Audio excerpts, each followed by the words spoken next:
Hello, great people. Welcome to NEHMTECH. My name is Nehemiah, and today we are going to build a full stack personal portfolio website from the very scratch to its completion. It is a full stack, which means that all the information you are seeing here is being fetched from the database from the backend and is being displayed here dynamically. We are going to do this. For example, let me try to add in another skill here. Just an example. Let me try to go to my skills, and then maybe I can try to add in something like let me say communication skill. Then maybe category I can use others, and then maybe I can say 95% communication skills. Now when I update it, you'll see now it has been added here. Let me see, what is it? Communication skills. So I can say it is being displayed here. So everything is being fetched from the backend, and we are going to build this system together from the very basics. We are going to explain each and every code. And I remember this project you could build directly in the front end with React, but then the idea here, or maybe the purpose, is to make you understand how to build backend system and also how to fetch backends through the APIs. So we'll be using the RESTful APIs, and I want you to know how to fetch the backend through the APIs to the front end, and the front end will be using the React. So everything here, it is intentional to make you guys gain some skills on the full stack development.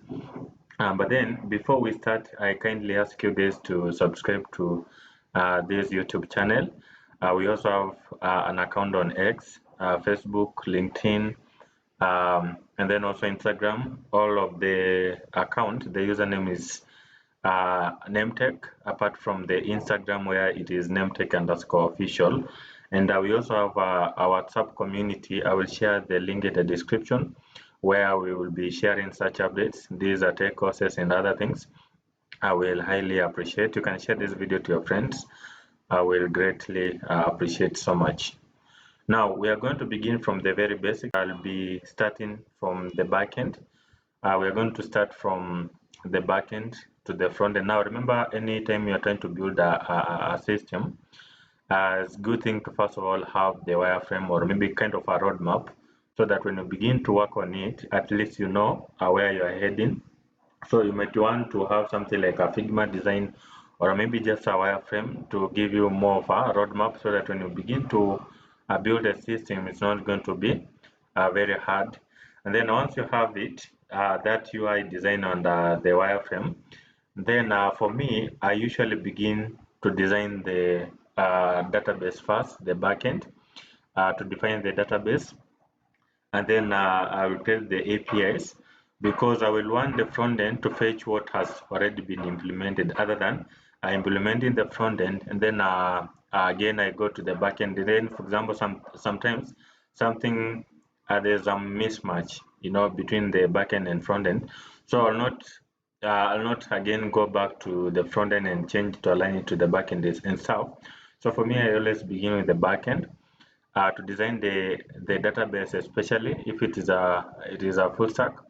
And then after that, I create the APIs. Then our front end, it will be just fetching or maybe consuming what has already been implemented. So it is going to be much easier than back and forth in case something doesn't work. So it's going to be like it's going to be quite easier when you do it that way. So we are going to begin with the backend, and the backend we are going to use Django. The reason we're using Django is because Django is a Python framework, and Python is much easier to learn for beginners. And this one is more powerful. You can use it to build very powerful full stack system, scalable and more secured. So for Django, we'll need to have Python. It's more of a dependency, or maybe a runtime, or something that Django depends on. So to get Python, you can go to this website, python.org, python.org, and then download Python. Go to the downloads, and then download Python. Once you have downloaded, okay, you go to the Python, then download Python. Once you have downloaded, then you might want to check if it is really installed or not. So you can go to the CLI, for example, CMD or command or whatever, PowerShell or whatever terminal, in case you are in different operating system. Then just type here Python version.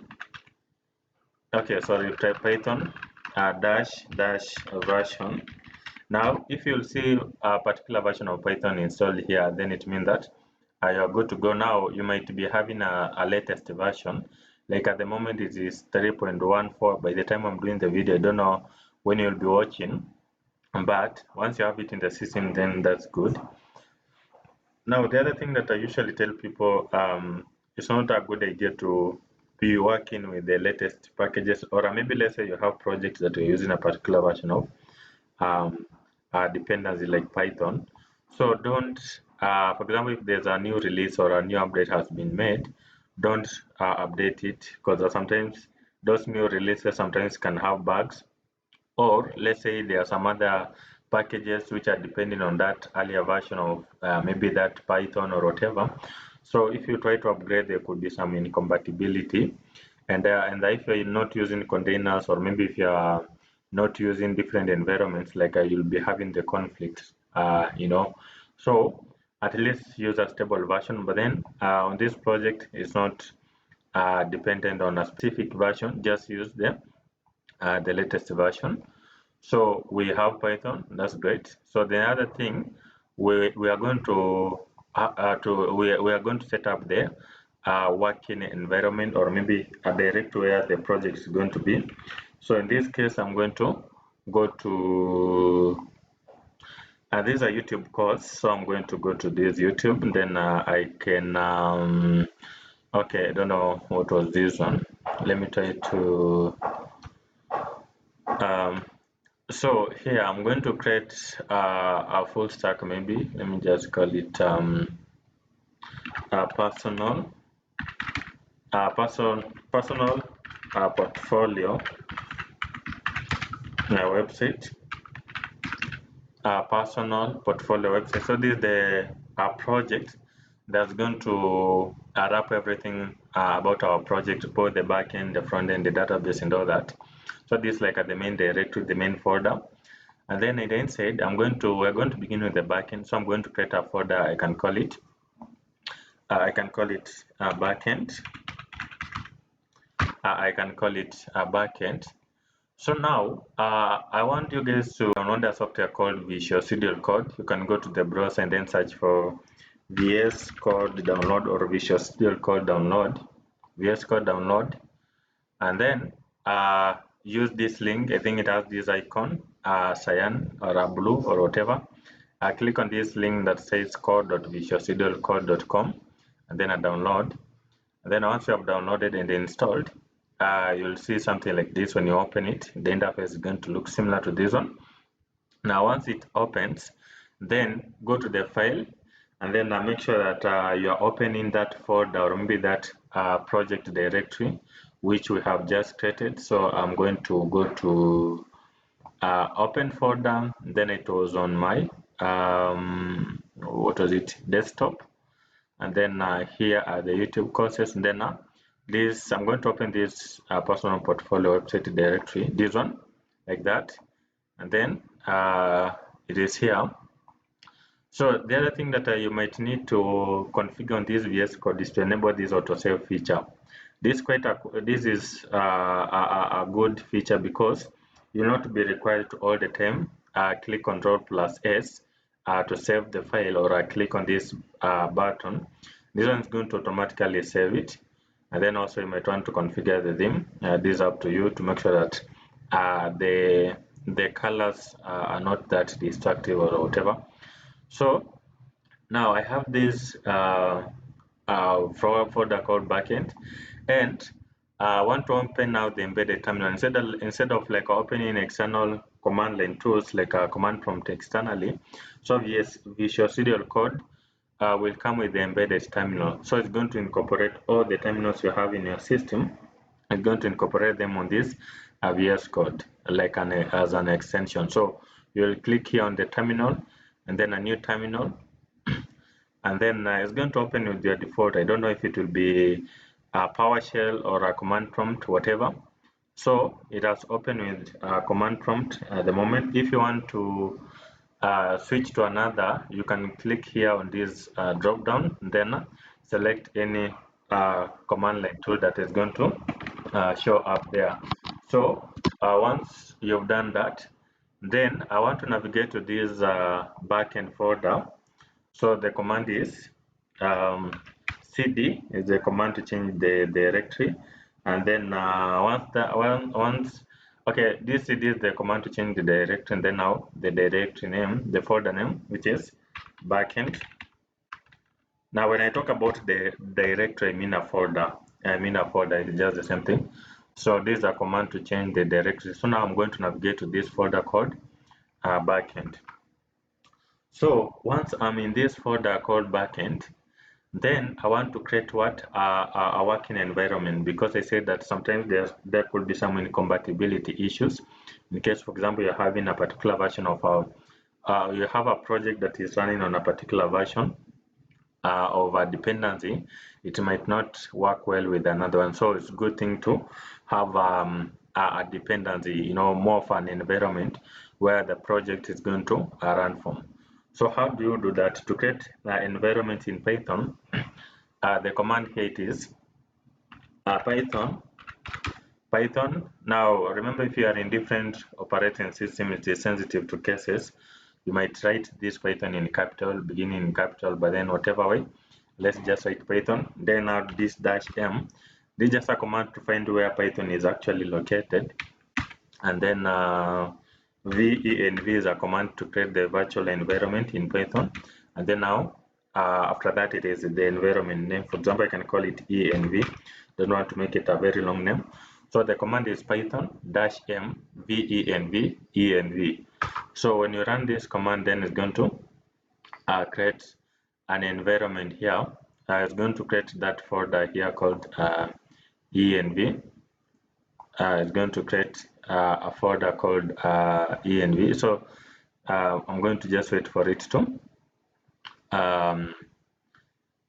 create. So you can see now it has created that folder called env, and then under it we have the include, we have the lib. Like whenever you will be installing the dependencies, it's going to be listed on this lib folder. And then a script is a folder that contains the files that will be using to activate the virtual environment or to deactivate and some other things. So then these other things, don't mind about them. So once you have you have created the virtual environment, so you need to make this project switch to that environment. Like we will need to activate the virtual environment on this folder, on this directory. How do you do that? You can specify the folder name of the environment for the virtual environment, which is env. This is the folder. Then now backslash now to navigate deeper, or /. Remember, we have some escape characters.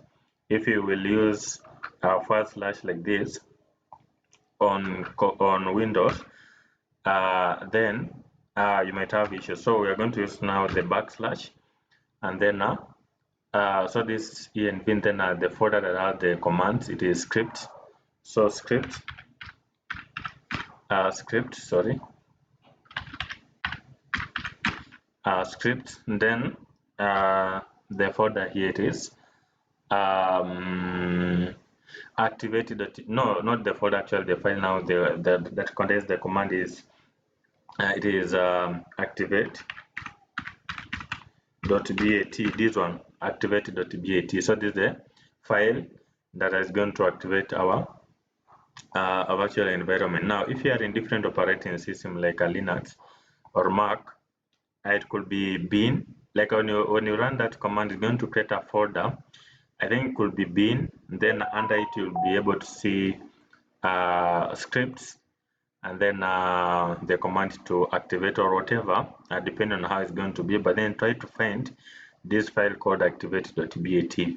Then once you run it, then it's going to activate your virtual environment. So once we are in this virtual environment, then we are good to go. I say that we are going to use Django in the backend. So before you use Django, you need to install it, and you can find the package here. Just go to there's this website called PyPy. This one, you can find all the Python libraries and Python packages. So we have Django here. So the command is pip. Actually, pip is the Python package manager to install all the packages, dependencies, libraries. So I'm going to copy it, and then I'm going to install. But then now you notice that I'm under the virtual environment. So when I'm going to install, it's going to be, sorry, when I install this one, it's going to be installed under the virtual environment. You can see we have this folder called the libs inside the env. So when I will run this command, you'll find that this one is going to be installed here, not on the system environment variable. This one is going to just be installed here. So you can see all of these dependencies have been installed here. This Django and their dependencies have been installed here. So this is quite important because once you have all the dependencies installed on a specific folder, it's good to manage them, and also you can be able to freeze them, so that in case, for example, you want to install it somewhere else, like it's going to include everything that you require. So once it has completed the download, I'm going to show you that how to list the dependencies here. So you can see this file that are here, you're able to freeze these dependencies so that in future, in case you want to maybe migrate this project to another computer or maybe another server, you can just run that file that has the dependencies included without getting any issue. So basically the command it is pip freeze, then this angle bracket for greater than, then the file name that's going to contain all the dependencies. So remember, still I'm here under the backend folder, which means the root folder. So I'm going to just run this command pip freeze, then the file name is going to be requirements. Let me just call it requirements, requirements.txt, requirement pip freeze requirements.txt. Then it's going to do what? It's going to create the dependency, the dependencies in this file called requirements.txt. So you can see when you open it, it has included the dependencies. Like I installed Django, but then since Django cannot work alone, like it has some other dependencies, you can see here, these are the dependencies that were installed. So it's going to list them here on the requirements, such that in future, in case you're trying to move this project to another computer, to install the dependencies, you can just run this. The command is going to iteratively install the dependencies that are in this file, requirements.txt. So once you've done that, once you have installed Django, now remember, anytime you're going to add in or install any dependencies, you will need to freeze. You will need to freeze so that it will be listed in the requirements.txt. But then now that we have Django, then we need now to create the project. We need to create the project, and then this project I'm going to create here at the root level. So the command to create the project, it is Django Admin, then start project.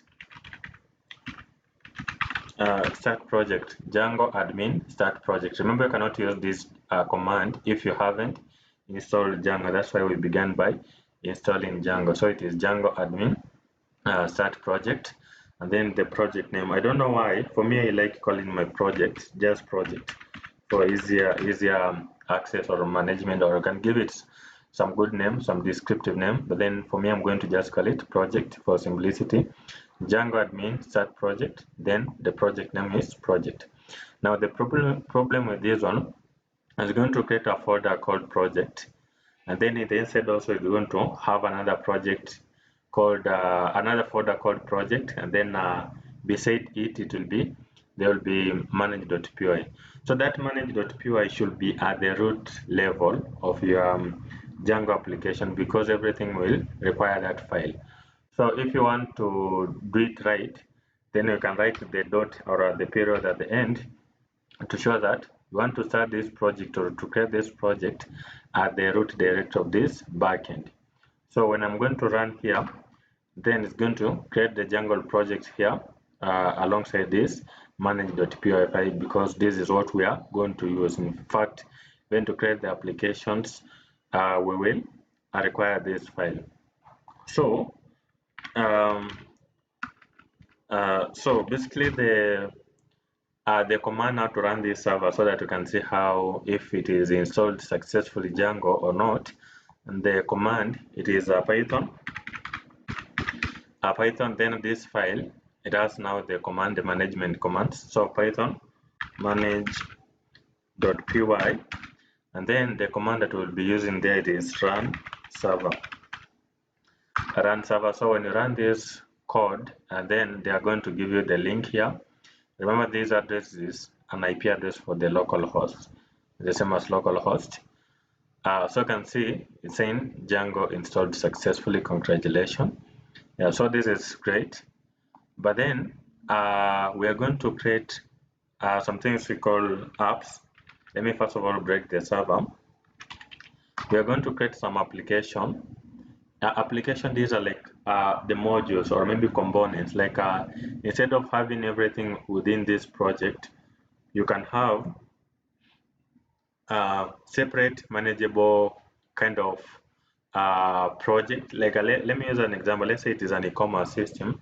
You know, it has several features. You have the cards, you have the reviews, you have the products, you have the users, you have the vendors, customers, you have the ratings, and many other things. So you can have like a simple components or maybe symbol for a simple application, for example, to just manage the reviews, another one to manage only the products and all that, so that in case, for example, the system scales, like your app will not contain much information, because you have split it in symbol module or maybe symbol stuff that you can be able to manage them well. So I want us to create an application here, and I can call it portfolio. So the command still you'll be using manage.py Python, manage.py this file, and then this command to create the project is called the start app, and then the app name. So I say that I'm going to call it portfolio. Let me just call it portfolio. I believe the spelling is quite right. And then we're going to create an application called portfolio here. So once you have created, you need to link it to the project. So you'll open this project. Actually, we called our project project. You could have maybe you are using a different name, but then I open it, then I go to the settings, and then I find where the list of installed applications are. Then install the application. No, list them here. List the application here. The application is portfolio, and you want to make sure that you're using the exact name, because when you open this portfolio, we have this file called portfolio, of which it is being referenced here. So if you use a different name, then it's not going to work well. So make sure that you're using the correct name. And then once you've configured that, then there are things we call the endpoint. By then I'm going to explain some few things here in a few. There are other things we call the endpoints. Basically, let me try to draw something here.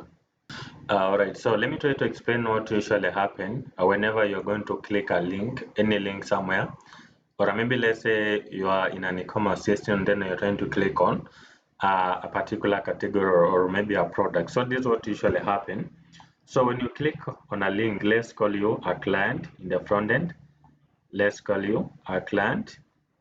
So whenever you're going to click that link, you will be sending a request to the backend. You'll be sending a request to the backend. Maybe the request was to get more information about a product, or maybe the product details, or maybe category, or whatever kind of a request it is. Now remember all the links. Let me show you something. For example, Jumia. any full stack system, especially those that are fetch information from the backend. So when you click on this link, then there's an endpoint which is going to be triggered, and then it's going to send a request to the backend, and then within some few moments you'll be seeing this response like with the image and all these are the information. So this is what happens. You are the client, you have clicked for example a particular product, then it's going to send the request to the backend. So the backend technology like Django, Node, or whatever is there. Let me call it backend. A backend. Remember, backend is going to include also the APIs, so we call it backend. Well, to type is quite something because I'm using the mouse. Backend. And then now this backend is going to look for the relevant resource you are requesting. It's going to look for the relevant resource you are requesting. Sometimes you are requesting something from the database, or maybe you are just requesting a static file or whatever kind of information you're trying to request in the backend. Now assume that the request was to the database, then the backend is going to look for the resource in the database. So let me call it database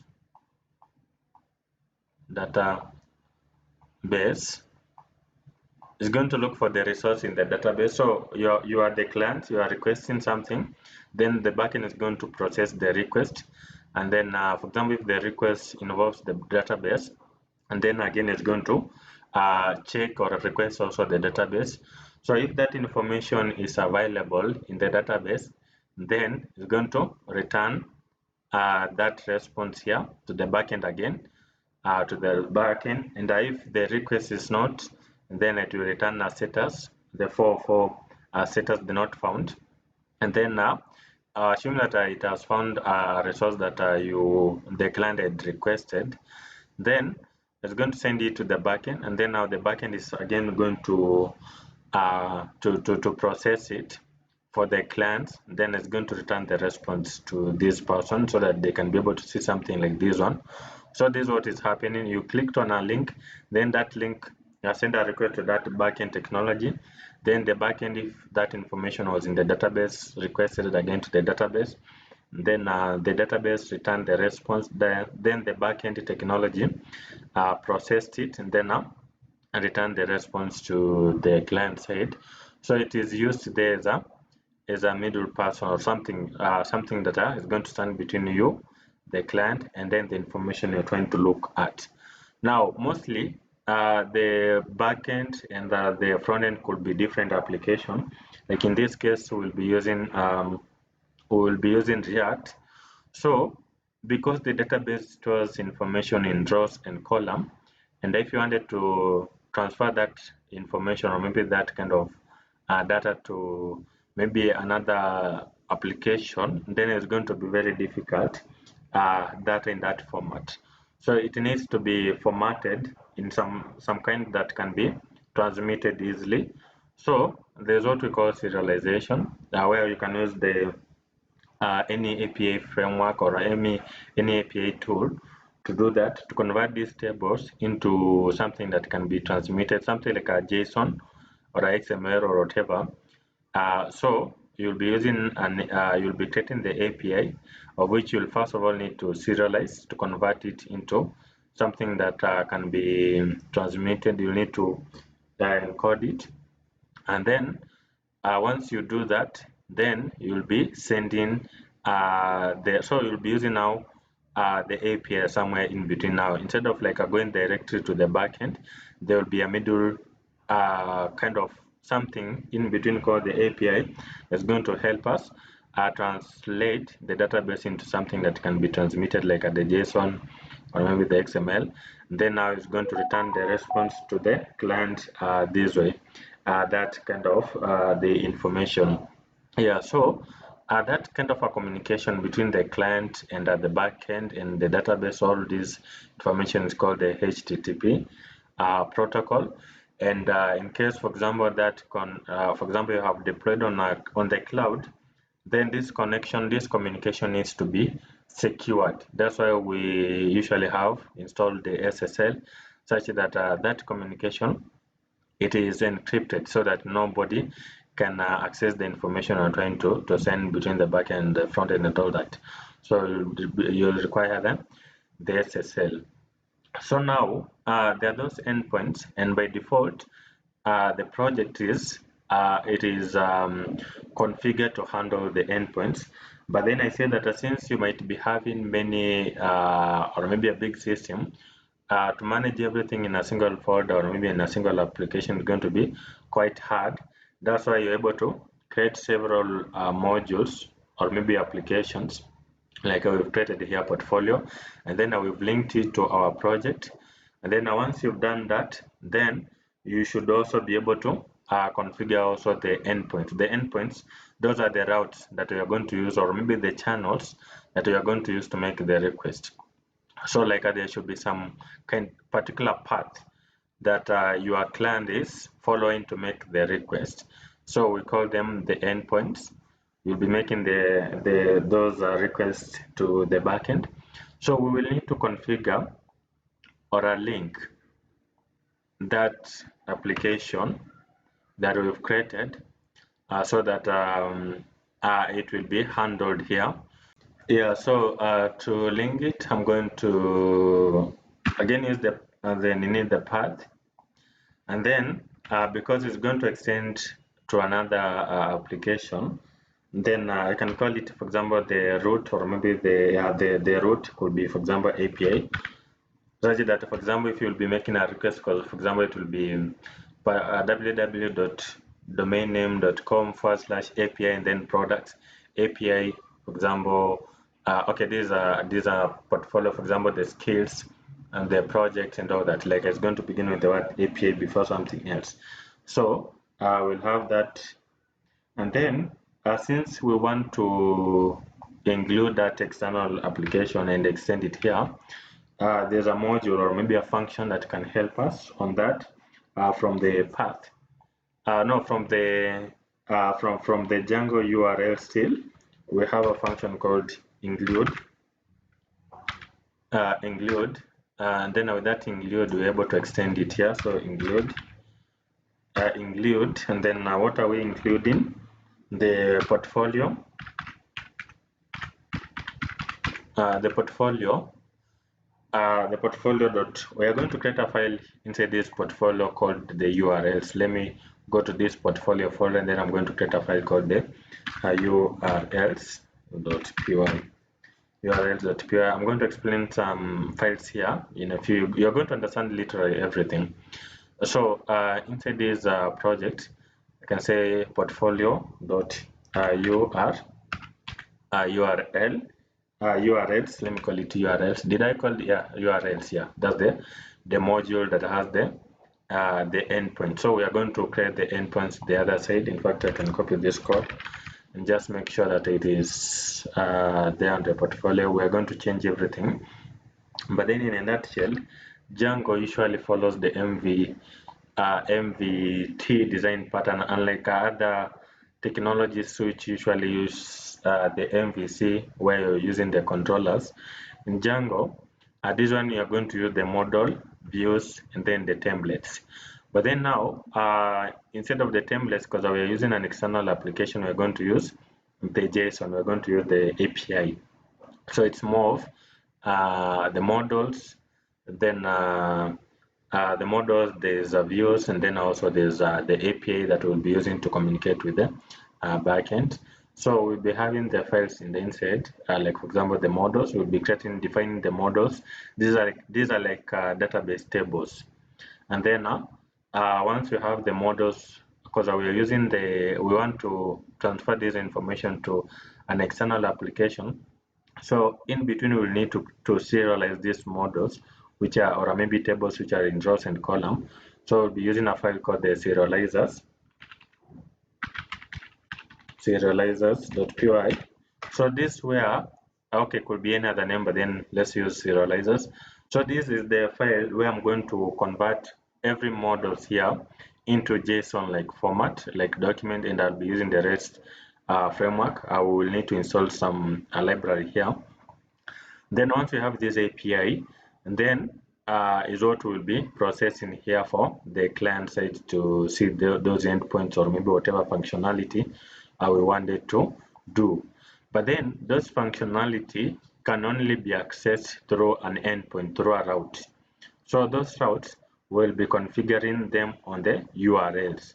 So in a few, we are going to modify everything. In fact, let me just remove, because at this one I don't need to have the include, I don't need to have the other thing, because at this one is more. In fact, let me just clear everything here. Everything here, we will modify everything later. But then we are going to define now the routes here to access these specific endpoints. For example, the endpoint for getting the skills, the endpoint for getting the products, the endpoint for getting not the products, actually projects, because these are portfolio. Remember, I'm used to e-commerce systems, but then the skills projects, and there's contacts and many other things. So we'll be defining them here on these views, more of the functions, and then these URLs, these are like now the paths to access specific view implementation that we will have configured here. So this is what is going to happen now. Remember, these URLs we have extended to the project because the project is like the main thing that's going to handle the entire thing. But then since we're using modules or maybe applications, so we need to extend that application to this project. That's why we use this function called include, and that's going to help us map or maybe include this portfolio to this main project. And I remember we had also added to this installed application. So with this way, everything is now ready to go. We are good to go. So guys, I want us to begin with the database design before anything, and you define the database tables in the file called the models.py. So like Python or maybe Django is more of a framework or maybe a library. It has like many other things that has already been implemented. So for you, it's just to specify maybe the fields that you want to include on a specific table, and then it's going to be. Now later we will be running a command called python manage.py make migration. So on that command is going to generate like a file of which on that file is going to define now the proper database structure, of which now the Django is going to help the models, or maybe it's going to convert the models which you've written here into a proper database schema or maybe database design, such that it has the table proper table definition and all that. And then once you have that,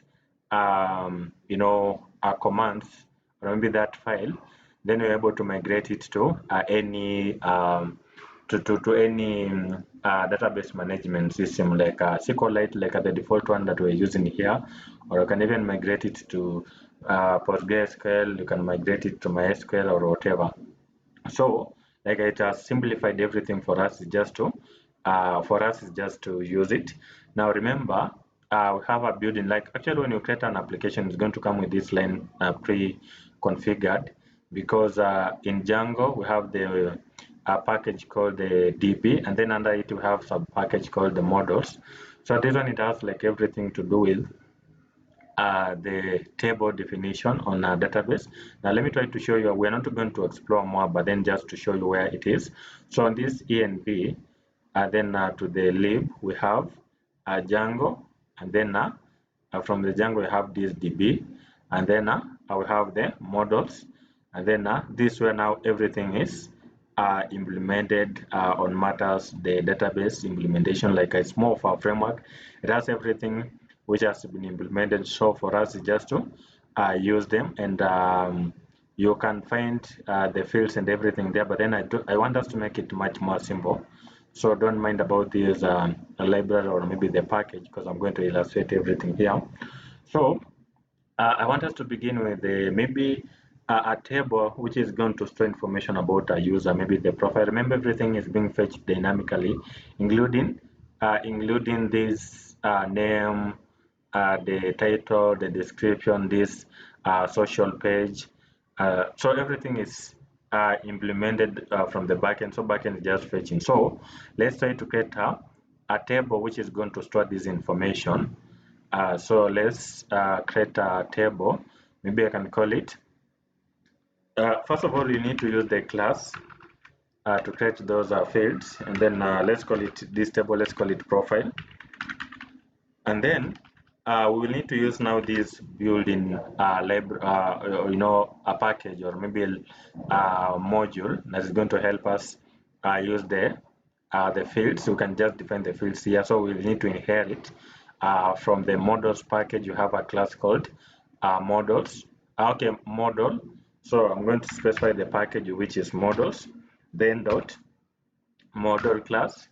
And then since we're inheriting from this one, we don't need to specify the init because it has all the properties and the fields, or maybe everything has been configured there. So for us, just to create instances of whatever field you want to use. So now we are going to, okay, this is a profile. So we can have, for example, the name of the person. And then for this one, we are going to still use this model, models, these models, and then from it we also have another class for the, actually for a name that should be a character field, and a variable character to be specific, and then maybe the max length I can specify, I can give it, for example, we know I don't think there's a name that surpasses like 100 characters, maybe, or maybe let's say 200.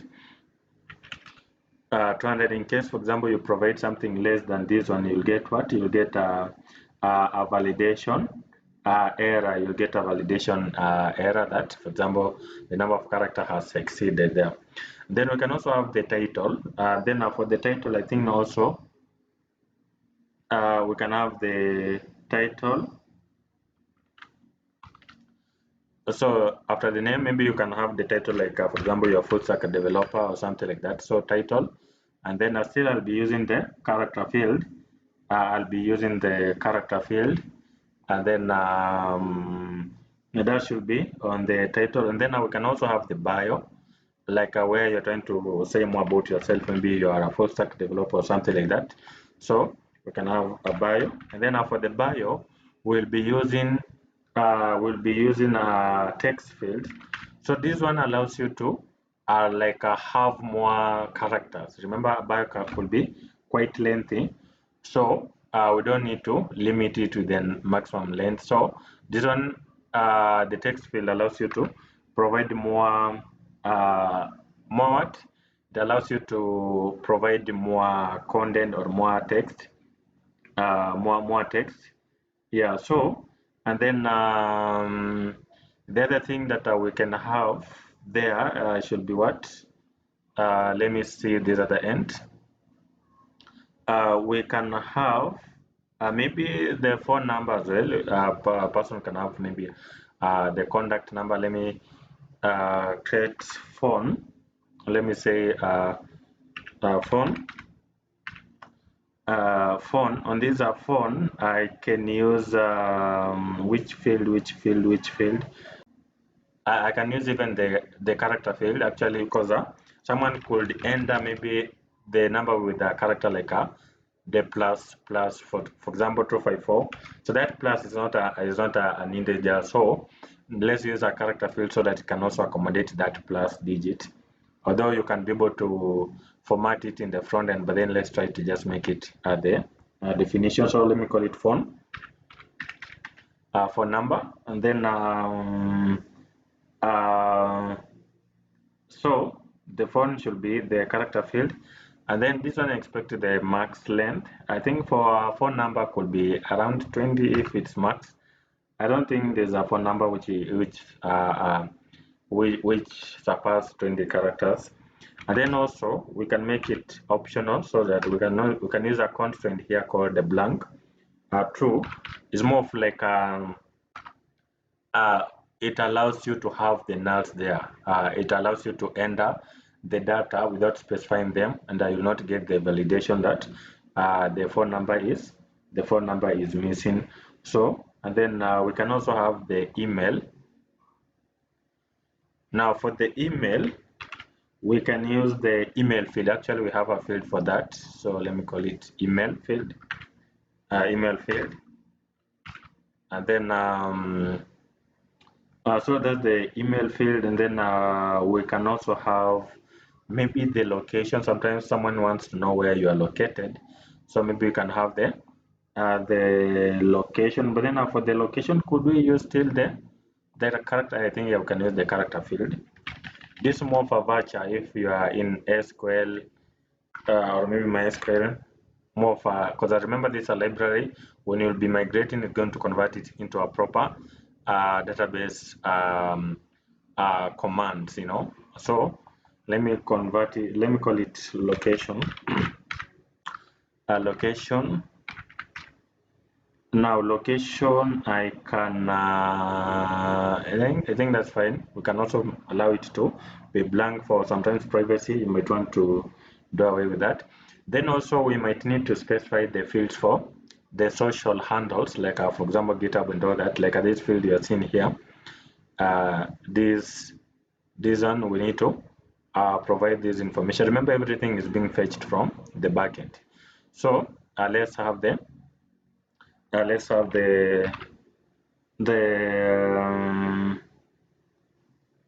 this link. Maybe we can have the GitHub, beginning with GitHub, because you are a developer, so mostly you need to have a GitHub account. So GitHub, but there we have a course also. I've created also a course on the GitHub on this YouTube, on this channel, so make sure that you can check it out in case you need some reference, or maybe you want to just learn Git and GitHub. But then for this GitHub, we'll need to use a URL field.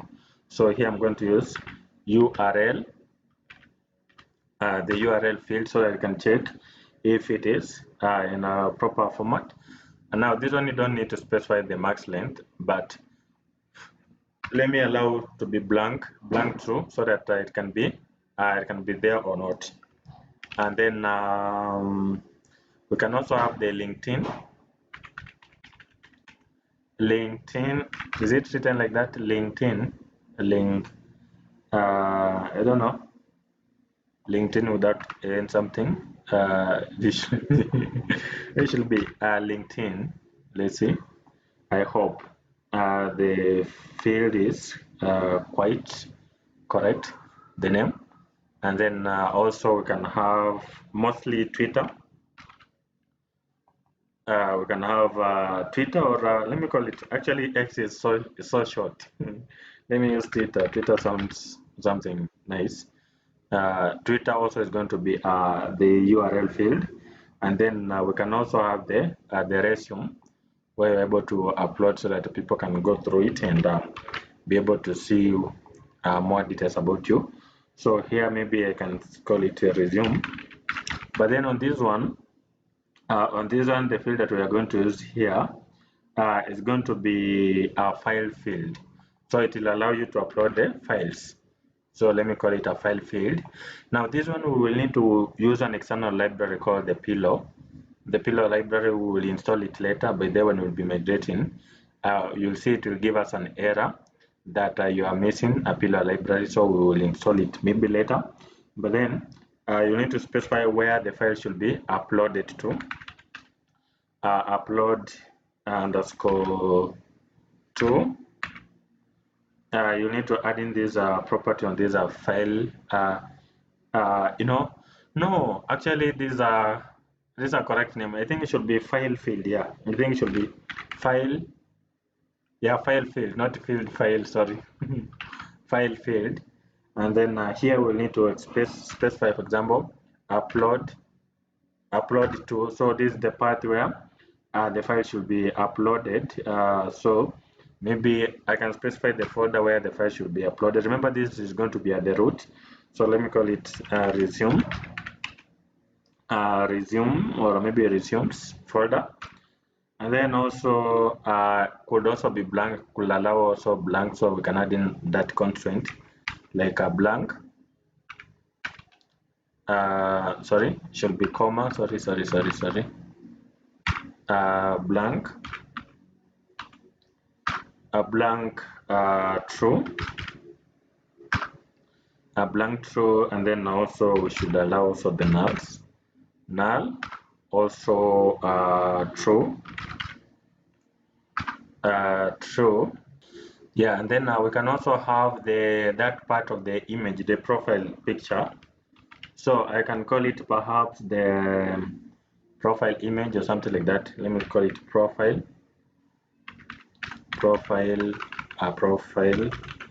underscore image. The profile image. So for the profile image, so on this one I'll use the image field. Now remember also the image field we will need to use I will need to use the pillow library, so we'll need to also install it later. So on this one I can call it maybe profiles, and then also it should allow blank, and then the nulls also should be through those constraints. So this is really fine. I hope everything is fine. Now remember, these folders are going to be created under we shall configure the URLs, the settings there in a few, where we'll configure the media directory, where these subfolders, or maybe these folders will also be under that media files, and then under it you can have now specific files that will be uploaded there. And then also we can track the time that the profile was created or updated. So we can use the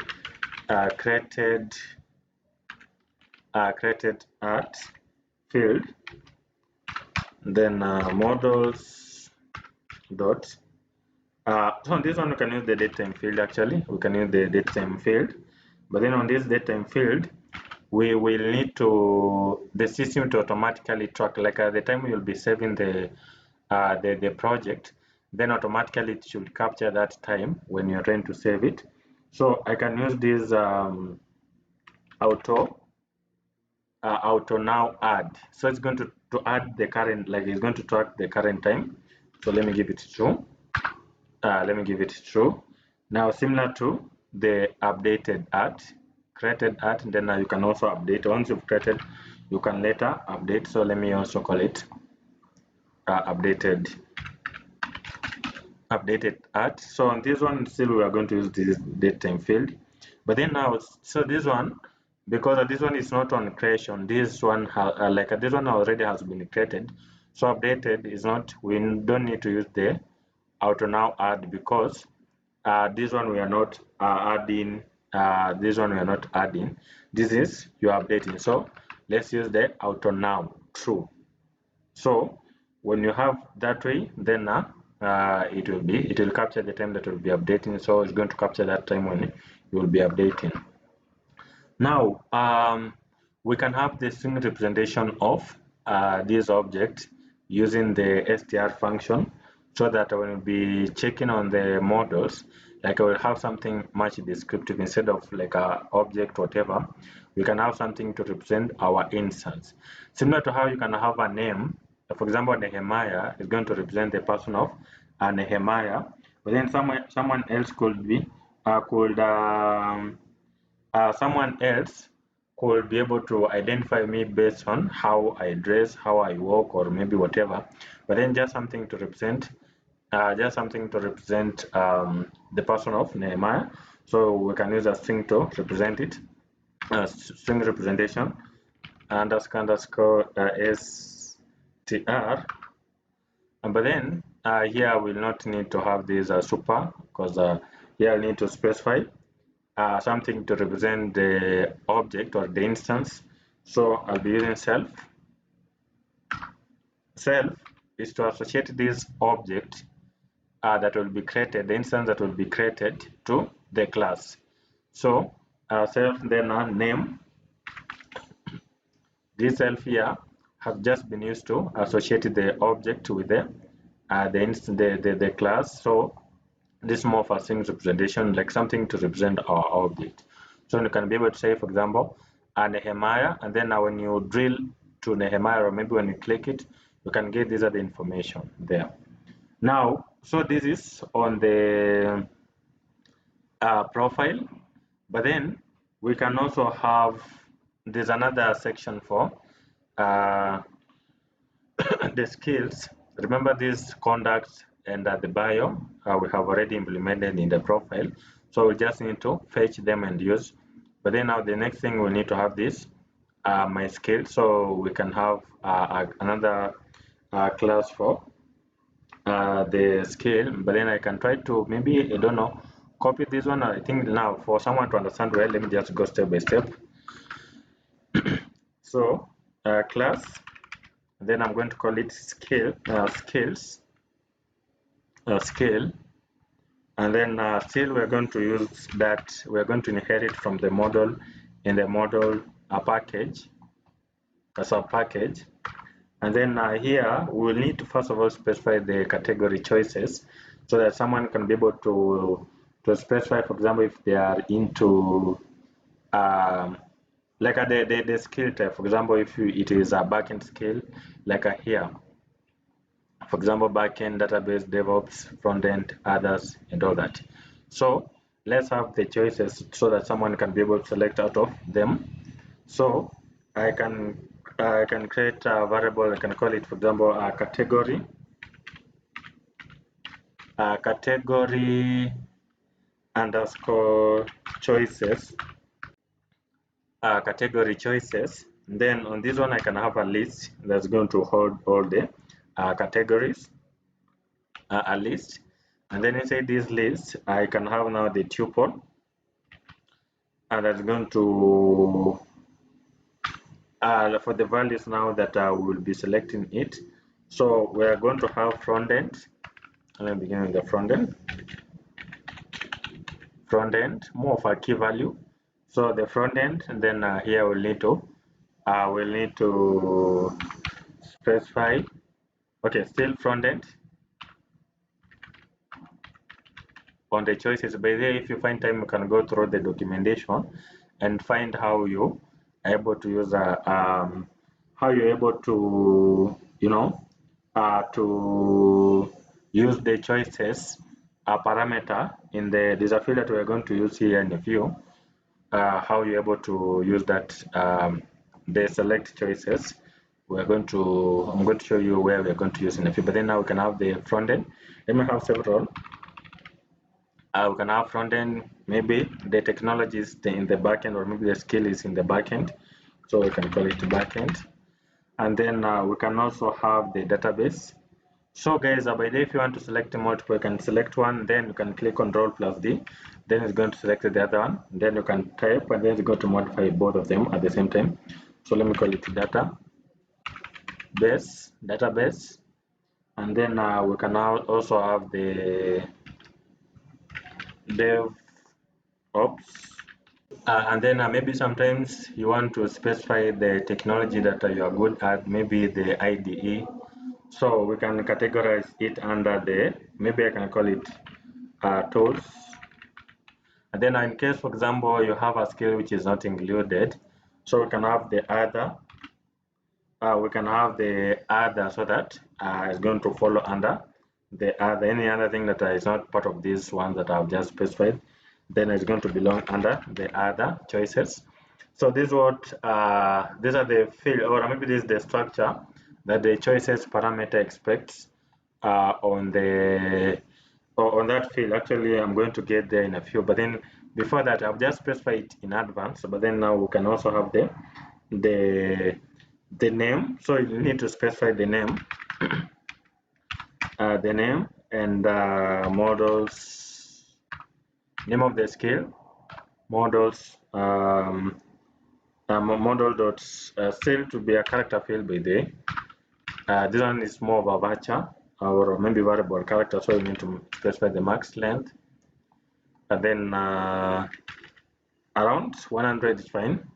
Then we can also have the category. You can specify the category. Now the category here, we are going to use these choices, and these choices, the category choices. So here I'm going to, let me call it a category. Category. So on this category, actually the field is going to be still a character field, but then I'm going to, okay, let me first of all remove, because this one we are using this other one, the choices there, but then now this other one, now, okay, let me just leave it there. But then this one, you can have this parameter called the choices. So the choices expect this kind of the structure, Remember, the good thing with the VS Code, you can be able to see what kind of information it requires. Like, it's going to give you more of a syntax. So this one, we are going to have our iterable object, and remember here it expects a tuple. Like, this is the structure that it expects. So we have already implemented here. So I'm going to just pass there the variable, the category choices. The category choices, it is this one, and then maybe we can also have that field for the proficiency. Remember, it's here. The proficient maybe is going, we'll be using, and the we'll be using this bar to demonstrate maybe the proficiency level. So we can have a field the let me call it proficiency. How proficient are you in that scale? Maybe proficiency. Maybe in backend, how are you good in it? So proficiency. I think, I don't know if this is spelling. Proficiency. Now for this proficiency, this one I'm going to use. I'm going to use an integer field. Actually, let me use the integer. We just need to provide the, not the integer choices, but then now the integer field. Integer field like that, and then maybe we can have the default proficiency. Maybe we can give it 50 in case you don't specify. Let me say I don't know, default. If you do not specify, maybe you can give it maybe 50 if you will not specify the proficiency. So it's going to be 50 if you will not specify, but then now if you will specify, then it's going to default it's going to overwrite the default value. Of course, you can also have the icon. You saw that field icon, although we will not use this one, but then it's also sometimes a good thing to add in the icon there. So this one, models dots, this one will be a character field actually, and then now the max length for an icon, maybe you can give it 50 characters, but then also blank, because I think, yeah, blank we can give it. So like you can see on this one, even I didn't use it, though you can as well use. You can see we don't have the icon, but then this is fine for the icon. Then order, the ordering. How do you want this one to appear? So like in this format, you can see, for example, backend and start database and all that. So this ordering, are you able to also specify them so that you will not need to follow the added time, maybe the time that skill was added. So where, for example, you're trying to specify, like you can have like your order, the order you want it to appear. So order, and then for the order, we can still use the integer field, not choices, integer field.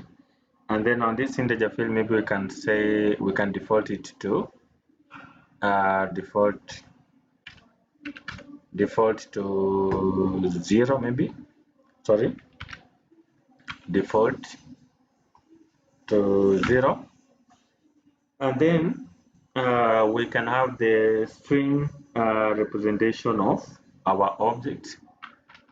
So we can use this class meta is more of okay, before that, the string representation str, the str, and then now instead of self name, we can have something descriptive. I can use a formatted string, by the way, a formatted string. Then in it, I can have, now I don't know why it is bringing this error here. This error there. Sorry. It should be a div. Actually, it is a function. Sorry. So I can have, for example, the self name. Now this is a good thing with the VS Code. It's going to highlight the errors even before you proceed. And then maybe the name. Then we can have the what do you call it? The category. maybe there's the skill name, and then the category where it belongs. So category, it is this field here, and the category. And then now we can also have the field that we are going to include on the on this class meta. On the class meta here. Now the good thing with VS Code, like as soon as you begin to sorry. So on this class meta, I'm going to specify the ordering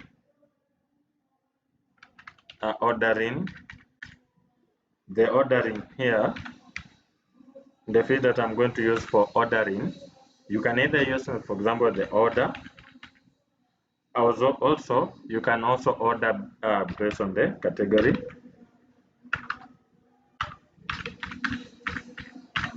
Category, and then also the name. So these are the field that you can use on the ordering here. So guys, the other parties for the project, we need to have this project. We need to have that project. So this one, I think I can copy this at the end. Then it's going to be much easier to modify this existing one. But then I think you now know the flow. So we can have now here we not need to have the name of the project, but then we can have the title of the project, and then we can also have the description. Description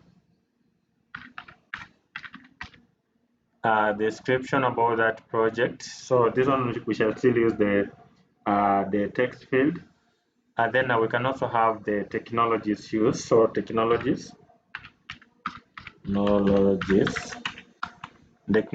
used. I believe the name is fine. So on this one, maybe we can specify the max length to be, because we can list more. Maybe we can give it even 500, so that you can just to list the technologies you've used. For example, Django, Python, JavaScript, and whatever. So we can have, for example, 500. That's fine. But then blank, we can give it. No, actually, we don't need this. This one is a must field. So we can have that max length. And then we'll need to have the image. Let me try to rearrange it in a good order. After this technology, I can have the image for the project, the screenshot, like something like this one, and the image. So for the image, I'll be using the image field, and then now this one I can use, for example, I can call it projects. Projects, and then also blank true, also null. We can allow also the null, and then the GitHub URL. Actually, will not need the location on this specific thing, but then let's just have. By the way, there's something here. I have two phone. I have two phone field. The other one was supposed to be email, right? Yeah, email. Yeah, I think it was supposed to be email. I forgot. That should be email.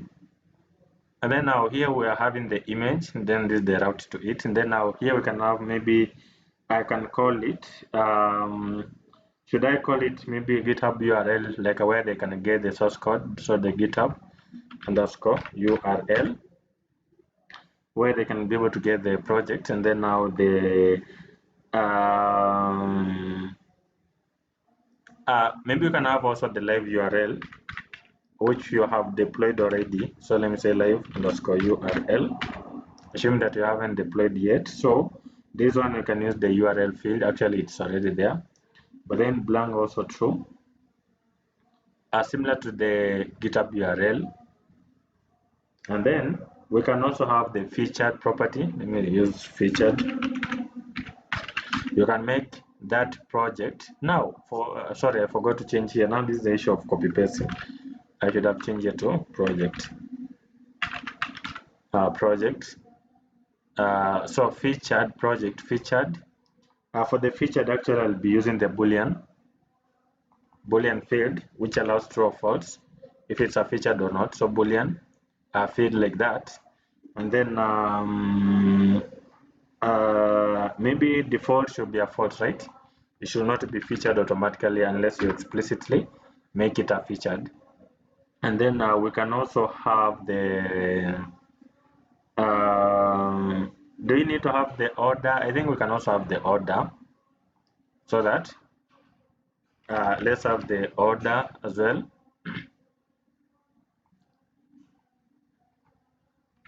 The order still on the order we're using the integer field still, and then we can still have the created at, then updated at to track the time, and then also we can have them.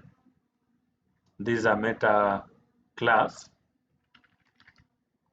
the meta class here, of which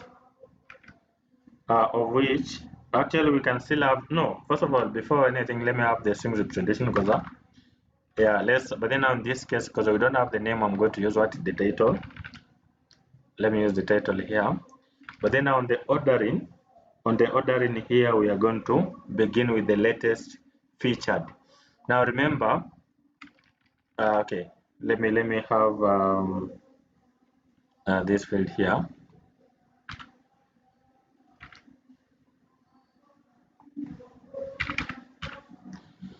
So when you say featured, we want to feature the product, because there will be many perhaps.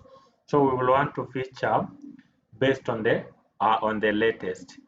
On the latest on a list, it is always at the very end of the list. That's the latest. So if you want it to be the first one, then you can use now this minus featured, so that you can begin to access it from the other end backward, like from the latest to the oldest, like that. And then we can have also the order, and also the created at. We can have the created at, but then on the created at as well, remember the latest on a list, it is always at the very end. If you want to access it first, then you can use the negative indexing. So this one we are good. Then we can also have the experience. We can have the experience. Maybe I can copy as well this profile. I can have the experience.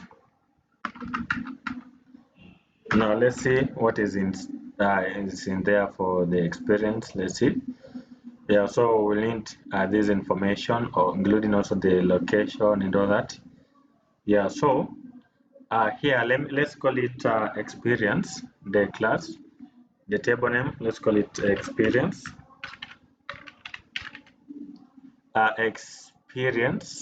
Experience like that. And then here we will need to have the company, maybe the company where you're working on. And then this one, I think it's fine, the character field 200. Then we can also have the position, maybe your position there, maybe a senior developer, so position,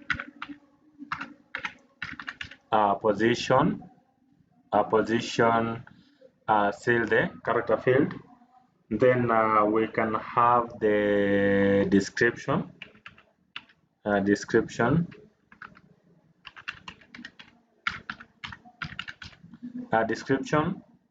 So for the description, actually, we shall use the text fields just fine.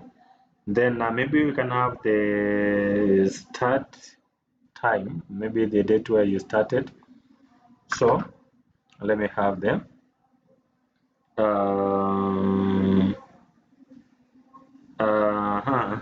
Let me use, first of all, let me copy this one. I don't know why I'm kind of lazy. So here, let me call it, for example, start underscore date. Now remember, the variables in Python cannot be of any other special character apart from this underscore. So this is the start underscore date, and then on this one we can use the date field. Actually, instead of date time, let's use date field, just date field. And then on this one, actually, you'll not need to use this auto now add and all that. Let's just have a date field so that you can explicitly specify the date where you began, because you don't need to have the time where you started to work there, but then now the date is quite important. But then now for the end underscore date, for the end date,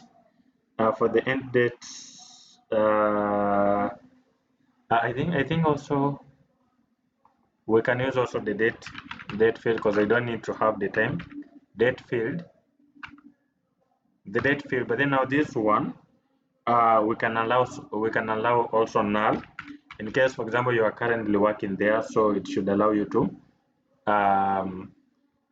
not specify the end, and then also blank true, so that if you do not specify, it will not complain. And then also we can also have a checkbox to check if you are currently working there or not. And I remember that one will need you to have specified that the date you haven't specified maybe the end date. So in this case, let me say current, of which is going to display, for example, if you are currently working there or not. So, but then let's make it default to false. It's going to default to false. Then maybe we can also have the company logo. For the company logo, we can use the image field. For the company logo where you worked, the company where you worked, they have a logo. So maybe company logo, company underscore logo. So basically on this one, the route or maybe the path to it, maybe you can call it maybe companies. Now, like at the folder where it's going to list all the images. So companies. I don't know if that's the spelling for, oh, it will be or something like companies. And then also we shall allow blank and null. And then we can have the string representation of our instance of our member of our object. In this case, we can also have a formatted string where it's going to display maybe the position, maybe you are maybe position position at maybe at or whatever at again self dot company self dot can remember now whenever you're using the fields which are defined under a class, you need to begin with the word self. So this self is going to tell you or maybe help you like a target there. It is like it's a property under them your class, not your normal variable. That's why you need to begin with the word self. And then of course you can have also the meta for ordering, meta class under this experience. You want to make sure that it is in the same line, but then on this one we shall only need the start date. Maybe you can order based on the start date, so that the oldest will start. No, the latest will start actually. Yeah, so when you use the negative, the latest will start, and then now the oldest will be listed. Like for example, when you see here, so this oldest it will be at the end, and then the latest will be here where you are currently working. Yeah, something like that. And then yeah, so that's fine. Then we also have the conduct. So let's have the let's also have the that class where is having those kind of information. This is although we could have even just we could have even maybe call it conduct. Let me call it conduct. Conduct, and then we can have the name of the conduct here. We shall use the character field. But then here we don't need to have a very long name. Okay, let me just give it 200. I don't know why. Then we can have the email field. We need to track the email of the sender. So the email field. We can also have the subject. We'll be getting the subject. Subject. Now for the subject, we shall still use the character field, and that's fine. And then we can also have the message. We can also have the message. The message itself, the message body, message. So for the message, this one we can use there because we don't want to limit the message or maybe the content, so we can use the text field. Sorry, the text field. We don't want to limit the number of characters there, and then we can have the created art. We can have the created art. Actually, we'll just be recording the time it was created. I will not need to track the time that it was. You don't need to update the contacts and all that here.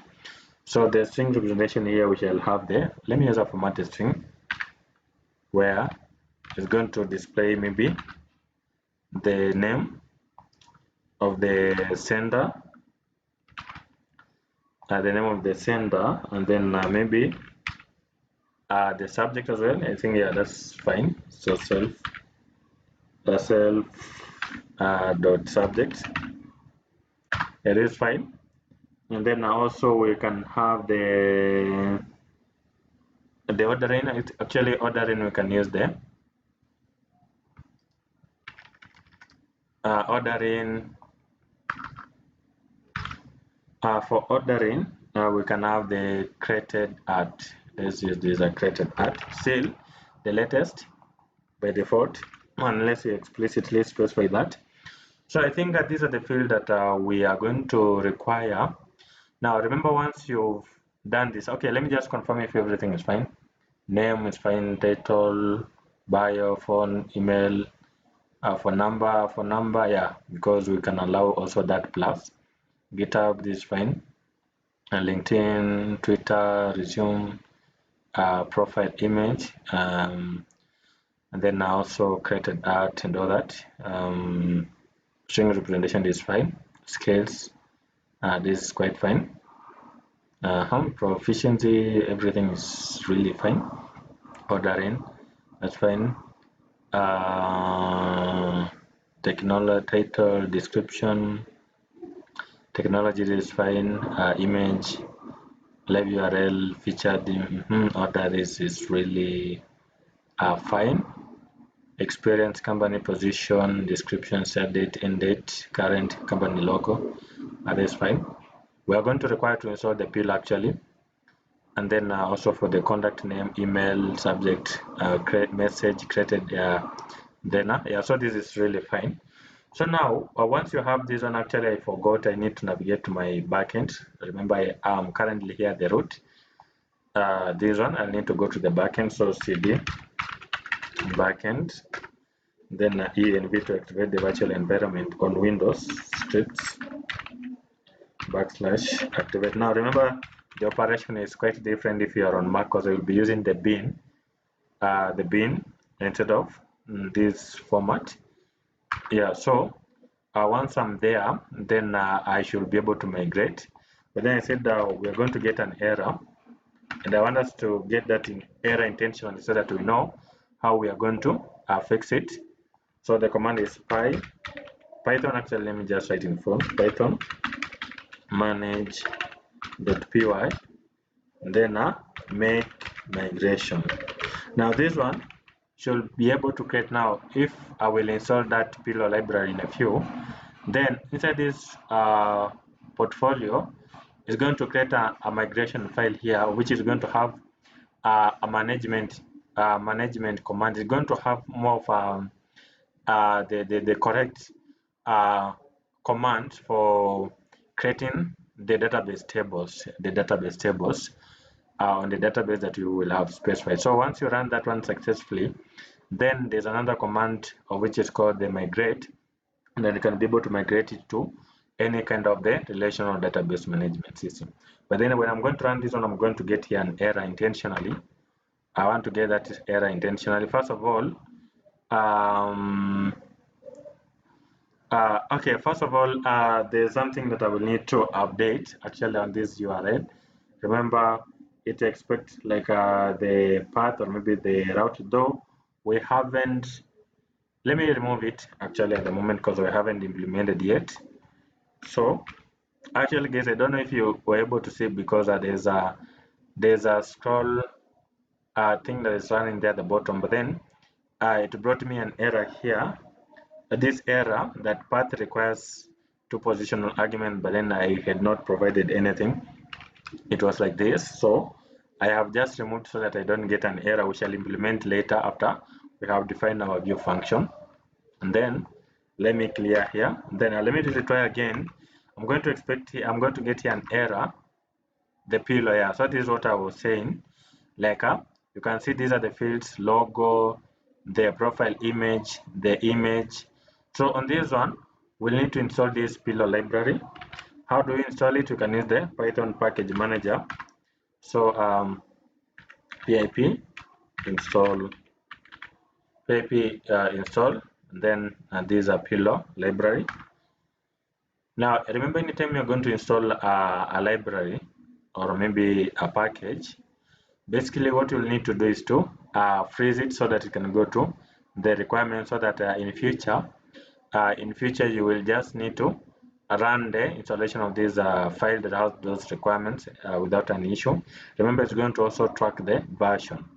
So it is a pip freeze requirements. Remember that command. Now you need to make sure that you are under the activated virtual environment. So pip freeze requirements.txt requirements. I believe the spelling is fine.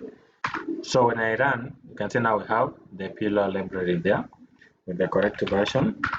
So now when I will run this, command make migration, then you can see it has created this inside this portfolio application, and then in the migration folder, you can see it has created this migration file with the commands for creating the database with everything here. Now remember, it's going to by default generate the unique. It's going to generate now the IDs, which is going to track like a primary key for each instance will be creating. So we'll be having something called an ID, which is going to be an auto increment field, and then also the primary key by default. So once you have this file, then you're able to migrate it. How do you migrate now this code so that you can go to your database? The command, now remember we're using the SQLite. This is the simplest database management system. So I'm going to use now the command called migrate so that you can migrate these changes, or it can go to the database. These changes can reflect or can go to the database. So the command is python manage.py migrate, and then it's going to be migrated. So you can see it is successful. So let me clear. So once it is successful, we actually need to access this information. Now remember, Django, it has the default content management system where you're able to register these fields there. These are database that you have defined in the models. You're able to configure them or register them in the admin, then you're able to access it on the content management. But then how do you create, first of all, a user, the default user? Remember, by default, Django is going to come with the authentication system implemented a building. So if you wanted to create a username, you can just type this command python. Like to create a super user, you can just type there python manage.py create super user. Python manage.py create super user, and then it's going to prompt you to enter the username. Let me call it maybe NEHMTECH for this case. Let me call it NEHMTECH. And then the email address, I can use this email.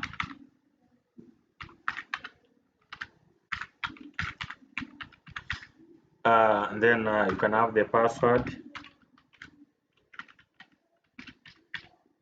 Repeat the same password.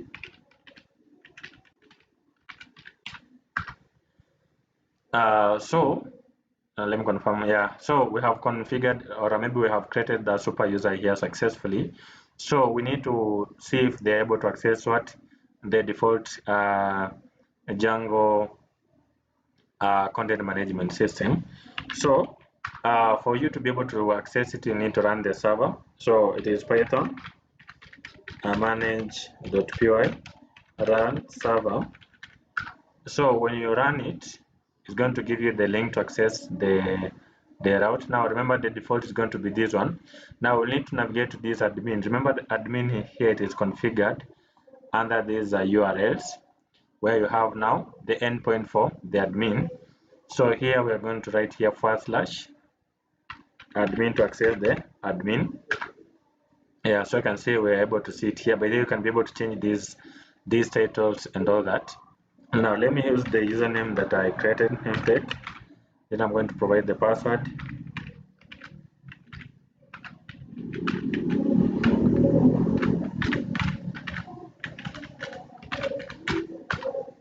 Yeah, so once you key in, now you can see we're able to. Now remember, I said that Django, it comes with its default authentication system. That's why you're able to see this user. And then there's this other information. You're able to even change the name. You can have the name, for example, Nehemiah, and then Wekesa. You can be able to remember now the super user is going to have all the permission and all that. User permission. You can do anything there. Let me save. Now, once you have this user, now we're able to register these other to the admin, these other models, so that you can be able to manage them on the admin. So how do you do that? How are you able to register these models to be accessed in the admin? So let me go to the admin. Now the simplest way is just to, let me show you the simplest way. First of all, I should be in the portfolio. In the admin, so the easiest way to register those applications, but without more styling, or maybe more kind of configuration, you can do it this way. You can just say, first of all, we need to have these models we have created so that you can be able to register them on the admin.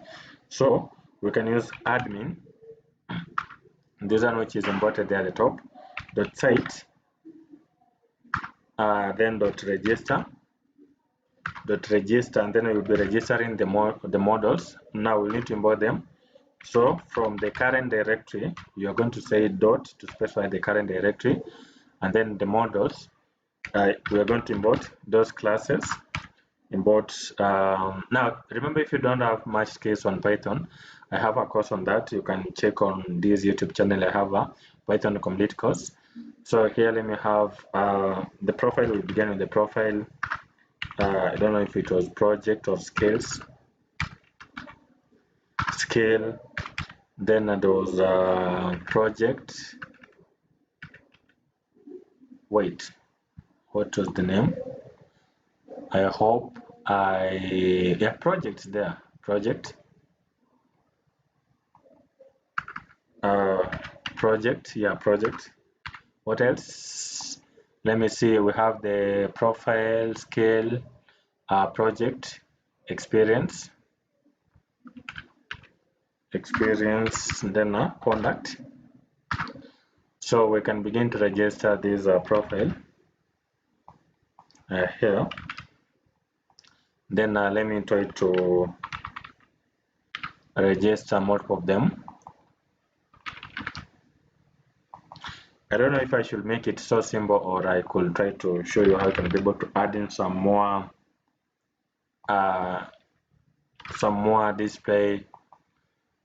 Let me see if first of all this one is going to work well.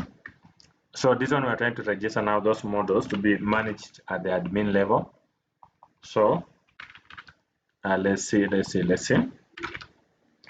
So now when you go to this other end, let me Okay, so I think it is bringing this error because it seems like let me try to, it was bringing that error because I had duplicated those code, but then it's fine. Remember, if you try to register something twice, you get that error that we were getting earlier. So now when I go this other end, then I reload, you'll see that it has opened more fields where we have for the contacts, for the experience, for the profile, and all that. But then now let's try to create something like a scale here. For example, let's call it the scale. We can call it maybe Django. Let's call it Django perhaps. And then the category, maybe it is in the backend. And then proficiency, maybe you can have 90, even 90. And then let me just save it. So you can see this is the string representation of the object that we were creating. Now remember, we can make it to be more descriptive. I don't know if I should do that, or maybe we make it so simple the way it is. Now let me just focus on the simplicity. Let's not go into that direction. I think this is much more easier.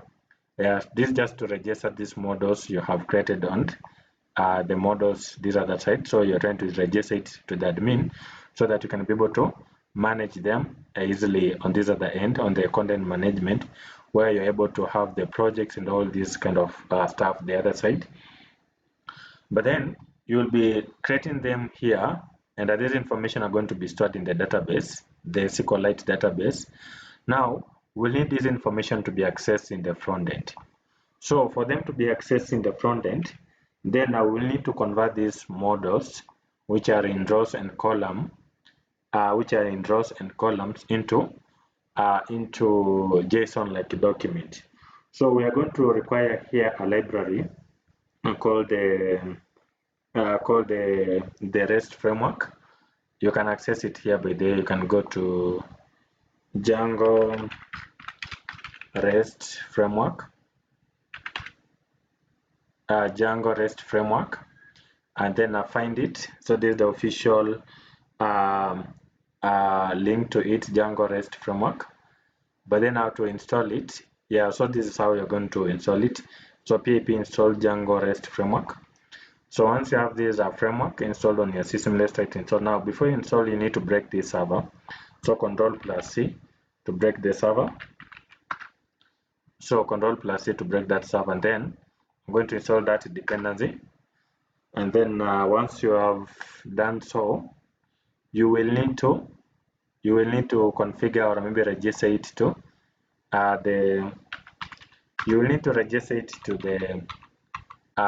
this file, the requirements.txt. You need to freeze it. Let me find that command to freeze. Where is it here? Yeah, so the REST framework is here. But then this is not enough. We will need to configure on the setting. I will need to register this one on the project file on the setting. So how do you do that? You're going to go to the project setting. This is the project folder, and then now to the setting. We will need to have the REST framework. But then now when you are going to install it here, now so guys, basically to register on this other end, you will need to. Now, unlike when we were installing, we were using the Django REST framework, pip install Django REST framework. But then now the library itself, when you go to this CNV and then to the lib, you'll find out that it is a REST framework.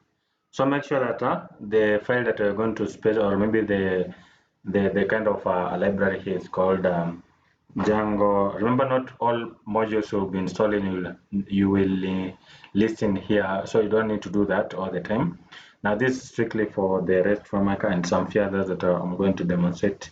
I'll show you later. Maybe the cross-origin, cross-origin resource sharing. But then here you can just say REST underscore framework. REST and you want to make sure that you're using the correct package name. Remember, when we were installing, we were using Django REST framework. In fact, when you go here, we were using the Django REST framework. Where is it? The Django REST framework. But then to use it here, you need to write here REST framework. You want to make sure that you're using the correct name at the other end. Yeah, so this is fine. And then okay, once you've done that, okay, like once you've configured that, then you're good to go, because we are going to configure okay, by the way, you can also have the permission classes maybe somewhere here at the bottom. So guys, basically when you go to the documentation here at the bottom, you'll be able to see how you're going to install, and then by the it has given you some hint on how you're going to list it, and that one we have already done. But then there's something, yeah, this one we will need to have this the permission classes, so that let's have this one. So Django use or allow any to access for unauthorized user. So we want to make sure that now, by the permission that I'm going to use here, it is quite different, because I just want to allow anybody to be able to see it, because I want to make it public so that people can be able to read, to access. Like for example, any person can be able to see it, and then be able to even send some. Okay, of course, we'll be able to check on that on the views, but then we want to configure here on the project setting on the permission classes. So permission here, I'm going to use permission allow any. Wait, allow. Okay, allow any, like that. Allow any, and then so once you've done this, right, then we are good to go. Of course, we shall configure the media and the static files later. But then now, once you have these models, I said that we are going to use that serializer to convert these models, which are tables, which are in rows and columns. We shall do what? We shall be able to make it like we shall convert them into JSON like documents, so that we're able to send it to the front end. So how do you do that? We are going to configure that in the serializer. So we need to first of all import. I can say now from the serializer library we have just imported. No, from the REST framework library, not serializer library, guys. Sorry. So the REST framework library, of which we have just installed, we are going to import. We are going to import the serializers. Sorry, serializers, and then we are going to need those models so that we're able to convert them into the JSON like format or document. So we are going to import them here at the top. Those models that we are going to convert them into JSON, or maybe something that can be transmitted. And then now we can begin with the profile. I just want to go in that order. We begin with the profile. So on the serializer here, I can say, let me create a class. Again, you're going to use the class based serializer. So class, then let me call it profile. Profile serializer. I'm using the Pascal case convention serializers. For classes, actually, you need to use the Pascal case, not like a must, but then just a good idea to do that. So profile serializers, or serializer actually for individual serializer, and then this one we are going to inherit from the model serializer in the REST framework in the serializer serializer. So serializer library or module, we have a class called the model serializer, like that, and then we're going to use here the class meta, and then on this one we can be able to specify the model. The model here for the profile is profile. This one we have imported there, the top profile, and I want to use all the fields. So the fields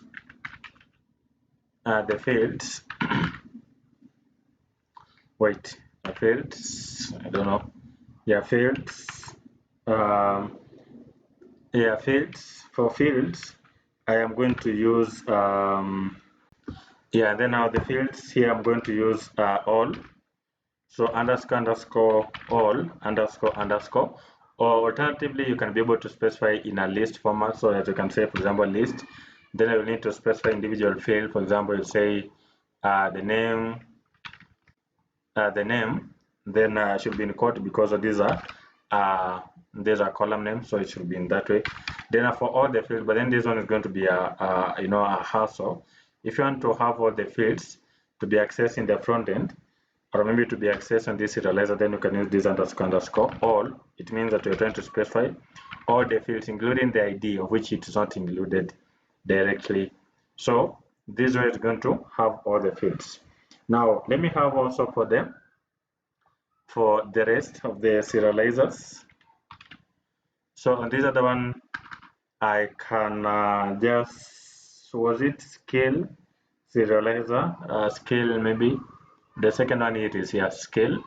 So for the, now remember I'm trying to make it so simple for beginners, but then there's quite a lot you can do here, including the permissions, for example, the read only and all that. But then let's just call it this one scale. Yeah, the scale serializer. We can also have the other one was the link project serializer. Let me call it project serializer.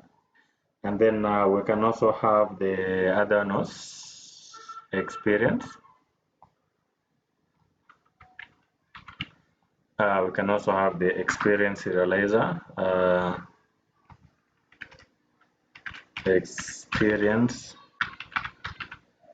Let me see. Yeah, it's fine.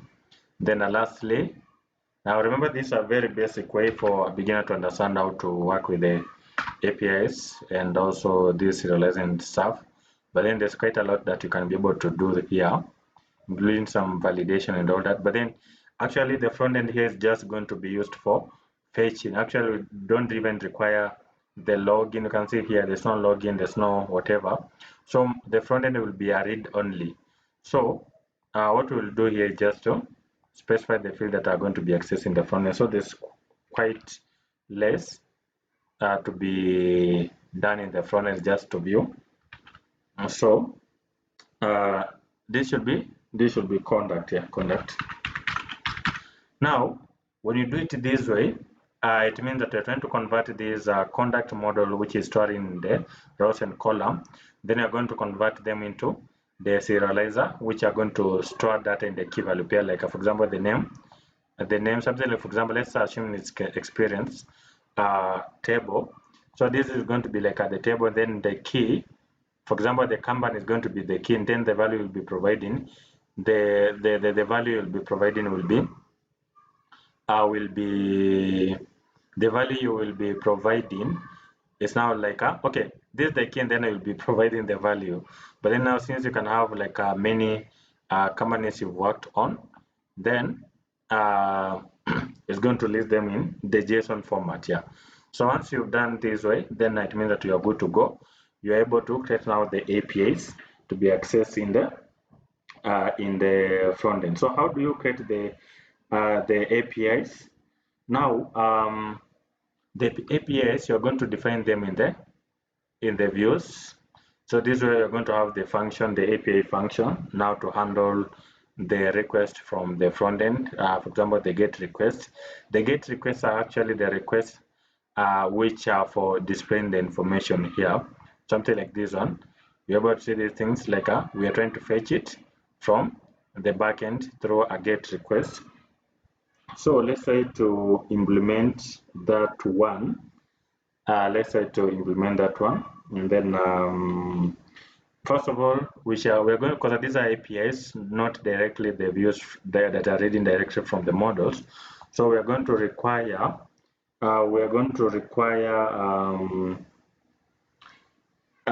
the view set from the REST framework. So I'm going to say from REST framework.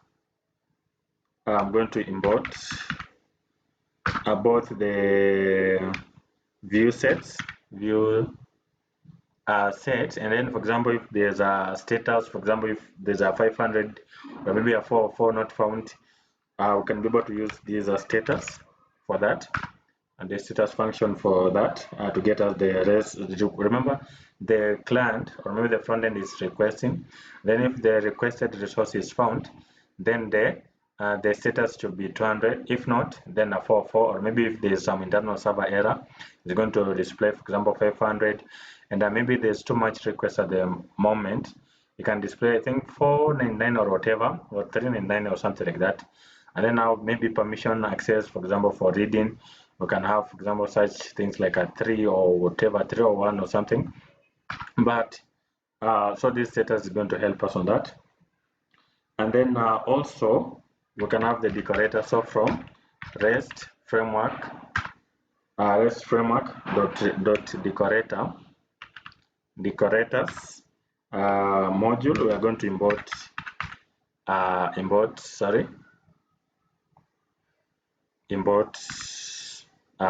action. We're going to import the action, and then also for the response to be sent to the client side, we're going to use another function from the REST framework for that specific purpose, to return the response to the client side. So I'm going to use the response, and then the class there is going to be response, that we're going to use for that specific purpose. And of course we'll need to have the model, the original models, which were there here also in the serializer we have imported there. Now I'm just trying to copy it because I don't want to repeat the writing again. But then also we are going to use the serializer as well for that specific purpose, because this is what we are required to send to the front end. So I'm going to say now from the current directory, still current directory, but then the serializer, we are going to import the profile serializer profile. Wait, the profile. Oh, okay. I should have used the word import. I forgot. Say import, and then profile serializer. Also scale serializer. Also project serializer. Also experience serializer. Then conduct serializer. So these are all serializers which we have configured at the other end. So now once we have all these stuff, then we are going to go. We can be able to create a sample serializer. Maybe we can begin with the profile, and I'll be using the Postman to be able to see the kind of a structure. So let me create a. I'm going to use a class-based views. Maybe let me call it a profile view set. Now sometimes you want to use the name that relates to the kind of stuff it's going to do. So this profile actually is going to store everything about the profile. So it's good to use the exact name, the name relating to the profile. So the profile view set like this. Remember this Pascal case, profile view set. And then on this one, we're going to use from the view set which we imported earlier. We have the read only, which means that a read only model view set. So this one can be accessed only for viewer. Remember, you can also implement this restriction on the serializer, but then on the views we can still use this read only model view set, so that the front end will just be seen, not updating. So we are restricting the API from being updated from the front end, and through these endpoints you'll not be able to update them. You'll just be reading. Now so the query set, we are going to access every field from the model. So the query set here, I'm going to use the profile class here at the top, and then objects and then all to access all the object or maybe all the instances that will be created there. So that will be on the query set. So you're able to query anything on this profile. For example, if any field you wanted to access there, you're able to. It will be accessible because of this one. We're trying to specify from the profile class the instances, all of them. Okay, these are the instances, and then we are not filtering anything. We're just returning everything. So we're going to use the all, and then the serializer class here. We are going to use what are we going to use? We are going to use the profile, actually a profile serializer, and then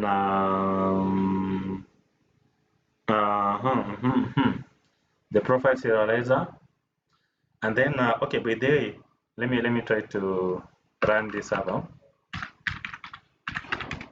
Manage.py run server. By the way, you're able to test these endpoints without even going to the front end through the module named.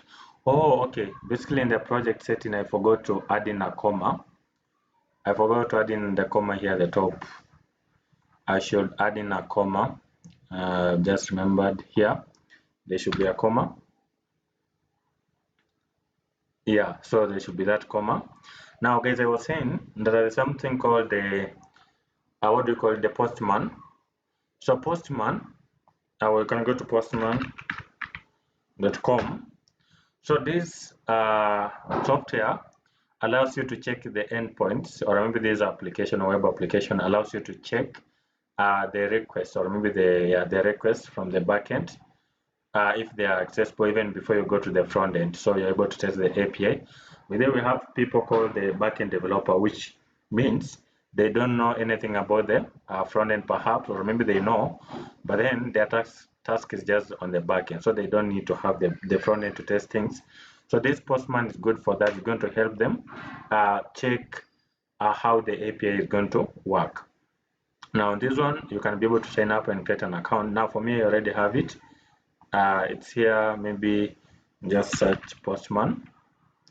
So you can download, create an account, download. Now for me, you already have it, so I'm going to just open it. I'm going to just download. You can go there and then download, and then create an account. Once you've done so, then okay, of course I need to do this one. Once you've done so, then you'll need to go to the workspace. Okay, first of all, here we'll need to I need to sign in to my account. Okay, let me try to open it manually. I want it to redirect me. Yeah, so this is what I wanted, so that I don't need to manually log in the other side, maybe provide the authorization code. Yeah, so so this is the Postman tool that you can use to test the endpoint, if they are working or not, or maybe there's an issue. So first of all, you will need to go to maybe workspace or wherever, and then once you are there, you can create a workspace. You can create a workspace. Once you've created a workspace, then you're able to like actually you'll be able to see. You can be able to click here on the new. Then you can be able to select any kind of the request that you want to. For example, this HTTP, and then now on this HTTP request, then let's try to write now the request here. Now, first of all, remember here we are using the endpoint that is running here. It is this 8000. Wait, I should be here. That should be 8000, this one. But then now for accessing like something like less, because we already have something, I think on the skills, I think, yeah, the skills. Okay, we have implemented the views for the profile, but then there's something that I will also add in later. Now, for us to be able to get this view set, or maybe what to get information from this profile, we actually need to have the route that is going to point to this profile view set. So where do we define it? We're going to define it in the URLs. You're able to define them in the URLs. Let me first of all let me try to import. Actually, I'm going to use the routers, but then here at the top, I can have I can have what I can have the okay. Let me have the include as well, and then I'm going to import the default router from the REST framework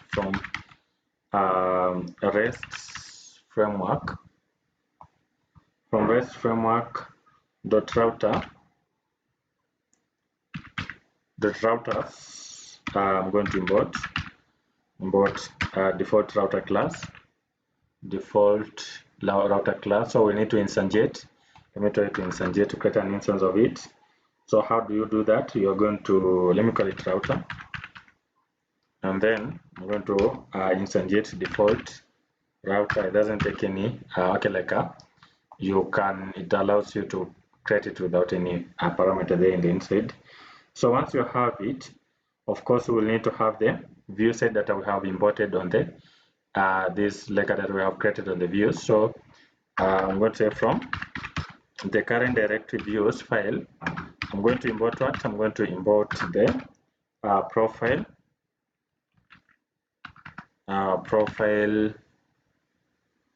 I'm going to import now the profile. Okay, sorry, profile view set. So once I have that, if I wanted to create now the router for that, I'll need to register. I can say, for example, router this object, and then from it, I'm going to say register. And what am I going to register? In the inside, I can have because these are routes. We are going to begin here with the R to specify more of regular expression. So I can call it profile maybe. Profile, and then the view set there. The view set here is profile view set, view set, and then now the base name. We can write the base name. The base name could be similar. Let me say profile. Profile, yeah, profile like that. But then once you've done this one, you need to use because we're using the this from the REST framework, the default router. So we can use that include library and include function here. We can say path, of course, the path function, and then in this path we can specify the home route, which is like you can leave it like that because this one is going to use the this API. Then because we're using the default router here, here you can leave it at none because it's going to use, for example, this profile. Then in the event, for example, in that profile view set, you have another thing like, for example, the you have a function or maybe a method like for getting the name and something like that, or main. So it will be just be picking from profile then / name or something like that. So here I can say I can give it empty, and then now there I'm going to use this include, and I'm going to include now the router that we have just used there, dot URLs, URLs like that. Then now remember on this URL here that we extended this profile URL, it is API. So on this at the end, I'll just say API, then / and then maybe profile. Profile like that, and then let's see. Now you can see it has returned what? It has returned 200 status code, but there's no information because there's no data that we have provided on the profile. Let's try to add in some information there, and then see if we'll be able to see the profile. So I'm going to go to the profile, and then let me try to add in. Maybe let me say Nehemiah. Wekesa, maybe let me say Fullstack developer. Let me say, what did I say at the other end? this other side I said let me just copy this one, this symbol thing, this symbol one, that's the title I'm going to use there. Let me just have it there. Then the phone number, and then the email location, maybe Nairobi, Kenya. A GitHub URL, I can have the GitHub link there. The LinkedIn, I think it is remembering what I wrote earlier. Then the Twitter. And then the resume. This one is a file upload, so I can open it. Then maybe I can go wherever. Maybe, I don't know, YouTube courses. Let me see if there's something. Is there any file there? Okay, let me use something like this CSV, whatever. Just for example, it could be a PDF file or whatever, but then now since I don't have it, let me just use it there. And then now the profile image, I can go to the assets. I have a folder that I have created some asset for demo, maybe icons or maybe profile. Then I can use something like this one or this one. This one is nice, like that. Then let me save. So now when I will try to check on this Postman now, let me try to send it again. So you can see now it is displaying this information that are coming, and you can see the structure it is in JSON like format. So this is what I was saying. We have converted the table which was storing the data in rows and column into JSON format, So this means that this one is more portable. You can be able to transmit to the front end. So once you have this information, then we are good. But I want to have a function for the get request. Now on this view style, I can have a method, and I'm going to decorate it with I'm going to decorate the method. Let me call it main, and since it's a method, it must have the self, and then of course it will be taking the request from the front end. So request, that's the argument, that's the parameter that we are passing there, of which is going to be now the information which we'll be receiving from the front end. And then profile, the method could be maybe profile, then a profile on this one. The profile on this one, I'm going to use self dot query set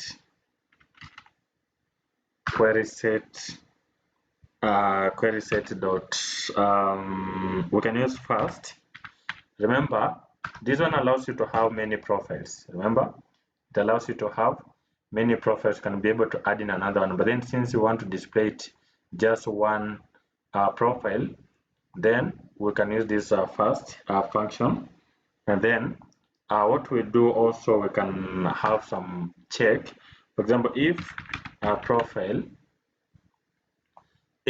is available, then the serializer, or let me say serializer, wait, let me say serializer,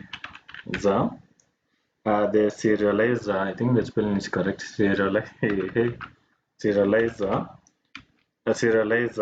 will be self dot get serializer and get underscore serializer, and for the profile,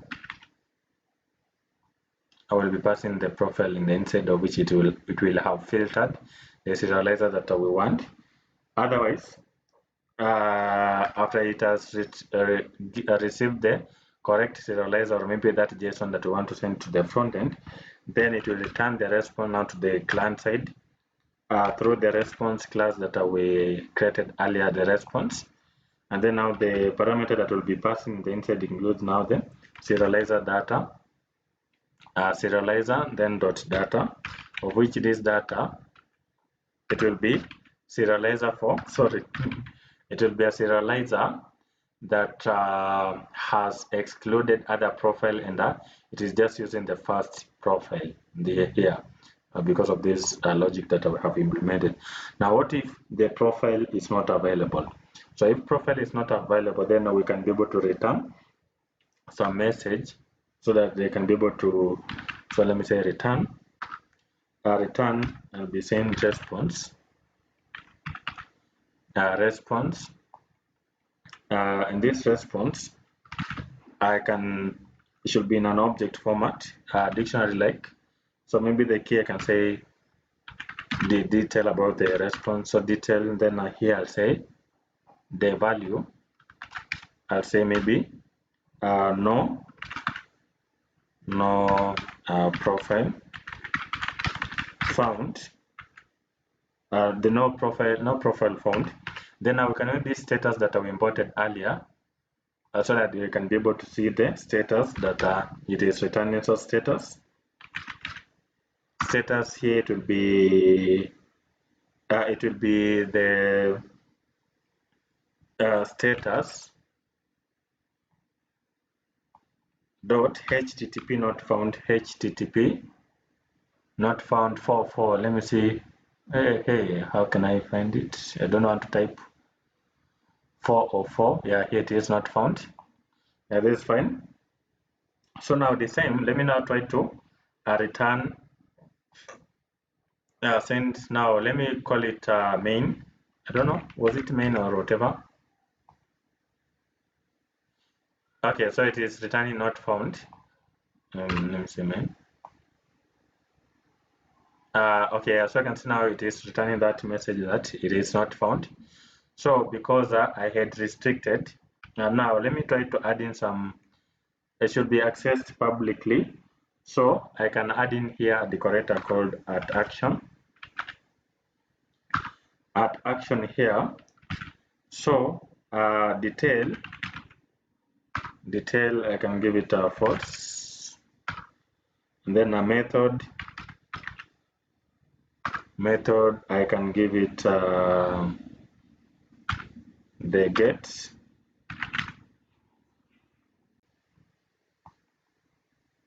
Yeah, so guys, you can see we're able to see that response. Sometimes you need to add in the trailing. I don't know. Yeah, so you can see now this one is returning well. Let me try to uncomment this one. Let me try to uncomment this action and then see if it's going to return or not. The main. Yeah, so if you uncomment it, is going to give you the not found. But then now, because of the decorator here, at least we're able to get now the value, so which means that is configured to work well. So guys, we are good on that. And then I think we can do the same thing on the rest. We can do the same thing on the rest. Maybe I can try to just copy this one. And then the second one was on the scale view set. Maybe, yeah.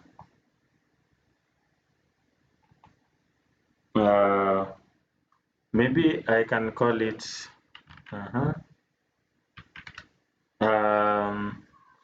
I can call it a scale. Let me just call it scale. A scale still is going to be the read only, but then now the serializer says this is fine. The action is going to be still the same for the get, but then now here, instead of this one, I'm going to change here to maybe I can say scale. I can call it maybe I don't know, skills. Let me call it skills. And then now here, maybe I can call it maybe by category or something like that, so that you can be able to filter by category, category. Now, even before anything, let's try to create a route for this. Okay, let's try to just finish. There's no problem, there's no hurry. So by category here, and then self request. So here the skill, we're going to use the query sets. For the skills, actually it should be all. Actually, this one is not like at the profile, so this one should be all. And this one should be all. And then also categories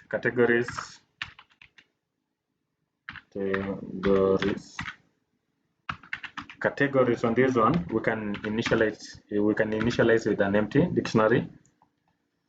So this is categories, but then now we can be able to iterate over them. Now, for example, I say for skill in skills, remember this one is storing all the skills here. Remember, it's not like at the profile, which way we're restricting on the first one, but then this is many, so we need to iterate over them. So for skill in skills, then for example, if now let me try to have something that's quite let me see if I can use this one. For example, if skill in skills, if there's a skill in skill, then no, if skill in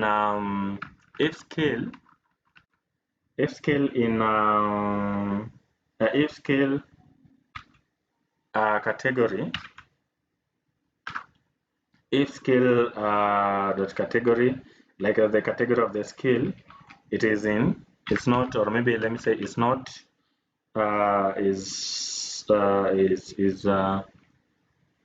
okay, let me try to just, let me say not in categories of the categories. So we want this case to be based on the category. So for example, if skill that category are not in categories, then categories here, let me say now let me try to do away with this one so that it may not be that so here what I'll be saying, so categories, now this, remember this is a function, this is an int, so it needs to have this thing. So I can say categories, which was initially empty here, I'm going to initialize it with an empty list because there is no skill which was found. So I'm going to say skill dot category, I'll be giving it none because hasn't been found. So let me give it an empty list. But then if it is available, like if the skill is available in the categories, then we can be able to append the list, of which here it was in an empty list. But then now, no, actually we want to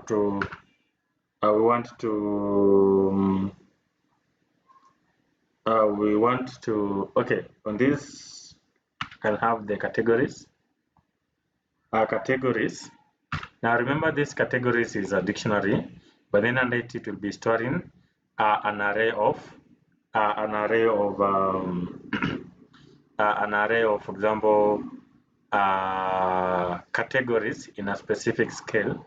So in this one, for individual one, so for example scale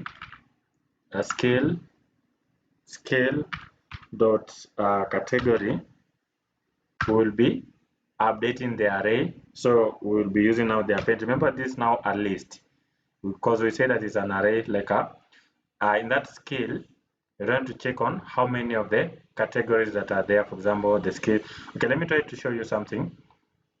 So this is the skills, this is the skills, and then now the array of individual skill. Now this is an individual skill, this is an individual skill.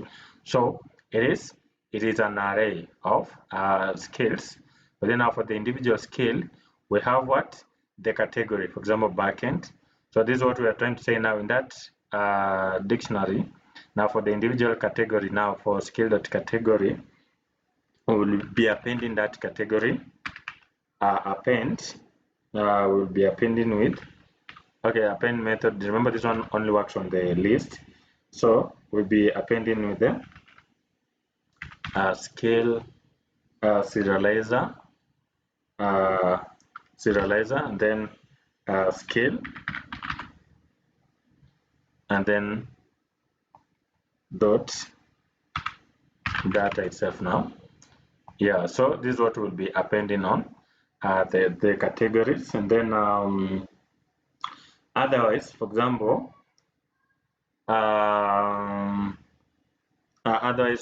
if like if for example there's no skill at all in your skills, then you just return maybe the response with the categories. Yeah, so now first of all, let's try to create a route for that. Let's try to create an endpoint for the what is it called, comma here, and then I'm going to have the a scale view set, and then on that as well I'll be able to register it here still. So here what I'll be doing is just change here from this one. I'm going to change here to scale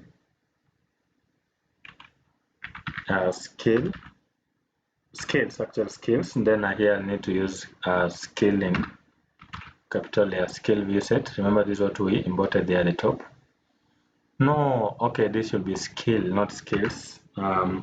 Should just be skill view set like that, and then scales. Yeah, I think this is fine. Now let's try to go to the other end and then be able to see.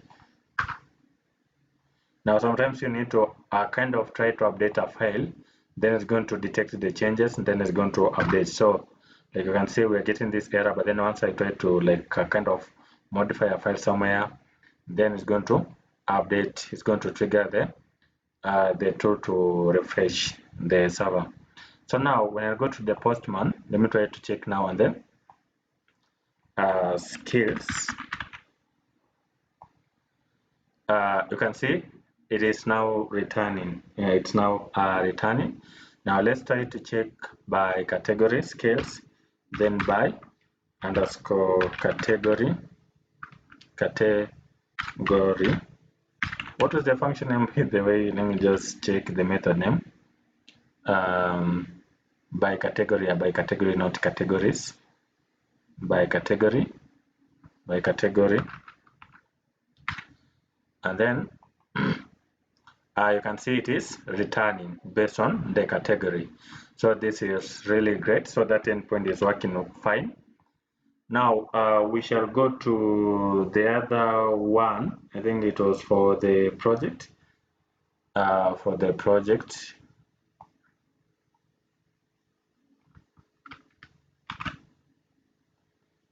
the project, and then here I'm going to just change it to from skill to project,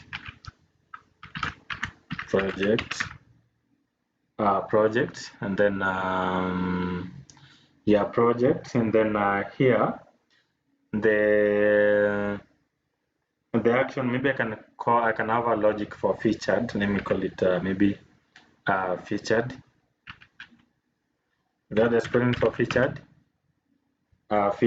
and then now on this one I'm going to just make it match symbol.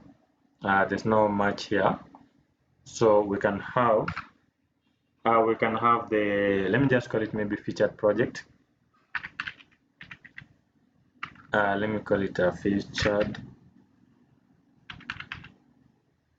I think that's the spelling for featured underscore project. Project though, so this one is going to be self.query set, but then now here we are going to filter because we are intending to target the filtered.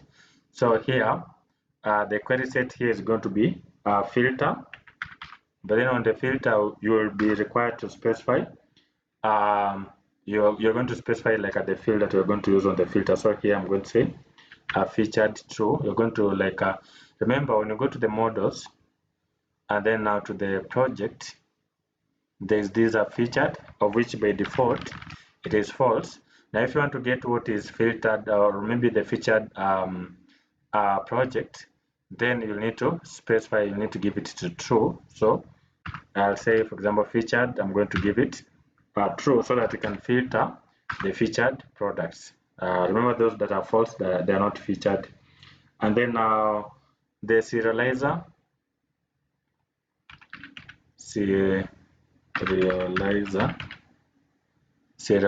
here, I am going to use self dot get underscore serializer, and then now this one I'm going to use the featured projects here, featured project, so that you can be able to filter that one. And then also, since you can have many featured products, so let's use the many true, to be true, so that it will allow also to have many of the featured products. And then we shall return the response. So response, return, sorry, return, and then response. On this response, we're going to use now the serializer data here, the serializer of which is going to store also the data which are filtered based on the featured. So I'm going to say dot data. Now let's try to also create a route for that. So I'll go to the project, then I'm going to import the project view set, and then I'm going to change here to from skills to, now since these are many, maybe I could call it project here, project. And call it projects. Projects, and then here I'm going to use the project view set like that. Now here it needs to refresh. I will need to refresh here, but then now instead of like breaking the server and restarting, sometimes you can try to modify a file somewhere. Then when you modify, it's going to trigger the tool to detect the changes, and then it's going to restart the server automatically. Yeah, so it has restarted. So now I want to go to this other end and be able to test the endpoint. So what is the endpoint here? It is products. Was it products like that? And then wait, project, sorry. You know, I'm used to e-commerce projects. Projects. I think that's the, okay, let me just confirm. Oh, by the way, we haven't created any project here so far, by the way. We haven't created any project. Let me see the kind of project that, let me just copy these the content here.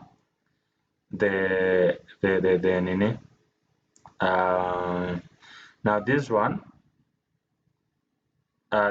I trimmed. By the way, there's a tool called ChatGPT. I believe by now you guys know. We can use it to generate some content, or even Gemini. Let me go to Gemini. And then let me ask it to generate for me. So this is the title. Let me call it, for example, digital. So this is the title. Let me go to this other end. Where is it? Projects. And then the title. Then it has the description here. Some sample description. The key features here.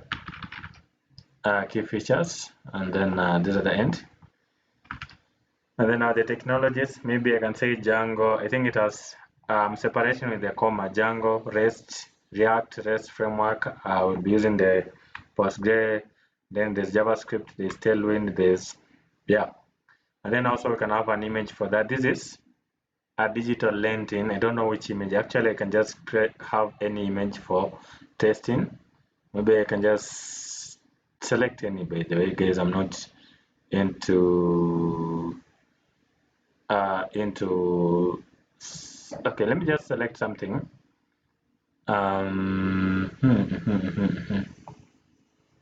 me just have something there, and then a GitHub URL is speaking. Then the live, you can have now the live URL of the that project which is now live. Then let me try not to make it featured at the moment first. Then now let me go to the Postman, then try to run again. So you can see now I'm having this kind of information. Now if I try to go to featured, the endpoint to handle the featured was, let me go here, it was featured. If I try to access now this featured, then I'm not going to get anything. Of course, for 200 status code, but then no, you can see there's nothing there because that project is not featured. Let me try to make it a featured one. Make it a featured. Then when I try to rerun it again now, and then you can see now we are getting the output, the result. So which means the endpoint is working well. And then also let me try to tell it to generate another. Let me say another for e-commerce. E-commerce. Okay, in fact it has brought several. So so let me just copy this one. This is the title. This is the title. Let me give it a title, and then now the description, I'm going to just copy it here.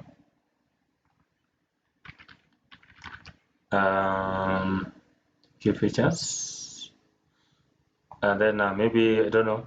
Okay, let me just give it some title there. Then technologies, say the same or whatever. Then I can find an image for something relating to e-commerce. I don't have them, by the way, guys. You can take your time and get something, a screenshot of the project you've done. But then this is just for demo. Now I don't know which one I can use here. There's nothing about e-commerce here at all, actually. So let me just select anything, by the way, now. E-commerce. I don't know where e-commerce is. So let me find e-commerce. No, if they are not available on this other end, I can just go to the let me just go this other end and then try to search for e-commerce. E-commerce, something like that. Then let me try to find an image about an e-commerce, something like that. This one, let me save the image, e-commerce. And then I'll go to this other end, then do the importation, import, if there's an English like that. And then this one, then I want to make it as well featured. No, okay, let me just make it featured. Then now you can see we have two. And then on the Postman now is going to return all of them. So you can see now we have more. So the endpoint for the featured project is working well. Then we can be able to also create another one for the experience. I think experience is going to be much easier. The experience, because this one I will just need to, there's no like a featured experience or whatever. So on this one, I think I can just have the query set and the serializer. Let me just have the what do we call it? Let me have the let me have just change from project to experience.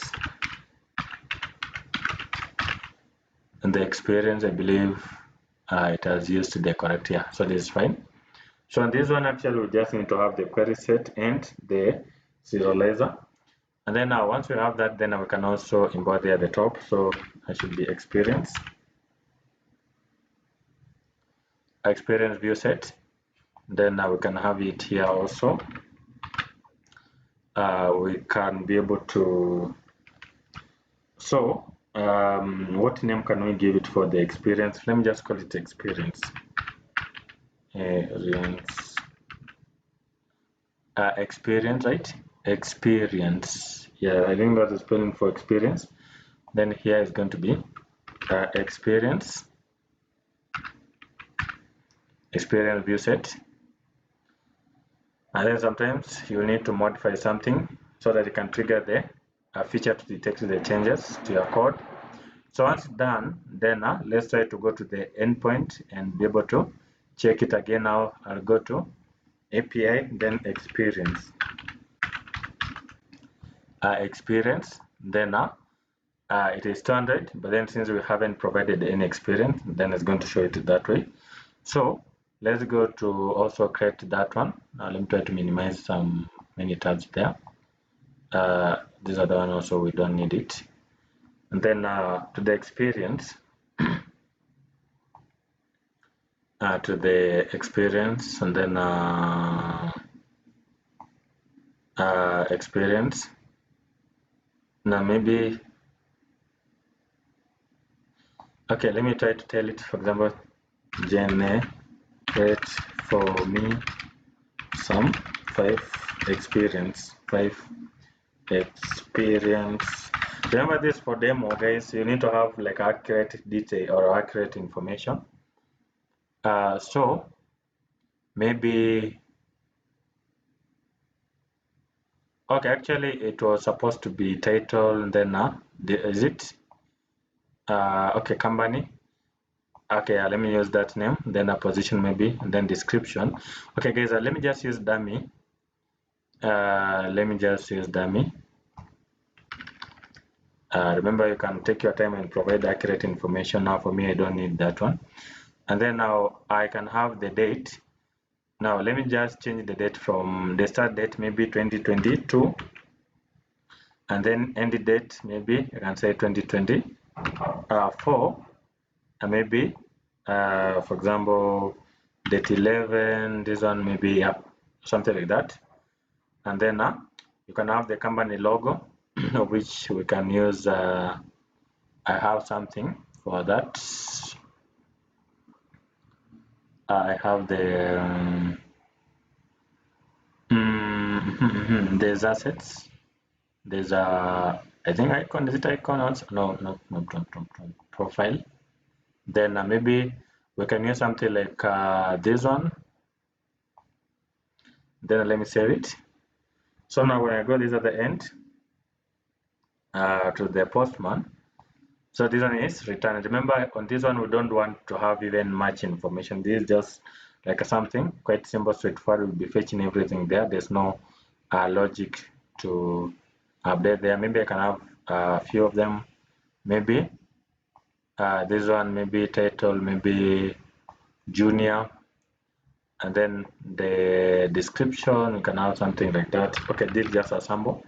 You can have your detailed one, and then maybe this one, the date, maybe I can say 2024, and then end date, maybe I can say current. So these are the ends. Let's see. Yeah, so guys, the endpoint is working fine.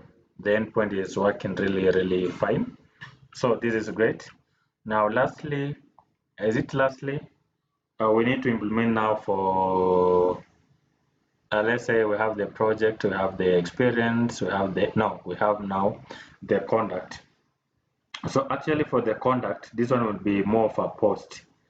This one will be more of a post request, because I will be receiving it from the front end. I will be receiving from the front end, so I will need to change the logic there for the conduct. Maybe I can use something like can copy from this at the end. Maybe the scale from the scan.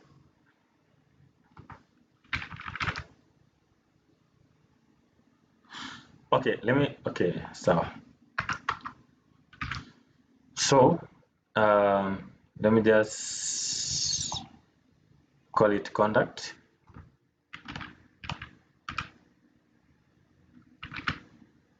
Conduct. So actually the query set still conduct, we are getting everything, but then this one will be using now, instead of the read only here, we're going to use, because this one will be receiving from the front end. So it should be model view set in this case, and then serializer class conduct serializer. This is fine. Then now the HTTP method, let me just say HTTP method method names. Here, this one is going to only handle the posts. We are going to just receive something from the front end. Remember, it should be a list, but then I'm going to have only posts. Okay, post method, yeah, to receive something from the front end. So here, actually, I don't need to have this method because this is a post. So here, what I require here is just a method maybe to create. This is a method to create, and then what do I require? I can have maybe serializer. I can say maybe serializer here.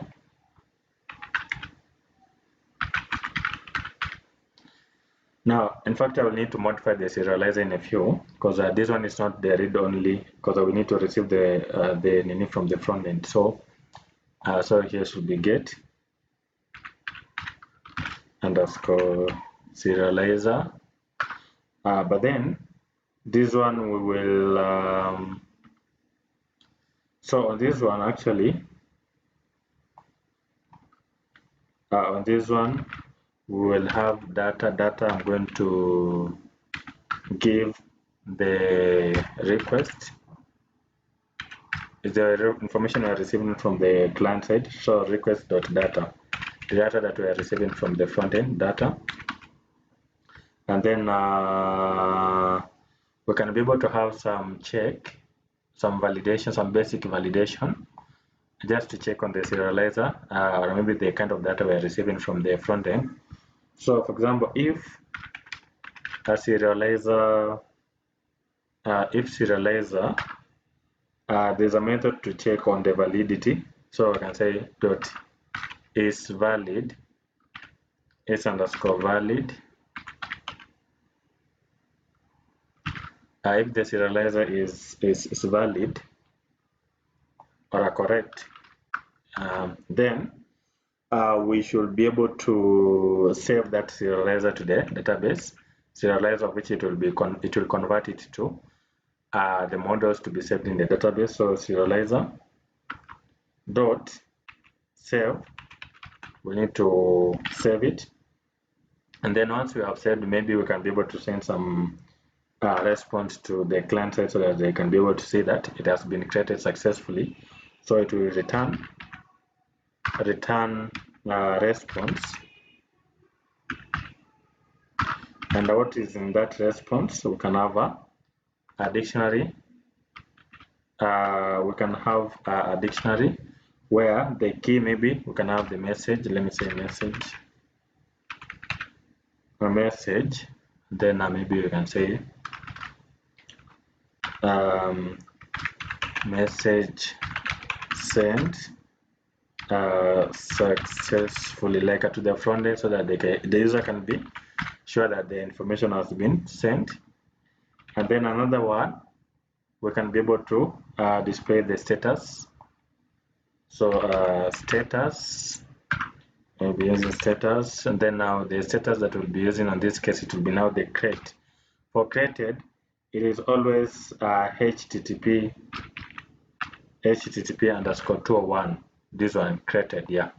So this is the one that we're going to send to the client. Now this is if the serializer is valid. What if it's not valid? Then we will be return response with the error. So serializer dot error errors, serializer dot errors, I think, yeah. And then also the status, we'll be using the incorrect, the bad request. So we can say status dot bad request, of which is http 400 400 bad request. Yeah, so this is for the conduct. So now I will need to modify the serializer because this one is for creation, this one is for creating. So Okay, but this is just fine, only that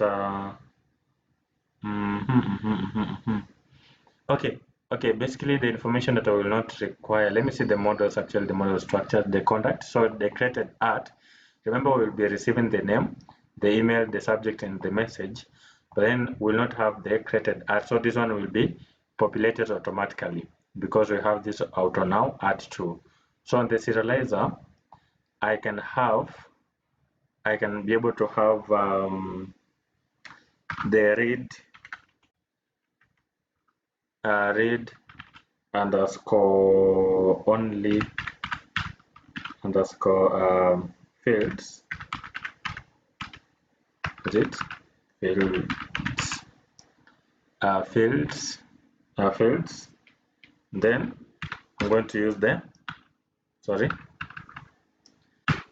created art. So it should be created art. No, it should be created underscore art, that field in the models created. The created and now should be in quote now. Created art. So like that, then we can be able to also create the route for that. So I need to import it first. So contact view set. Then here I can call it what contact.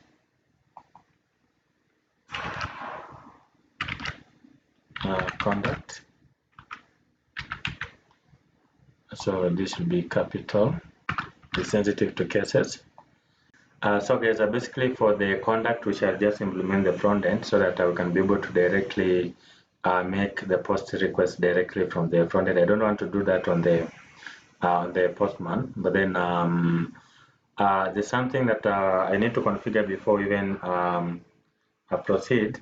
Now you can see now, instead of like having these many folders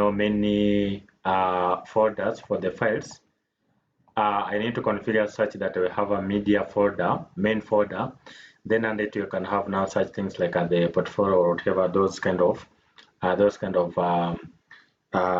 media files, so that it doesn't just take a lot of much of space. Like it should be, we should be more organized, such that you don't have many folders here at the root for media. At least that you need to be sure that the kind of the file you're trying to create, it is a media, so that you don't open it thinking that it is an application. Yeah, so basically what I will need to do, let me go to the project setting, and then what I will do is to go to the media. Maybe these are this static, basically this static, okay, the static URL, or maybe on these static files I can have. Now first of all, remember also the time zone here for me. You can change to, okay, let me leave it at that, but then you can change it to your time zone here. Like for example, here it is Africa, Nairobi, or something like that. But then let's just use that for the moment. And then also we can have the media route, because we are going to configure the front end to access the backend. So I can have media route. I'll be using this base directory here that it is defined by default here at the top. Then the base directory here. So for the media route, I'm going to use the base dir, and then the base directory. Okay, the base directory, and then now the folder is going to be for the media, so that it doesn't have to like create many of them the other side. So media for the media route. I don't know if that's the spelling for media. I think yeah, that's fine. Now we can also actually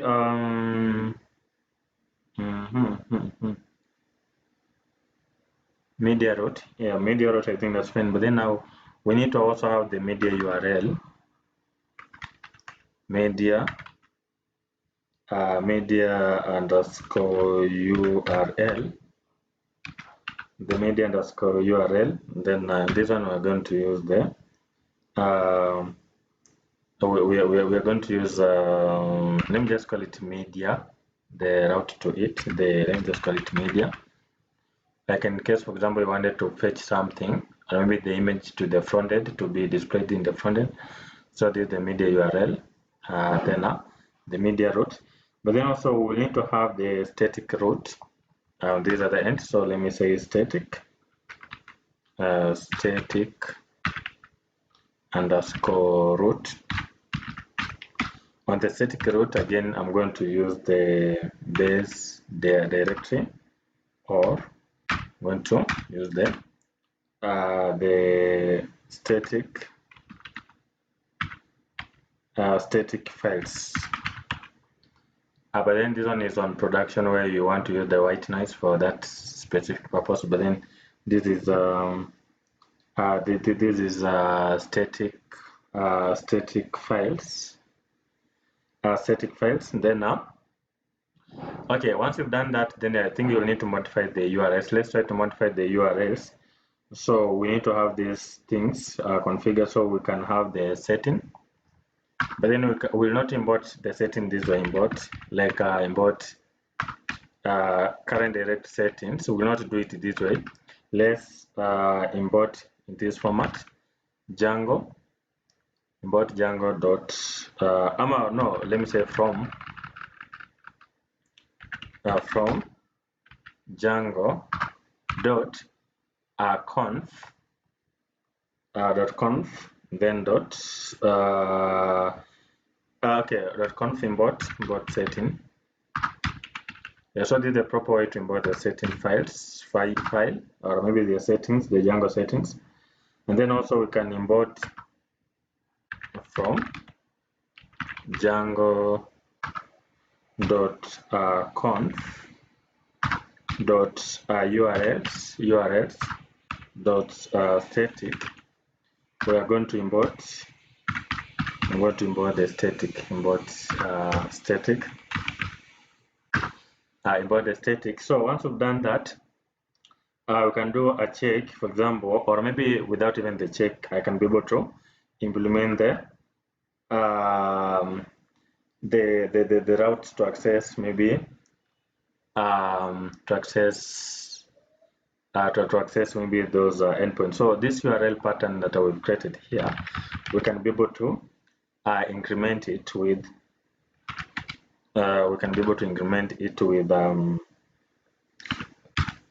static, that function that we've just imported, and then I will be saying setting dot media URL. Actually, we have the media setting dot media URL, of which is here,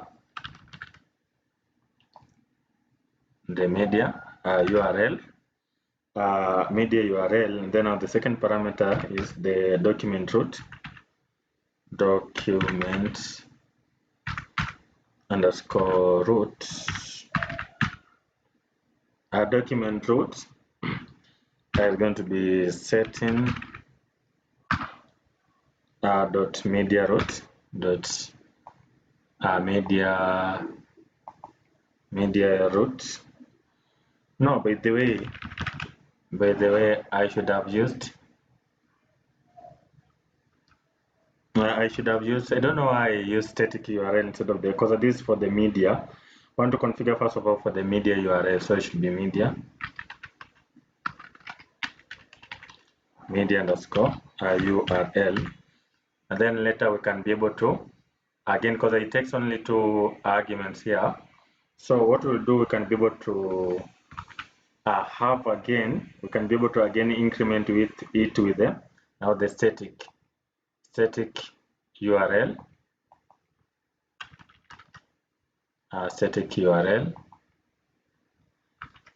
and then also the document route here, it will be now the static route. So this way, when you do it this way, then it's going to be work very well. Let me try to run, but then now I'm going to delete this extra folder that are here. For example, projects, I'm going to delete it. and then also resume, I'm going to delete it. This is a profile, I'm going to delete it.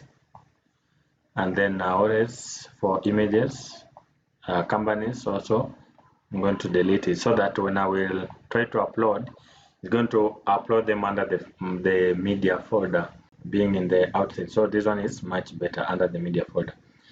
Yeah, so guys, so this is pretty much it on the back end.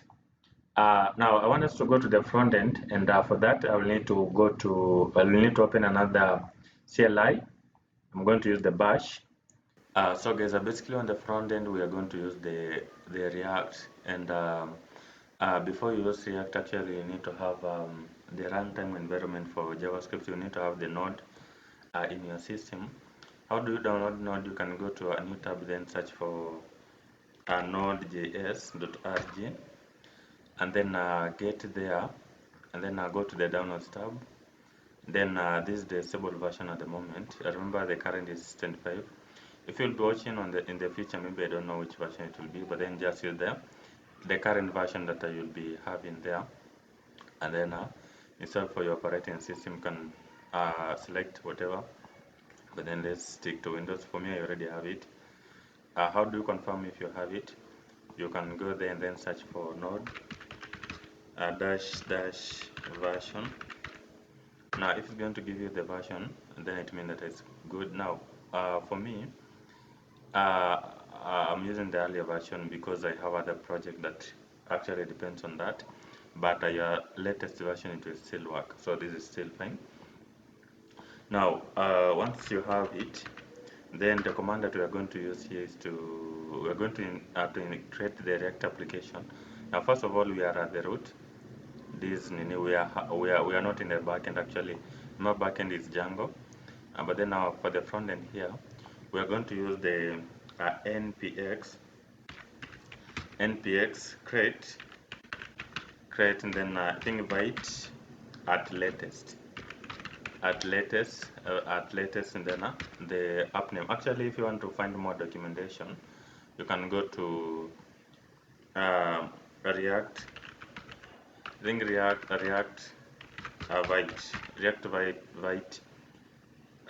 Vite, and then they are going to give you the guide how to create the React application. And I don't think, yeah, so I think this is the documentation. Yeah, so this is npm create Vite at latest, although we can even specify the application name there. Let's give it the app name. Let me call it frontend. Npx create npx.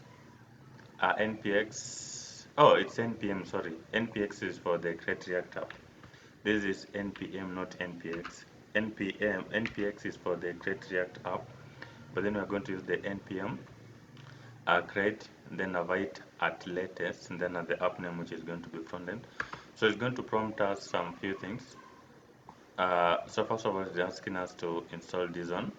We shall type there Y to accept it, and then it's going to also prompt us to select the framework we are going to use.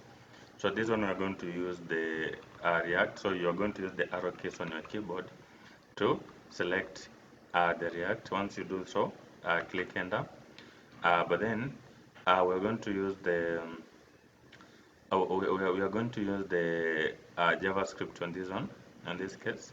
So you can scroll down until you find the JavaScript, or you can even select JavaScript plus React compiler. So this one basically it can give you like some like this one is much sensitive. Actually, let's use it. Let me just select this JavaScript plus React compiler, so that in case, for example, if you don't write something or maybe a proper extension, you'll get a warning. So you can select the JavaScript. In fact, yeah, so select it. And then here you can select now, click enter, install. Okay, basically you can do so, or okay, let me say no first, so that you can install it first. Let me clear. And then I will need to navigate to the front end. So cd front end. Then once you're there, you need to install the dependency to the system. Clear. You will need to install it. It is npm install to install these dependencies which are in the uh, package.json. It's going to install everything there. They are going to go to the node modules. It's going to create a new folder here called the node modules. Then it's going to list everything there. But then as it installs, let me try to mention something. First of all, anytime you are going to create a HTML file, anytime you are going to create a HTML file with the structures and all that, remember HTML defines the structure of pages, like these are heading, these are paragraph and all that. So anytime you're going to create an HTML page, and then you're going to run it on the browser, then the browser engine is going to convert your HTML into a model called the document object model. Remember, any HTML you're going to create is going to have some classes. The root class, or maybe the parent class, is called the node. But then we have the child class under the node. The element class, which is now a child class on the node. Then after the node, we also have another class, which now should be the grandchild. So that should be the HTML element after the element, which is now inheriting from the element. Then from the element HTML, from the HTML element, we have now the other nested class, or maybe the grandchild class called the. Now for the individual elements, like for example, the paragraph HTML element, the heading HTML element, the paragraph or maybe the link HTML element. So these are now the child classes, the grandchild under from the root, actually from the node. So basically, before you use any class, you need to create an instance. Remember, a class is like a blueprint you use to create the object. Like you need to have a class before you create an instance. It's like you are having someone called a person, but then person is more general. You can have, for example, a person like, let's say, a Nehemiah. So Nehemiah, it is inheriting from the person, or maybe it's an instance under the person class. Or let's say it is an animal. It's more general, but then if you say something like a cow is an instance of the animal. So these classes are the blueprint for creating the objects. And anytime you're going to run that HTML on the browser, then the browser engine is going to convert it into a model called the document object model. And the instance, or maybe the object that is going to be created under the model is called the document. So with that document instance or object, then we're able to manipulate now the HTML properties, elements, styling, and all that, the layout with a language like JavaScript. And that's why we're using the JavaScript on this React application. Remember, this one depends on the JavaScript. You need to have some knowledge in the JavaScript, and you know how JavaScript works. Because as you can tell, we have a HTML file here. On this front end, we have a HTML file. And then on this HTML file, it's just a simple file. But then you notice that here on the body, we have a div element without any content, but then we have this ID of root. So we'll be able to inject some DOM manipulation by the help of this ID. So remember here we are extending this. We are referencing this JavaScript so that we can be able to manipulate this DOM by this ID. But then now remember, you need to have the script here at the very end. I told you that anytime you're going to run this HTML, the browser engine is going to convert it into a model called the document object model, and that the instance that was going to be created under that model is called the document. So once the DOM is created, that's where now the JavaScript is going to manipulate it. So you want to make sure that the JavaScript is always at the very end, because it's going to do it, it's going to manipulate it after the instance has been created. So you have to make sure that this one is at the end, but still when you're going to use the divide, it's going to automatically create here at the very bottom, so you don't need to attach anything. But you're noticing there's no content here. We'll use the JavaScript now to manipulate this HTML. The route, or maybe the path to the JavaScript to manipulate it, it is in the source folder, and then the file is called the main.jsx. Let's try to go there.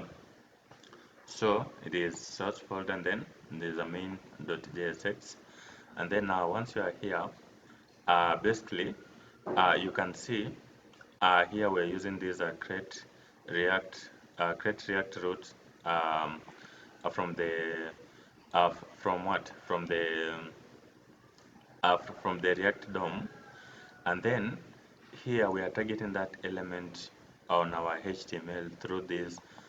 Remember this like as the main instance, the main object we are going to have whenever you have that model, the document object model. And then on this instance or the object, we are going to call the method called get element by ID, and it requires an argument, and the argument here it is root is like an ID now. The ID is root, where we had linked the JavaScript with the ID here it is root, and there's no content at the moment. But then with JavaScript here, because we have linked now the JavaScript that we have targeted that HTML by the help of this route, so we're able to manipulate it. You can see under this render method, we are wrapping everything under. Okay, by the way, it expects a single application, but then you can have the nested apps under them. So by the React depends on the components. So you'll be having the main thing, and then now you have now sub modules under them, like similar to how you can have, for example, this HTML file of which everything is under the HTML. But then in the inside you can have, for example, the head, you can have the body and some other nested elements. So the same approach here, you can have the parent element or maybe the parent component, but then you can have the nested components. But then you want to make sure that all of them are under one. They are just under one. Like you have the parent element or maybe parent components, and then under them. So actually we're using the strict mode. This allows you to, for example, if you're trying to run the React, and then you get an error, it's going to stop everything until you fix that error. So this strict mode is very helpful, especially for debugging. And then you can see here we are linking the app, and the app is located on the app.jsx at this current directory, this app.jsx, and then here it is.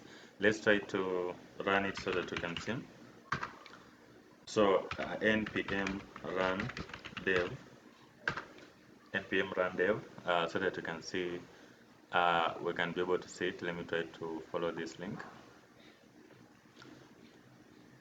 So you can see it is working fine. So this is this app.jsx that we have linked here. It is there. Let me try to delete some content. By there I have a course on the React. In case you want to learn more about React, then I've created a tutorial or a course for that. Let's say this is heading. So you can see it is working fine. I can remove even everything here. Let me just remove even the styling and all that, because we are going to use the Tailwind CSS. Okay, because of the index.css, but then let me try to delete this app.css. Now on this other end,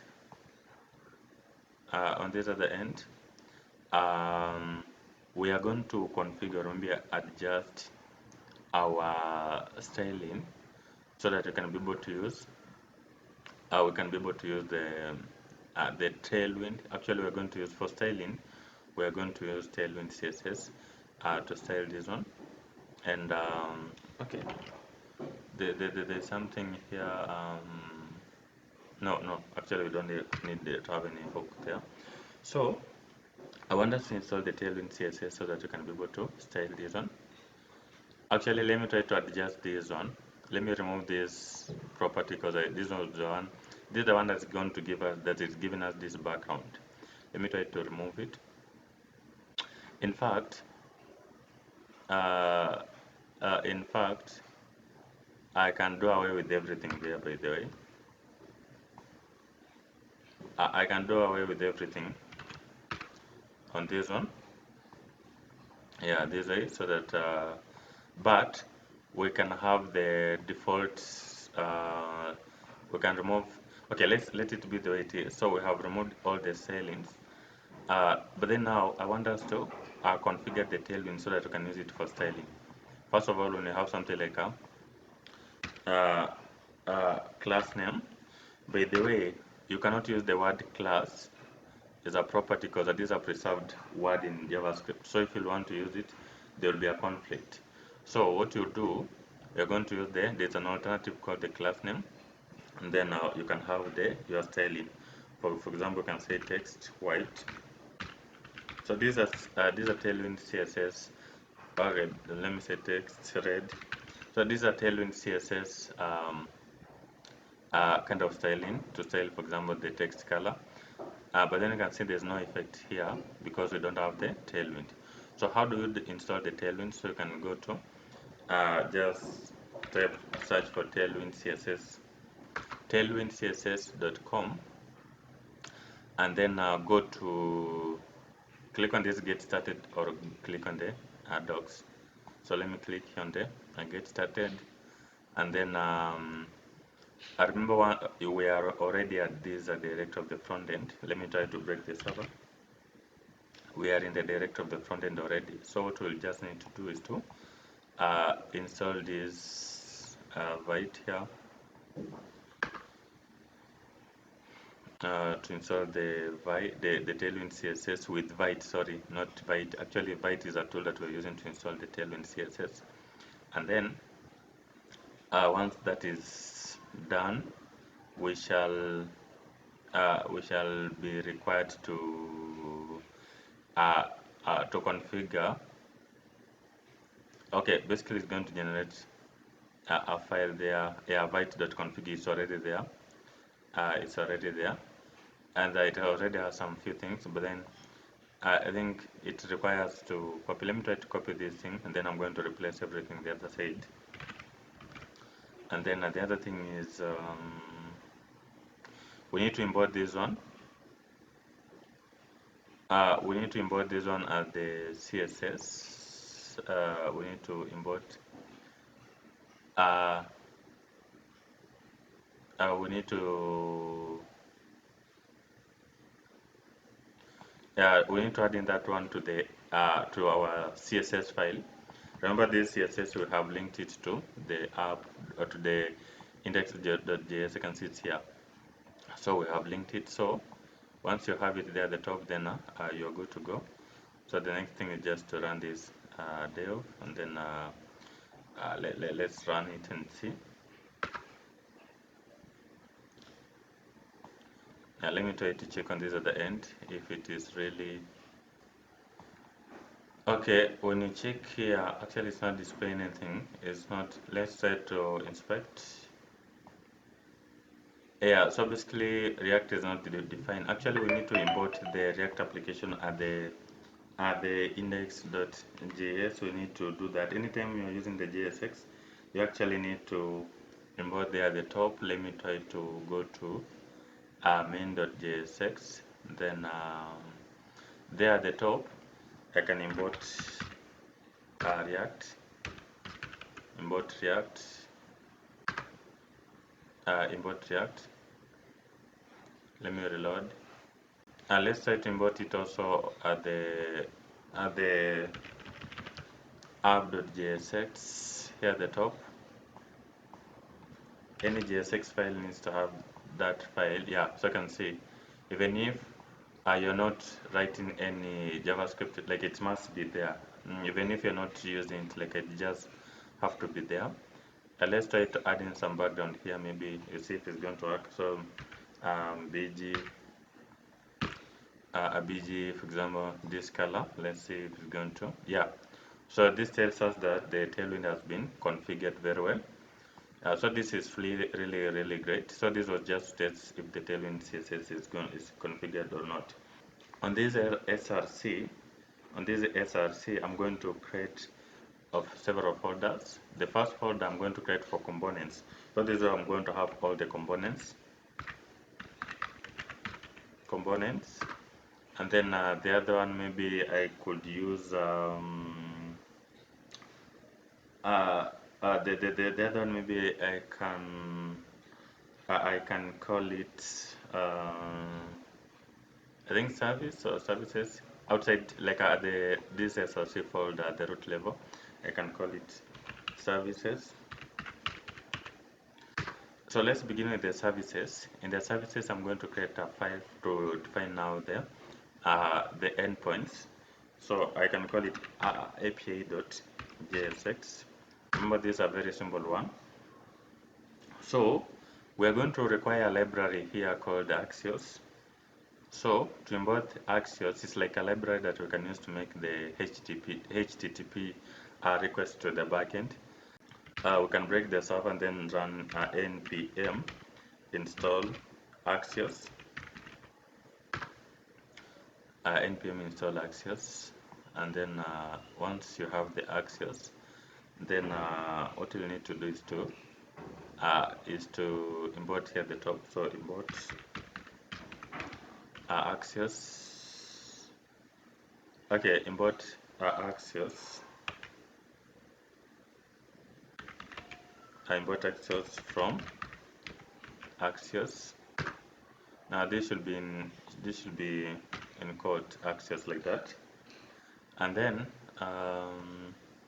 so this is what we'll be using to make the request, and then now we can define our the base URL, the API base URL, and what is the API base URL we were using. It was using port 8000. Remember the DP it is. In fact, let me just copy.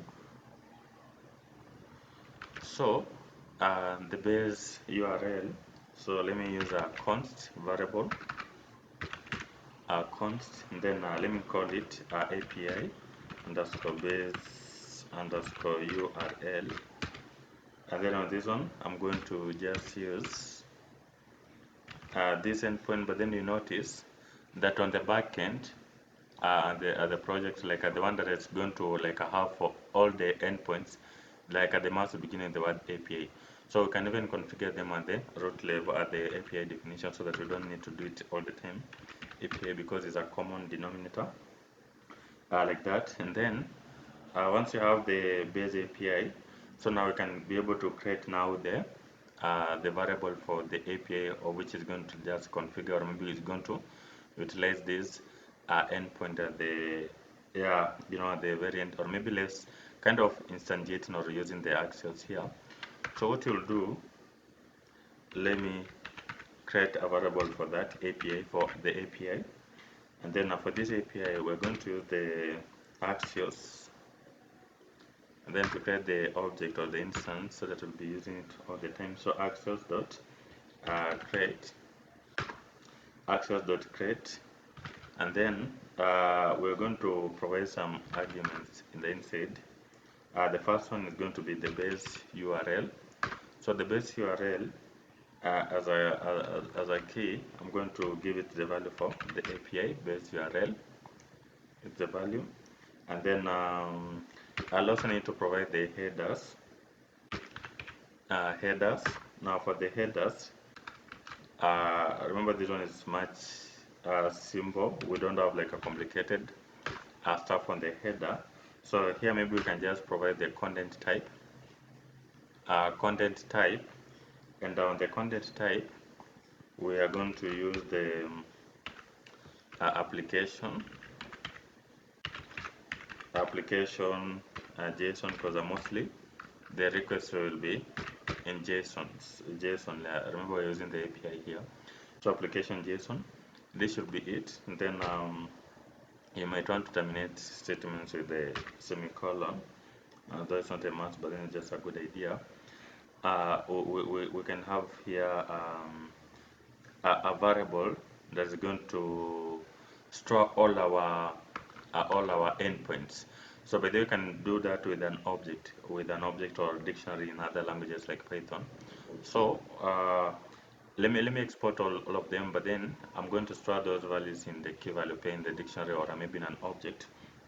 So I'm going to use this keyword export, and then const, because I want them not to be changeable. And then maybe I can say portfolio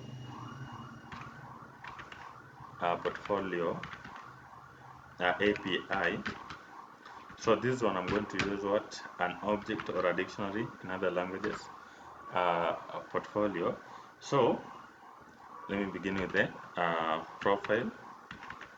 Remember, this is just the get apart from the conduct. So for the profile here, the endpoint, I can use the get profile, because this is a get request. So get profile. Get profile is the key.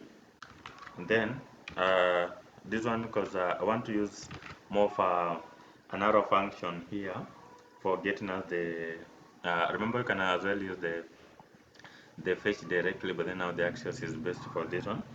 So in this one, I'm going to use the arrow function, and then I'm going to use these access that we have created the API for it. API, which is going to have everything to do with the access, then the base URL and all that. So that here, I'll just use the method. This is get, and then I will specify now the route to get the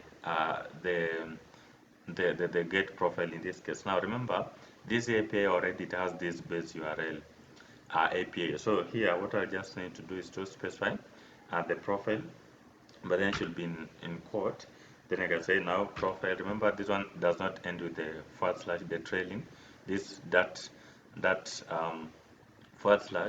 so I need to have it here, and then I can say maybe profile, but then I'll be using the main. You remember the main that we implemented in the backend? I'll not use it directly. I'll need to use this main. We had implemented here. So this main that has the proper decoration, or maybe the action for good, because we have also implemented the not found and all that. So it is much more better for that specific purpose. So so this one is for the main, and then because we have several, you need separate parameter with the comma, and then now the other one is going to be for the skills. Now for the skills, the method I can use the get skills,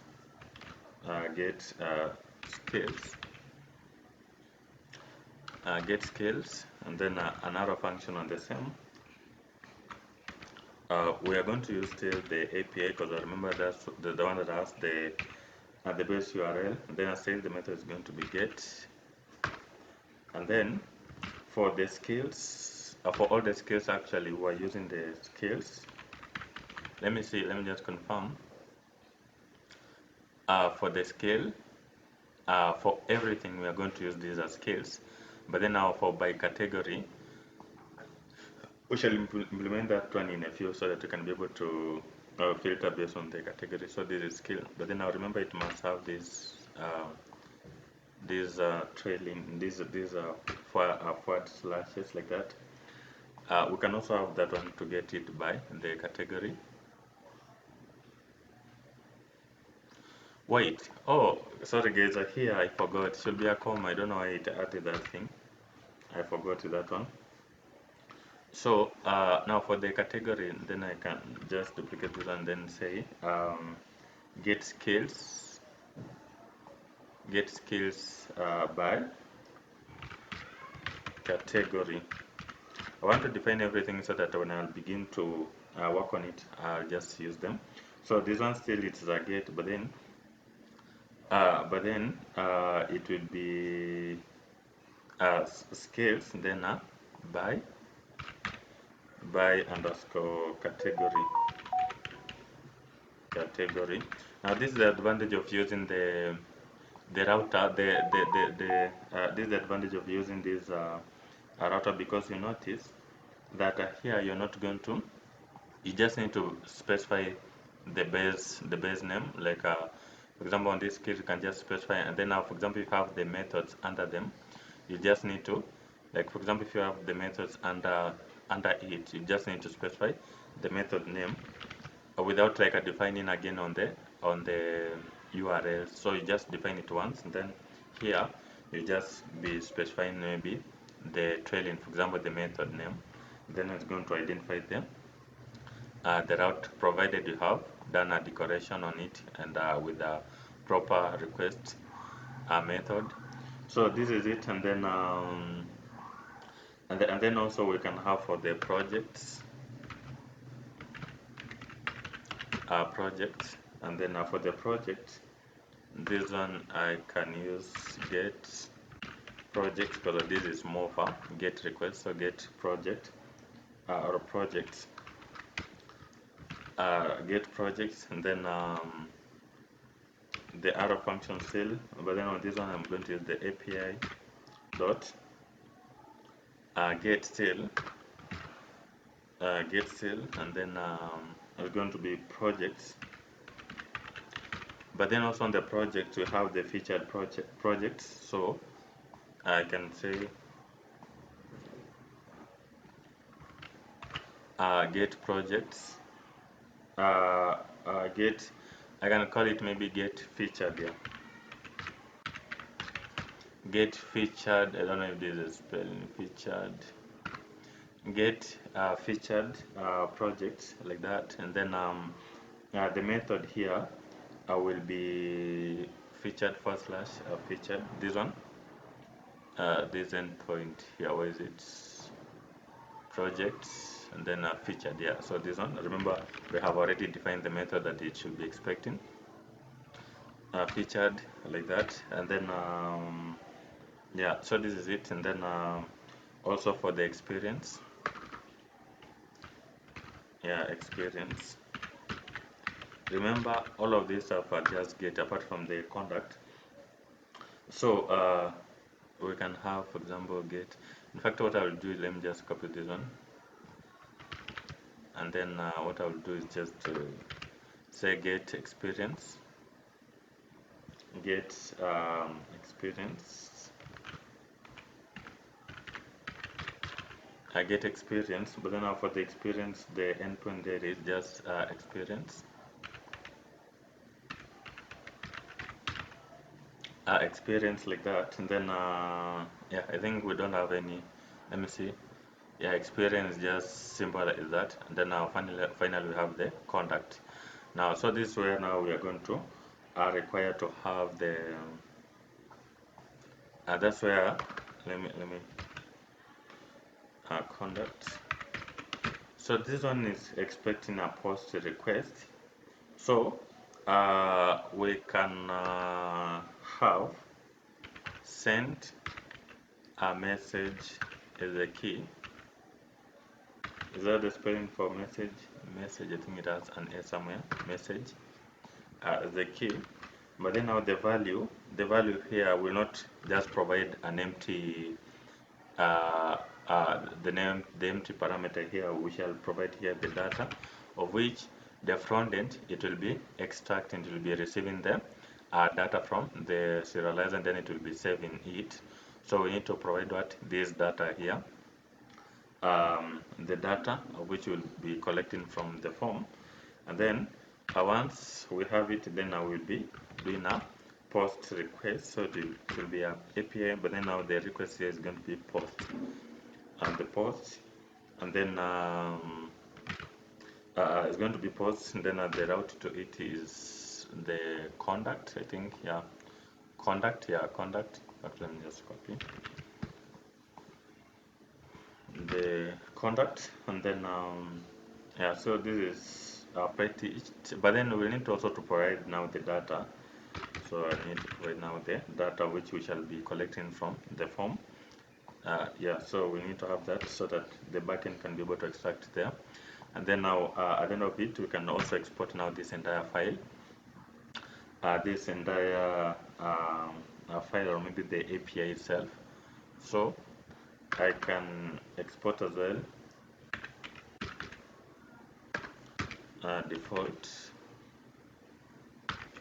default API, so that in case we want to use it directly on another application, then I will just need to use this API instead of like redefining everything with the base and all these headers, so that you can just use this API the way it is without any issues. But then since we have already implemented everything, it's going to just work.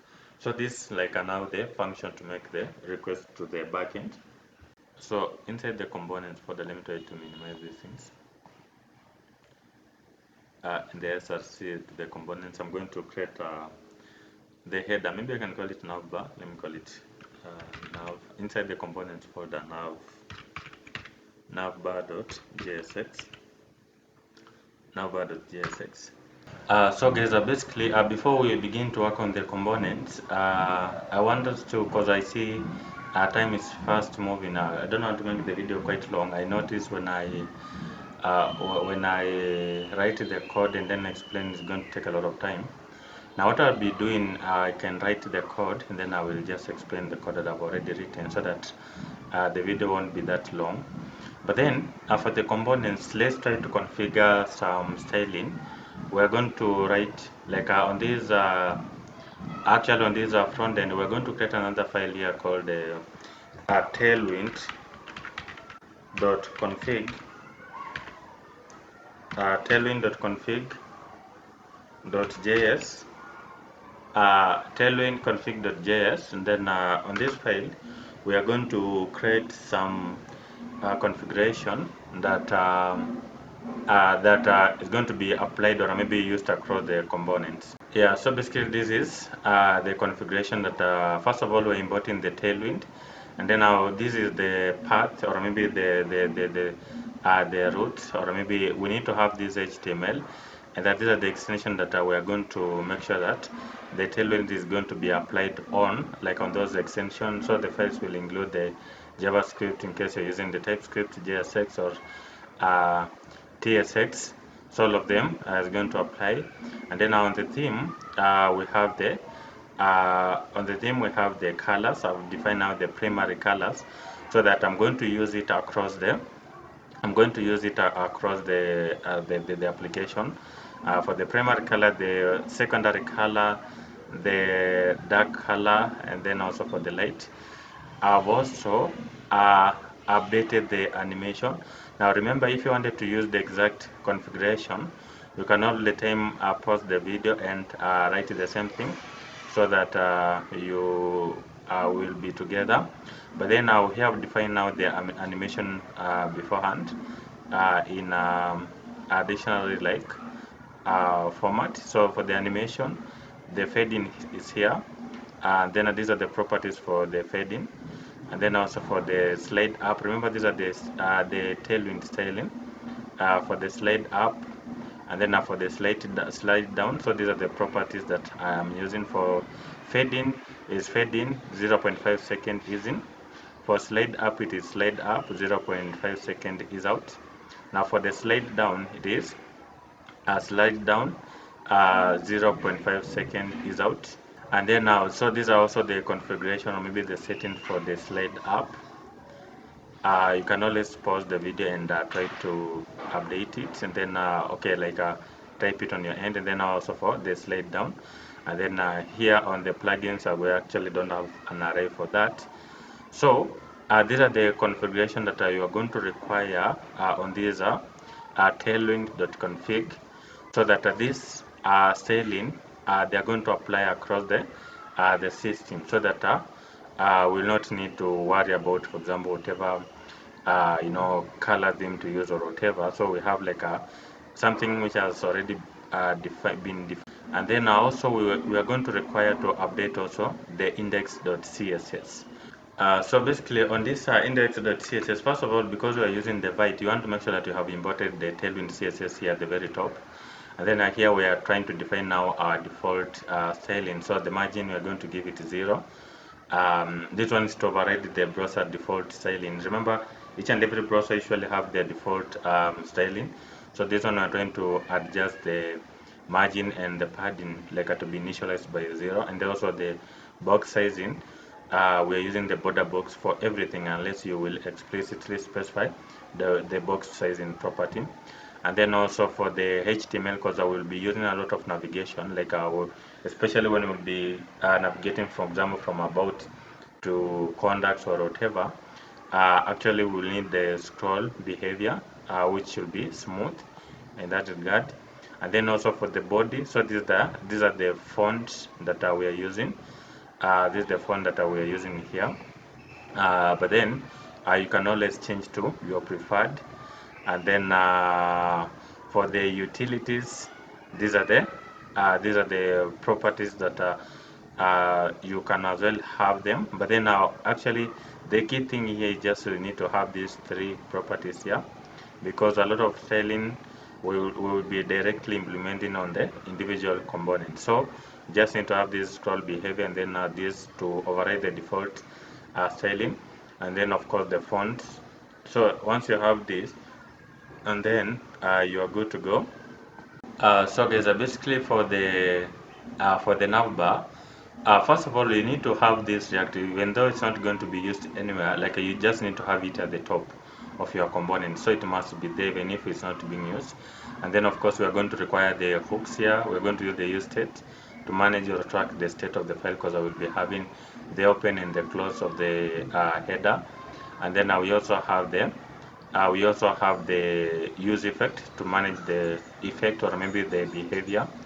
And then we are using this React Lucid for the icons. Now remember, this is a navigation, so we are going to have the hamburger menu when you're going to click on it to open. And then you want to close it, you're going to use this X to close that close to close, for example, if it has already been closed. Now for you to be able to use it, you need to install it, and that is how you are going to install. Just type there npm install or I, then this Lucid React like this. You just need to import it this way. Then you'll be able to use this menu. So this is like a library that has those configuration. Now for me it's already installed, but then the next thing here, we're using a function based component, and a more specific, the arrow function. Why that? Because it allows you to create a variable, and but then that variable, it is again the function. So this one is much easier to use but then also we're using the function based, because we have them these states. So we actually don't need to have the class and define everything from the scratch. You can use the states, and they are going to help us. So the first state here is to track the open and closing of the navigation. So the initial state is going to be open, or which should be false. But then now the setter, or maybe an update after, let's say you're trying to click on it to open, so it will be using this function called the set is open. Now for the scroll as well, okay, like the other one is track the scroll behavior. Like once you're scrolling down, we will want at least to update that navigation bar to display something different. And then now when you scroll down, it's going to also display something this different, like at least to make it more interactive, more appealing. But then now the initial set on the scroll is going to be false until you will be able to, okay, we have implemented here some behavior, some effects. When you'll be scrolling down, at least when you reach a particular height, then you'll be updating the scroll behavior. And then on that, you'll be able to change something. But then the initial state here is scrolled, which is defaulted to false.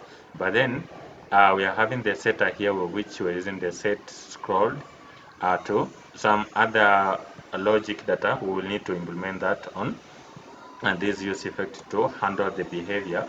So basically on this use effect, which we have imported there at the top, is going to help us on that to manage the behavior. So here we are trying to call this, we are trying to use this use effect, but then now within it we're able to have another function in the inside. Now this is by the help of the arrow function. So in the inside here we are creating what a function to handle the scroll behavior. Like once it is scrolled, what should be happening. So in this function, basically I'm trying to just call this set scrolled, But then now the parameters that I'm going to pass in the inside is going to be now window, and then a scroll Y, which is more for styling to track the scroll behavior.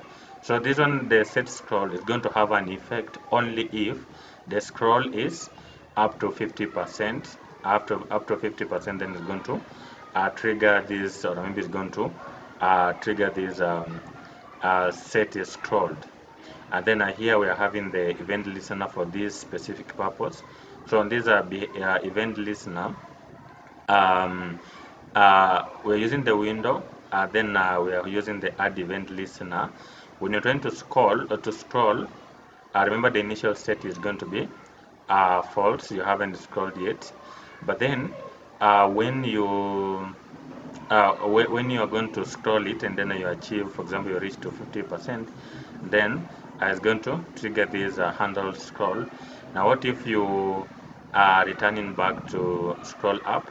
So we are going to use now that event listener. So on the return here, we're going to use the arrow function here. Then a window here, we're going to use the remove event listener on the scroll, and then on this specific function to trigger that specific purpose. Now remember here we don't have an array of dependencies, so we just give it like empty like that. Yeah, so this is on the use effect to handle the scroll behavior.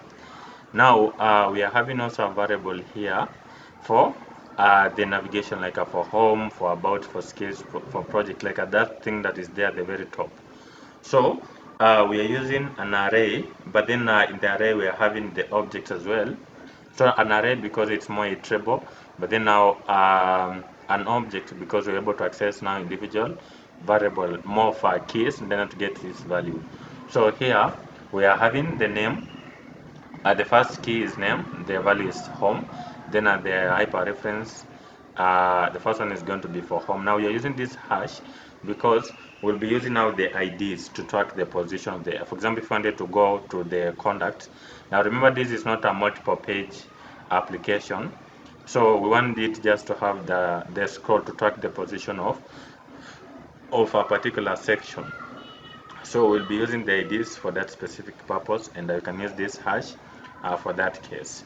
Now the same to the about, the same to the skills, and then the same to the project, the same to the experience, and then now the same to the contacts. Now on the return statement, this is now where you're going to implement the JSX. And I remember on the JSX, you need to have the parent element. Like you cannot have two parent elements. You need to have one parent element, and then other things will be now nested under it. So here we are having the nav as our parent element, but then on this parent, on this first tag here, we are having a class here, but then it's trying to display it dynamically because of this backtick. This is more of like you need to write it this way so that you can be able to use like some variables, so that you can be able to use some variable inside your string. Like this is a text, but then if you wanted to use a variable inside your text, you need to use this backtick. And because you notice at this point we're using this variable because of this backtick. So here, first of all, the head is going to be fixed at the top, of which the top we are trying to make it like to start at the very top, where the top property is going to be 0. The left also is going to be 0, which means that it should start from the very end. And then now the right also should be 0. And then now the Z index, this one is to make sure that it is at the top of everything. And then the transition is going to be all. Transition is going to be all, remember. Yeah, so the transition here is all, and then now the duration of the transition here is going to be 300. It's going to be 300. Now, since we're using this backtick, we're able to write the variables in the inside. We're able to write the variables in the inside. But then on these variables, we're trying to do it dynamically. Only when, for example, you have scrolled. Remember, we have already implemented it. We have already define our state here, which now the default state on the scroll is false on the on that. So for example, when it is when it is scrolled, which means that if it is true, or when it is scrolled, then the background is going to be dark. Remember, we had already defined these colors on these other sides. So for the dark, it's here.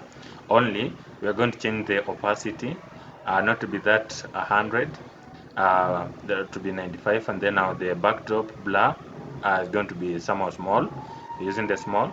Then now the shadow, we're going to use the large. Now remember, these are the styling from the Tailwind. So this is if it is scrolled. If not, then the background is going to be transparent. Is going to be transparent. So this is the main styling on the main navigation. But then we have for individual items in the inside. So here we are having now the first of all for the elements, now for the items themselves in the inside. So at least we are leaving some margin. Actually, when you say max width to be 7 extra large, like this one, we are trying to define some default max width, and then also the margin on the x is going to be auto. Margin on the x-axis, which means left and right, is going to be auto. We're going to use the auto, so it will be more depending on, for example, the screen size and something like that. And then for the padding x, for the padding, so this is the space surrounding the elements. This also we are using the 4, of which we have already said. But then now for the small screen here, for the small screen, this one we are explicitly specifying the padding x to be 6 for the small screen. But then for the large screen, very large screen, is going to be 8. For small, you need to say SM. For large, you're going to say LG. So this is just like that container where you're going to have now the elements. But then um, after this, you're going to have what? You're going to have um, the elements themselves. We need to have some styling for the elements. But then for them, we are going to wrap them under a container, because we need to flex. Like you'll have a portfolio this other side, then you'll have the portfolio, or maybe the logo this other side, and then now the item like for home, about, and all that, it will be on this other end. So we can be able to display it in a flex format for the elements that we'll be having. So the container here we're using on this div, and under the class name, the first property here is in the flex, and then now the justify content is space between. We're using the space between, and then now we are aligning the items at the center. So items center in HTML is called, or maybe in CSS it's called align items. Then we are giving it center. But then now in CSS, in Tailwind, it's much simplified. You can just say item center, and then height 16. Now for the logo itself, the first element there, or maybe the first kind of container there, not a container, but then our section is going to be for the home. So the href should be home. The href here should be home. And then guys, here at the bottom, we are trying to display the nav links, or maybe the nav items conditionally, because we have the small screen display, and we also have the desktop display. So basically on the desktop display, we are going to iterate, or maybe display them just normally. Remember, this one is going to flex. First of all, you'll be having now this first column, or maybe first item, then it's going to flex or display flex for the other column. So here we are trying to display now on the desktop, so there's not much here. So we are just iterating over our iterable object, of which it is this nav link that is going to store our nav information, of our links information. Now individual item, we are going to iterate over them. Then the individual item here, we are going to store it in a variable of a link. This is more of a for loop, like a for loop. So you're iterating over your iterable object. Now individual element is going to be stored in a variable link. So this for individual element, like for example this one is like a single element, so a variable for that is going to be a link. And then for the key, which is going now to track the unique instances, so we are going to use the name. You notice the name are quite different from the rest, so it should be something quite unique so that it can be able to be tracked. So for the key, we are going to use the link name, of which is like those retrievable object, and now the link name, and then the href, when you click, is going to take you somewhere. It's going to be now this hrefs, these are the end, and then here will be displaying now the link name. Will be displaying the link name, like for example the home, about, and so forth. Yeah, so these are the details that we are going to iterate or maybe display on the or on the desktop, but then on the small screen, we will need to use those hamburger menu. We need to have an icon, like when you click on it, it's going to open.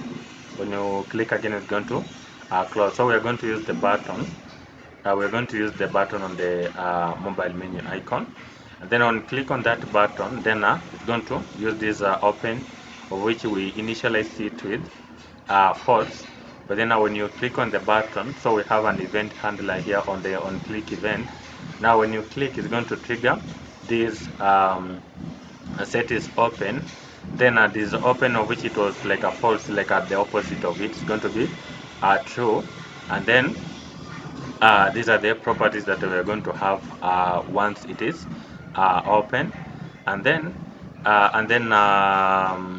we're trying to display now those icons conditionally. Now once it's open, then it's going to display what, the X icon with this particular size when it's open. But then when it is closed, then it's going to display the hamburger menu, so that you can click here on it, and then it's going to open.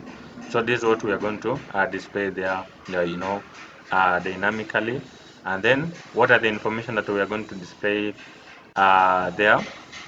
So this is what we are going to display when it is open. So we are going to use the animation on open and close, and then our iterating seal over there, the nav links, the variable for individual item is going to be link, and then the same logic that we did on the large screen, and then here will be displaying in a block format, so that you can scroll downwards, like it can be displayed like a downwards like that, and then we're giving some padding. So this is on the navigation item. I believe this one has saved us a lot of time. Now you can always pause the video and make sure that you are writing. If you wanted to do the same thing that I'm trying to do, make sure that you're doing, but then make sure that you are understanding.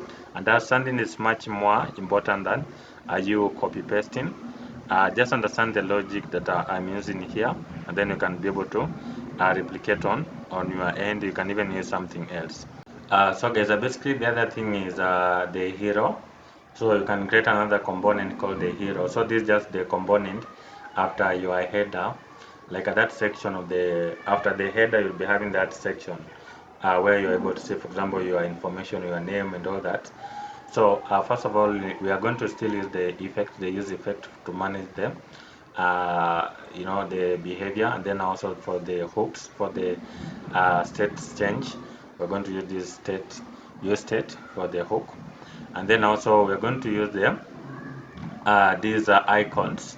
We're going to use the icons for this, like an icon that's it's something like something like a bracket that points downward, like that square bracket that points downward. So these are chevron down, and then I'll just have the icon for GitHub, LinkedIn, then a Twitter, and then also for the mail. We're importing them from this library Lucidity React that we installed earlier, and then we're importing this portfolio service from the API, of which should be in these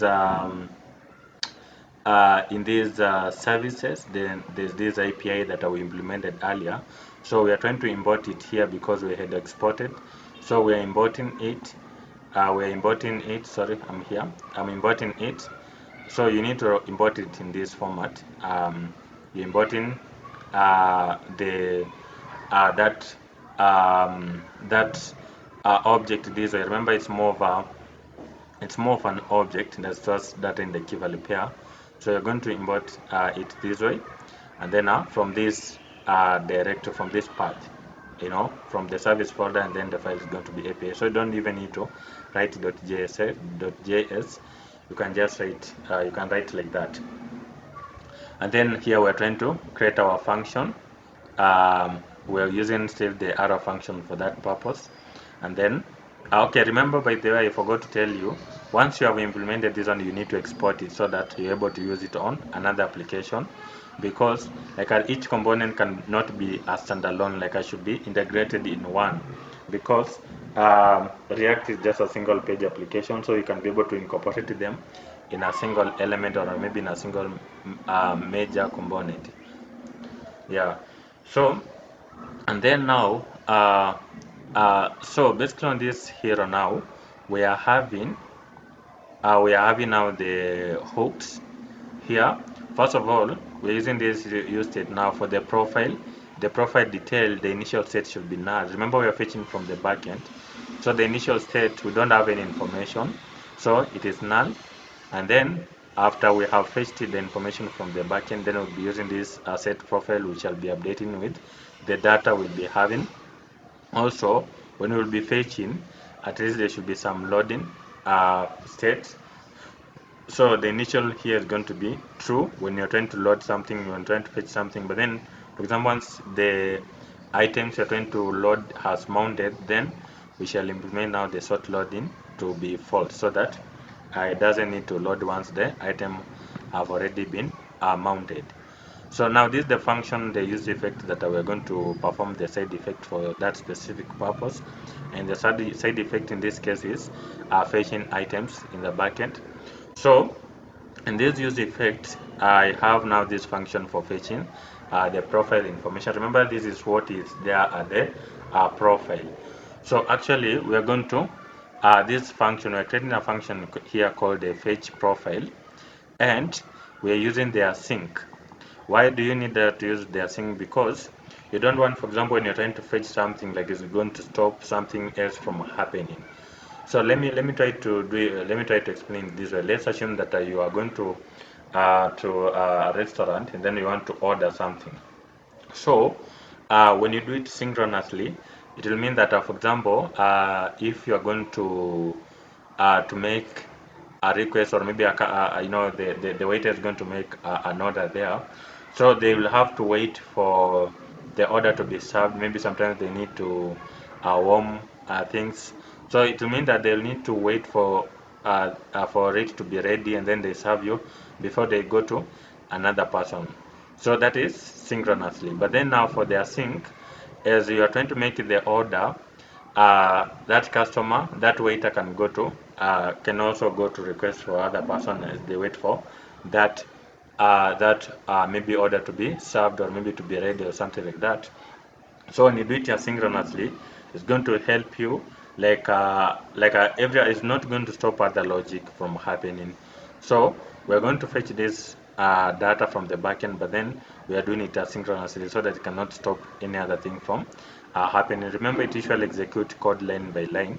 So for example, when it reaches to this section, it's not going to stop the rest of the stuff from happening. So that's why we're using this async approach. And then we're using the exceptional handling, so that in case we capture the error, we shall be able to log it in the console, so that we can be able to investigate, so that we know how we're able to debug. So on this fetch profile, the async, here on this try, we are creating a variable for storing the response that we'll be receiving from the backend. Now, anytime you're going to use the async, you must use await. So on this await, we're going to trigger, or maybe call this function that we had defined on the on this API for getting the profile. So first of all, the object it is portfolio API, but then now the key it is this get profile. So when you trigger this one, then that function is going to send the request to the backend, which we had implemented on this at the end, the get request. It's going to trigger get request when you call this function.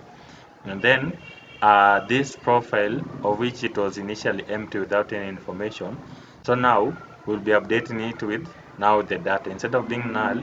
So we'll be updating now from this response. I will be storing the data to that response so that we're able to use that data somewhere else that I'm going to also demonstrate. In the event, for example, it was successful. What if there was an error? Remember, we had already implemented the error handling on in the backend, and for different states, for example, the 404, if not found, the 400. No, the 400 is for bad request in the event, for example, you're doing a post, but then other, for example, the done or server error or whatever. But then 404 in the event, for example, it's not found, or maybe there's something else that has happened. So we are going to log the errors in the console. So we're using the cache to capture the error, and then now the variable that is going to stand for the errors is going to be error, and then we're going to console log the errors there, and then this is going to be now the message, the error, fetching the profile, and then now the actual errors from the backend. Because we had already returned the response from the backend in this error. Okay, let me go there and then show you something. Let me try to update so that it can be clear. In the backend, let me go to portfolio and then to the views. The views. Remember, we have already returned, even if it is an error, we are trying to log it to the front end. So this response is going to bring the errors. In the event, for example, there's an error, it's going to bring those errors in the front end, and then we'll be able to log it on the console in the front end. Where was it? In this hero, we'll be now logging those error there that we had already implemented in the backend.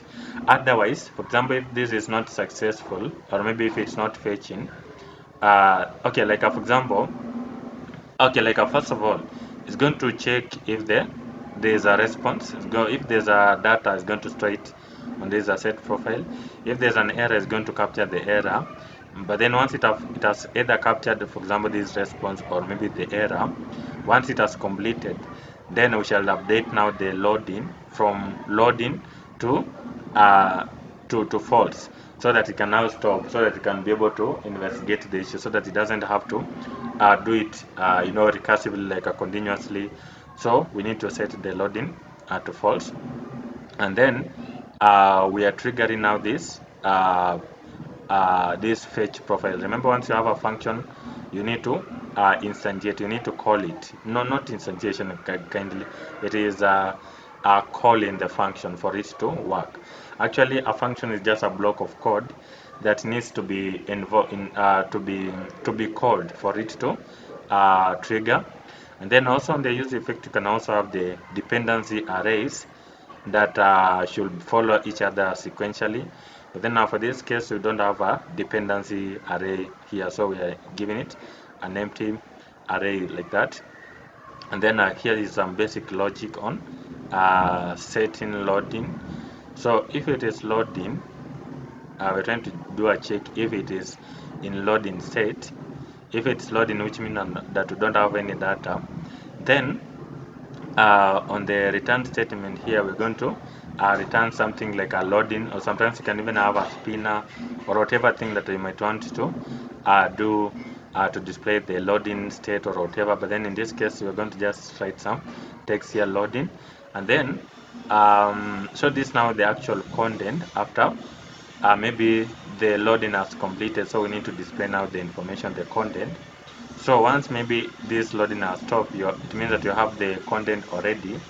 Then now on the main return statement on the JSX, we are going to display now the data in a proper HTML styling and format. First of all, we are using here the section for that specific purpose for the hero section. And then you need to have an ID, because we are tracking the ID on this at the end on the navigation bar. We are tracking them so that when you click on it, then it's going to take you to whatever section you wanted. So here you need to define now the ID so that we're able to track it. And then this is now some stylings for that specific purpose. So on the background here, these are the animation that we are trying to do there. So this is some basic styling that you can also have, but don't worry about this one, because you can also use your run styling if you wish to do so. But then now the key thing here, it is on the display, displaying the information from the very back. And remember, at this juncture, this part, we have already fetched our data from the backend. So it's more of mounting them and displaying and displaying. So once you have this kind of an animation, though it's not a must, guys, what you can do, and by there, there are also a framework that you can as well import, which comes with the library already implemented. But then for this specific purpose, remember, we have already updated now the profile. We have already updated now the profile with the data up there. So here, now on the items themselves, we are going to begin with the name. We are going to begin with the name on the display, because remember we already have those information stored, of which initially it is none, but then now when something happens, then this function is going to update now the profile with some other information, some new data. That's the purpose of this profile. So once we have the that function there, of which is going to store now the data, so we're going to display dynamically the profile name. For example, if the profile name is not available and that the loading has already completed, then it's going to display, for example, your name, so that it's going to be like a placeholder. So if the name is available, then it's going to display now from the profile object. It's going to display the name. The name now. Remember, we have also some uh, uh, uh, uh, we have now the styling for that main container itself. So these are the styling, and then now this now for the item that we're trying to display for the H1 for the name. We want to make it like a extra large, and then our font is going to be bold and then white because the background is going to be dark. And remember, we also have some animation here we have already defined there. If you wish to use mine, you can just take your time, pause, uh, and then type them. But I don't want to do it exactly like mine, because you can have your own styling, which is much better. But then I just want to focus on displaying the information from the backend. So this one, because it's more of like that part of the name, we want to make it much large, and then also we want to make it the text white. So it's going to display now the profile name, and then the second section is going to be for the title, what you do. For example, if you are a full stack developer, like if you have the information from the backend, of which we had already provided in the backend, then we are going to display now the title from the backend, from the profile in the backend. We are going to display the title. If there's no title, then it's going to use this default like a full stack developer. Remember, we're using now this bracket because we want to display the variables dynamically. Like for the normal text, you don't do it that way, but then for variables that we are fetching from the backend, you need to write in the curly brackets. Now for the bio, the same thing. This is more descriptive, so it's not like much fonts, like small fonts actually. So this one is going to be extremely relatively small. So we're using this XL, and then this is the color of the text that we'll be having there. And then it's going to display now the profile bio if you have provided. If not, and then it is using passionate about building amazing web experiences. But then you can also change to use your custom wordings that you wish to have there. And then at the very bottom here, we can have now the social links. So for the social links, because there could be several.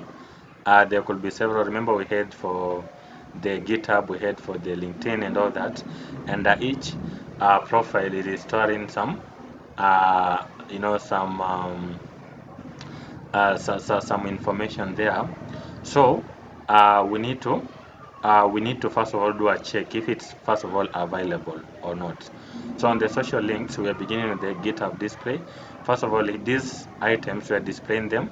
These social links were displaying in um, in a flex format, and the first one we're beginning with there is a GitHub. So we're trying to check first of all if the profile is available and the profile is GitHub, then we are going to display it. We are going to display it only if it's available and it is GitHub.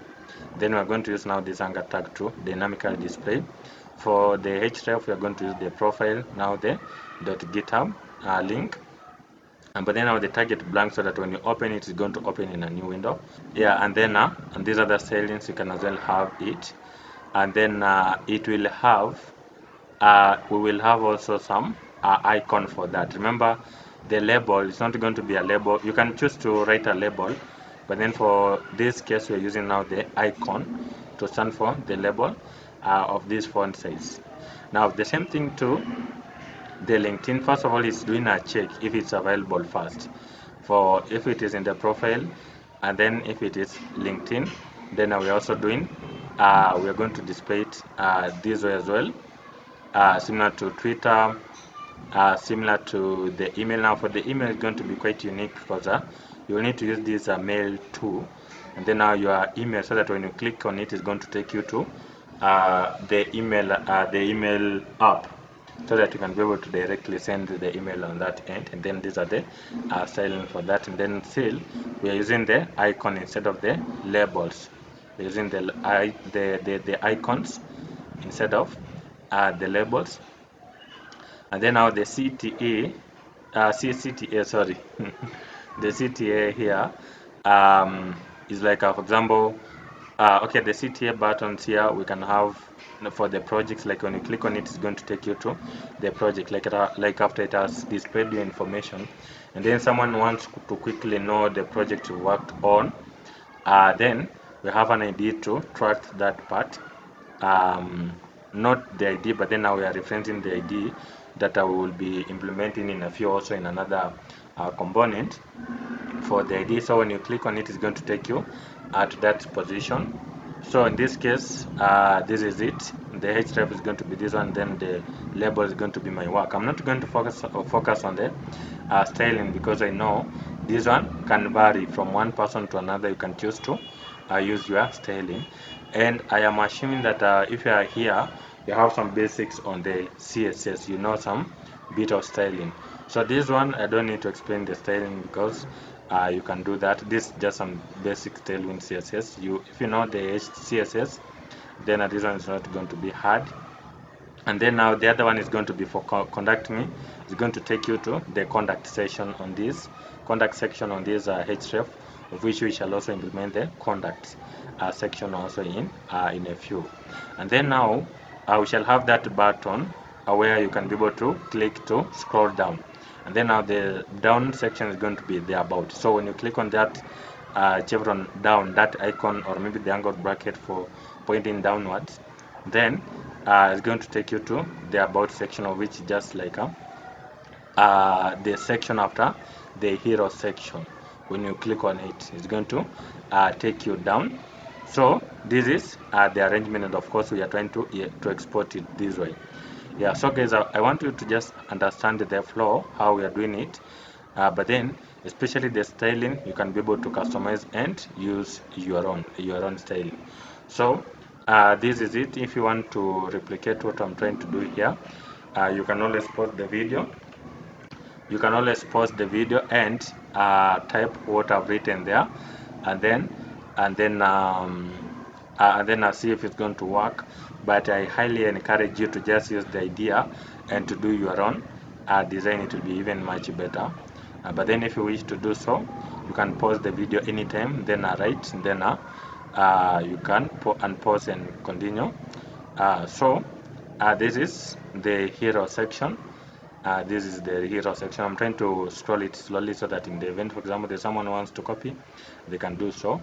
But I believe you've understood the logic there. Let me zoom out so that you can capture also this other side. Yeah, so I believe you've done so. This is on the hero section.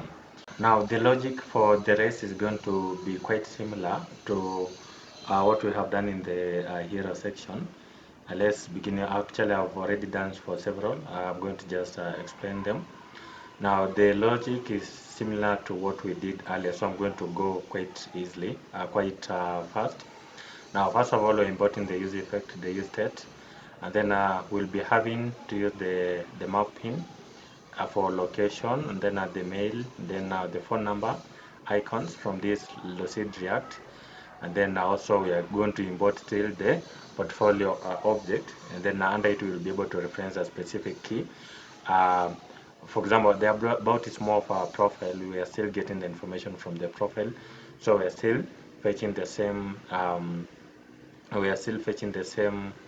What do you call it? The same endpoint using on this use effect. But then now here we're going to just require the profile. Then now uh, the the set profile for this matter, and then we are still using the use effect, and the similar logic to what we did in the similar logic to what we did in the hero section, only that here we will not be having the loading on this specific case. We're going to just we're using still the async, and then this is the method we are trying to call the get profile, which is in the other side, and then we'll be storing the responses in this asset profile, which was initially uh, null, but then after the update, then it will be having the new data there. We'll be updating it now with the new data, of which I will be storing the data on these response now, the data, so that we're able to use it actually to mount them. And then on this return statement where there's now the JSX, uh, we are displaying this. First of all, we're having that part of the header where it will be displaying there about me, but then we're trying to do it like I added some style in there so that you can have a different color from about, and then now for me, the text gradient, similar to what we did on the portfolio for consistent purposes. Now you can, if you choose to use the same styling that I'm using, you can copy the same thing. But then what is key here, it is this ID, because this is what we implemented in the navbar for easier tracking the position and navigation, because we'll be having those tabs there at the top, but then it's not for different pages, it's just for different sections. So when you click on it, it's going to take you to the about section, but then on the same page. Yeah, so for the about, but then now the profile in this case will be just accessing. Remember here we have already stored the data in this response here. So we have updated now the initial set was without the data, but then now we have used now the set profile to update now this use state now to have the new data. So which means that this profile now it has the data. So from that object, or maybe from that from that from this kind of an array, we're able now to get now the values for each. Now we're beginning with the so this is on the about section. So we'll be having that part of the profile, the profile of which will be now left on the left column. We'll be displaying here the image will be displaying there the image. Now first of all, we have defined this column definition, so we'll be having two columns, and then the gap is going to be 12, but then the items will be aligning them at the center. And then of course we're using the animate slide up, which we have already implemented, but there I made some couple of changes because I noticed the Tailwind CSS configuration has changed a lot. So I downgraded to an earlier version that is going to be much more compatible. So on the Tailwind configuration, I did some basic changes there, and especially for these colors. Actually, for the colors, it's pretty much the same to what I showed you earlier. But then on this vite.config, I have updated to use an earlier version so that it's going to be compatible with the configuration we are having. So this is how you're going to import it. You're going to import the defined config here at the top. And then we're going to also Vite.js plugin React. And then on this plugin, you're going to just call this you're going to pass this function on this React on this kind of an array. So you want to make sure that you're using this same configuration.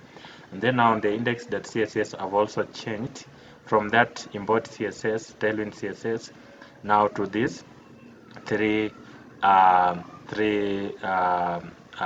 of stuff that we are having them at the top. So the Tailwind base, then the Tailwind components, then the Tailwind utilities, and then I updated. So these ones are still the same for the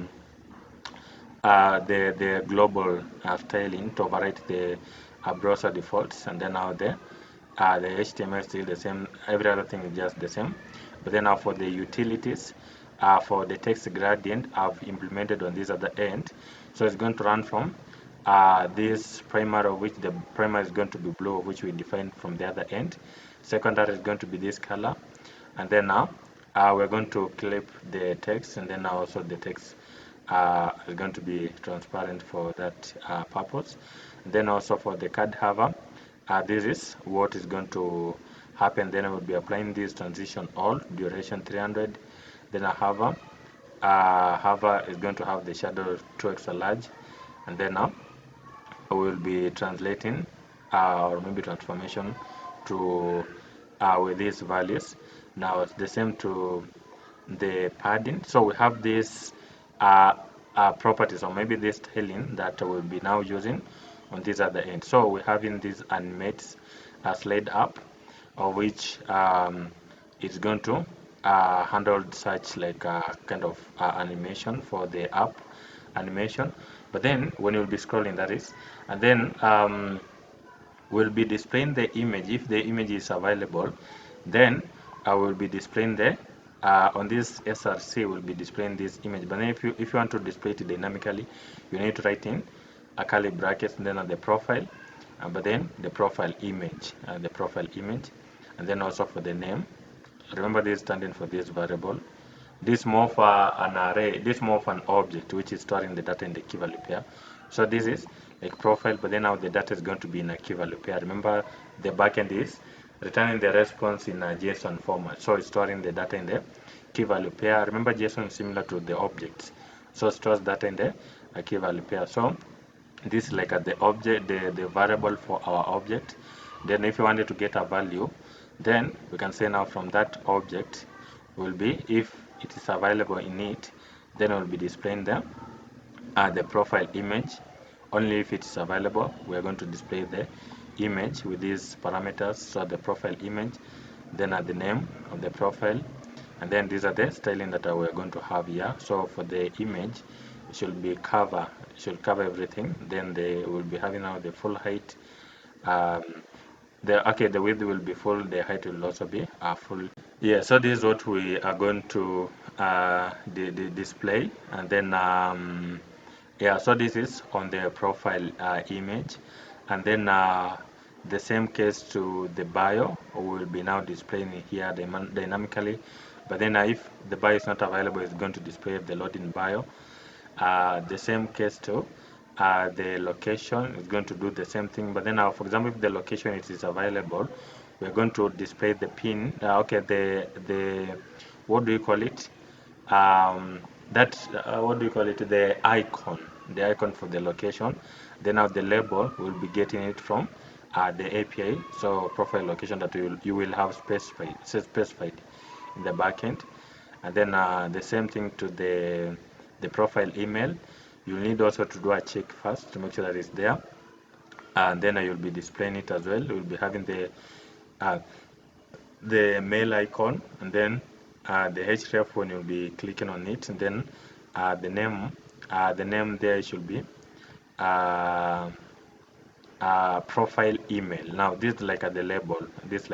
Remember, all of them, it is under the this link attribute. So remember, the icon, it will be there at the start, but then now if I wanted to click on it, you're going to click on that email to get you to your email application. And then the same case to the phone. Now I'm not stressing on the styling because I know you guys are able to do that, because I believe by now you already have some skills on the CSS, only that here it is Tailwind, which here has shortened everything for you. Now the same case to the phone. The phone will be displayed. Now remember, the key thing is just to fetch it here at the end. Otherwise, here at the bottom is just to do a basic check before displaying this information. Now the same case to the profile. If profile is available, then I'll be taking the resume. You'll be checking the resume. If it's there, then you'll be able to, like, if the resume is there on your profile, then you're going to display now the resume, and these are the end. But then you will need to have this download so that it can be downloadable. I should be downloadable. So the href, and then now you'll be having these are download so that someone can be able to download the media. Yeah, so this is on the about, and also you'll need to export. So guys, you can notice it's quite much easier provided you have implemented your backend very well. So the front end is just to fetch them. Now the same to after the about, maybe the skills.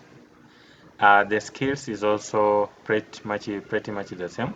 So we are having the same thing, only here that I will be having the skill by category, but then the skills by category, the initial state, and then now we'll be updating if like you have the skills by the particular category.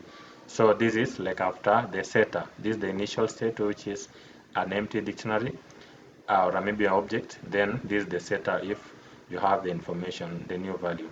Then we're trying to fetch it the same logic with what we did earlier. And then now you need to always call the function. But then we don't have any dependency array there, so we're leaving at that. And then now the loading, during the loading, so this is what should be displaying like when it will be loading, that section on the scale. And then now on these are on the return statement. So the thing is just the same thing. We'll be having this my scale, but then my and the scale is having different colors, just some style in there. But then where I want to stress on, because we want to display in cards, like at the scale should be in card, like if you'll be having, for example, the category it is in the back end, and then you have something like maybe let's say it is Django, the name should be the Django, and then I can have something like the progress and all that. So in that case, because you notice it is there are quite a number, and you will need to do a styling for individual one, so you will need to do an iteration over them. So first of all, the object entries, and then you'll be using this skill by category, of which we have updated the other side. Now we'll be iterating over them. So first of all, the category and the skills, the category and the skills. So you'll be tracking now individual category, first of all for category, and then also the skill in that category. Remember, we are trying to iterate two things. So first of all, we have the categories that they are quite a number, but then also on the categories we have now the skills under those categories.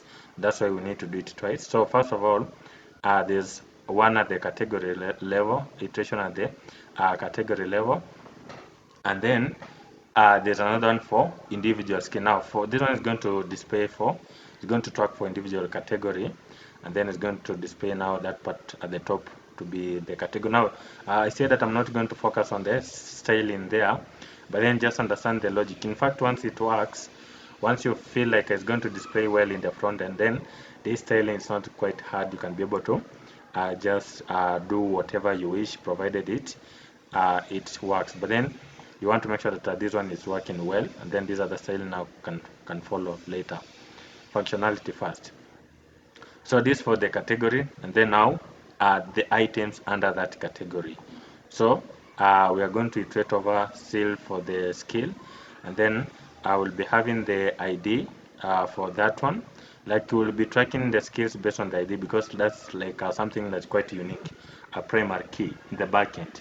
Something that is quite unique. We're using it on the key to track individual skill, and then I will be displaying the name of the skill, and then we shall also be displaying the proficiency of the skill, and then we shall also, okay, for the proficiency actually we'll need to use some kind of that bar. that represents or maybe show the progress, and all that. So we're trying to do it dynamically here. We're trying to do it dynamically. So this is pretty much simple. First of all, the category that we are trying to iterate at the root level there, and then for individual skill, for the individual skill, and then on that skill we'll be having the name of the skills and the proficiency. So that's what we are going to have there on the skill. And then there's another one for the experience. Now, for the experience, still I'm not going to spend a lot of time on it because the logic is still similar to the rest. So you'll be having these states here at the top, still the use effect, and then these are the icons that we're going to have. We are still importing the same object, and then to call it the same logic, only that we're using the experience API, which it is on this other end for the experience experience. And then once you have this data, it will be stored now. It will be stored. So this set experience, which was initially none, it will be which was initially nothing there. Then after you've loaded or maybe fetched from the backend, then it will be updating now to have the new value there. So it will be having now the new values, and then you need to call it. And then also we are having now for the date formatting, like a function that's going to help us format the date. um, to format the date. So this is the logic for that case, just straightforward thing. So a variable for the date, and then we'll be using now this date, but then we convert it to a string, then it should be return it in this format, in the form of month, and then the year, because we are focusing on the start, and then at the end date. So it's more of date, not like at that time, the date time or something like that. Then also on the loadings, the same logic. And then here we're trying to now remember for the experience, because there could be many experiences you're having. So for these experiences, you will be experiences, it was initially empty, but then now since you have fetched, then it's having now the new data, then you'll be using now the new data on that use state. So once you have that data, then you'll be trading, because it could be many. It could be many. So once you trade them, the experience will be for individual experience, you'll be using now the ID to track the individual experience. And then you can also display now the position, the company, and then the start date, and then the end date as well, and then also the location. The location as well, where you are working from. And then of course you will be having the company logo there at the top there. These are the side, depending on this styling. Now remember guys, I told you that I'm not going to focus on the styling because of time, but then I know you already have the CSS skill, but then now this logo, it will be appearing on this other end. But then now we're trying to do it conditionally. If it's only available, that's when we're going to display the company logo there.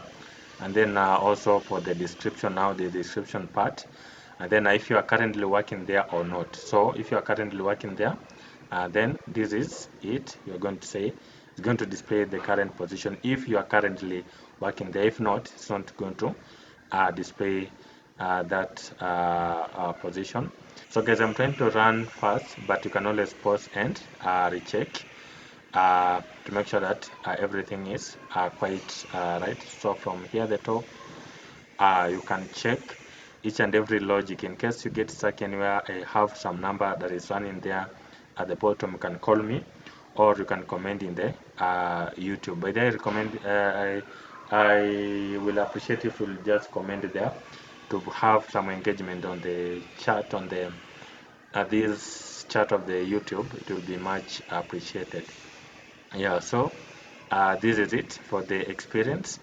Now you notice once you've understood one thing, the rest is going to just be easier. We have already explained the skills. Now for the project, the same logic as well.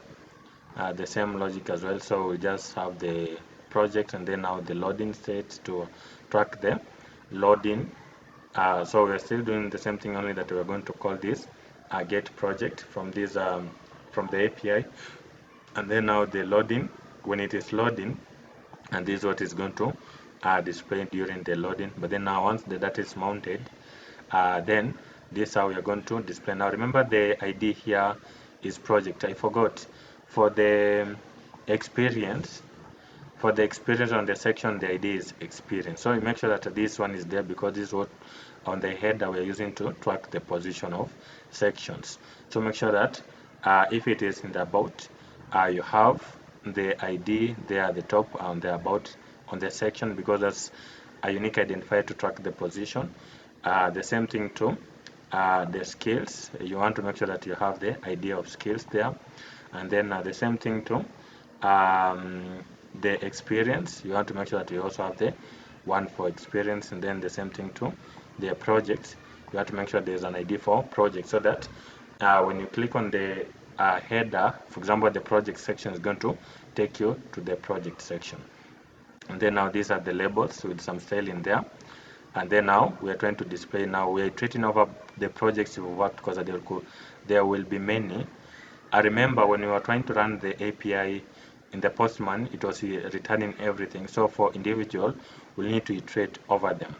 So this is projects, but then we are trying to iterate now the variable for individual object, or maybe project, is going to be project.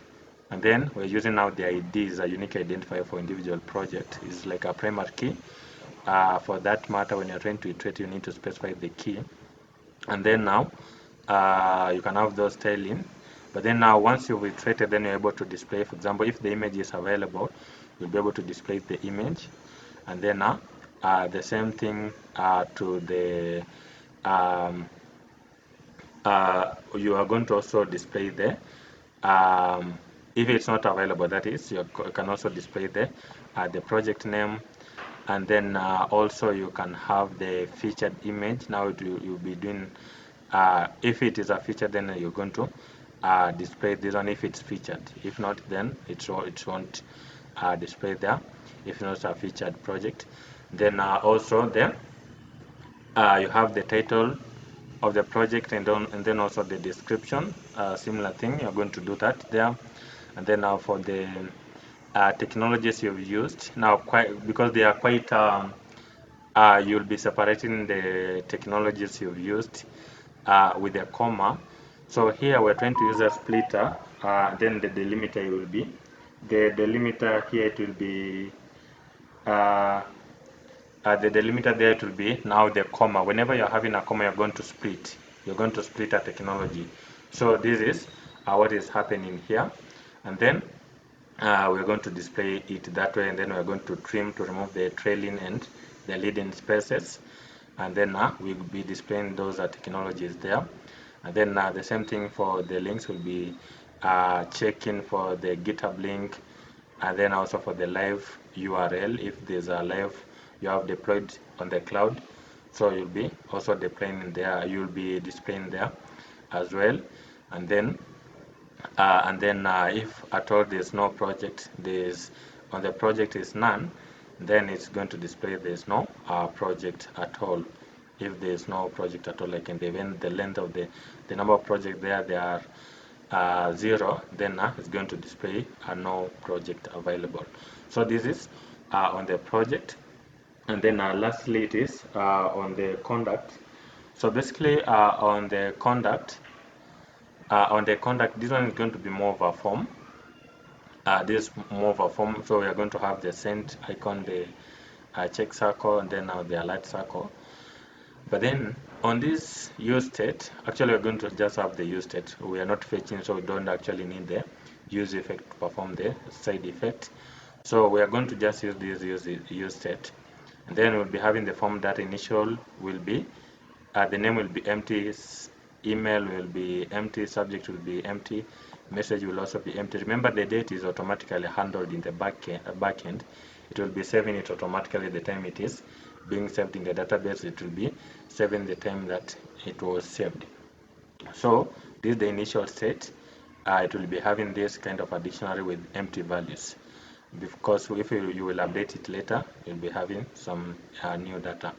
And then also for the status, the type, yeah, all of them we shall initialize it with empty. But then later we can be able to update. For example, if the message has been sent, it's going to display a message a particular way or something like that. And then also the loading.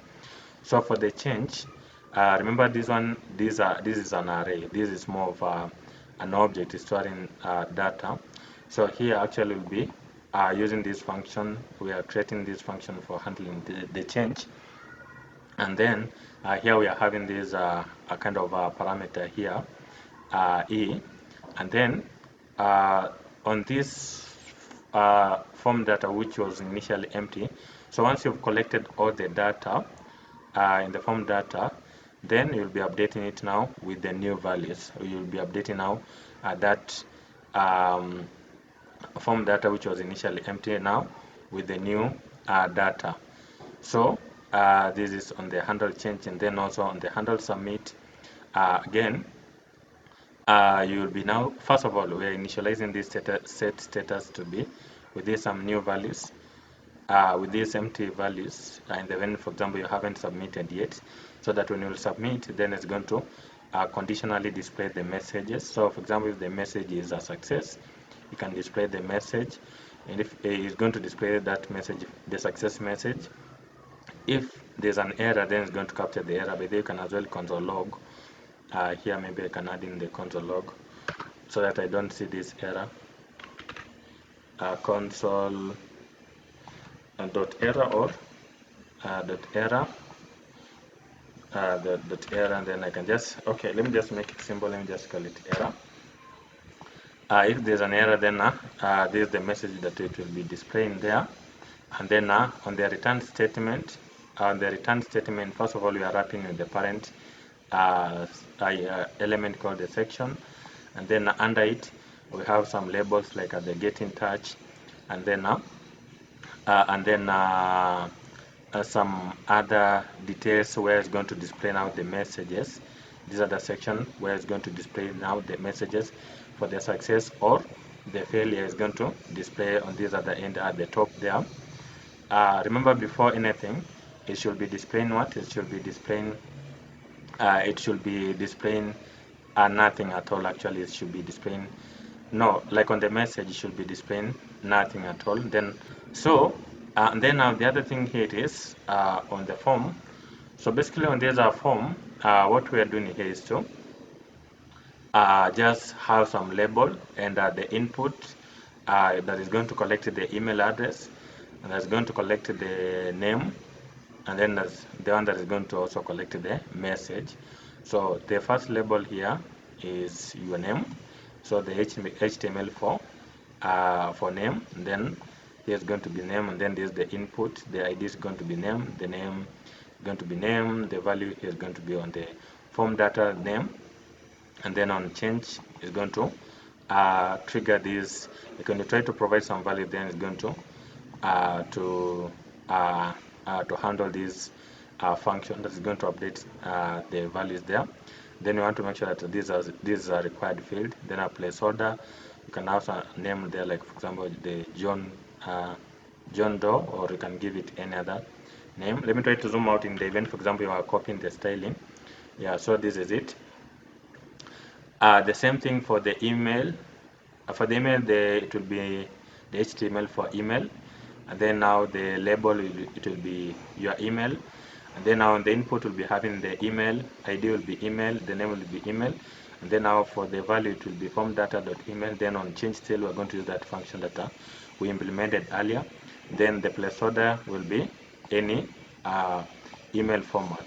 For example, could be john@example.com or whatever format you want to use for, and the label. And then the same thing now for the subject.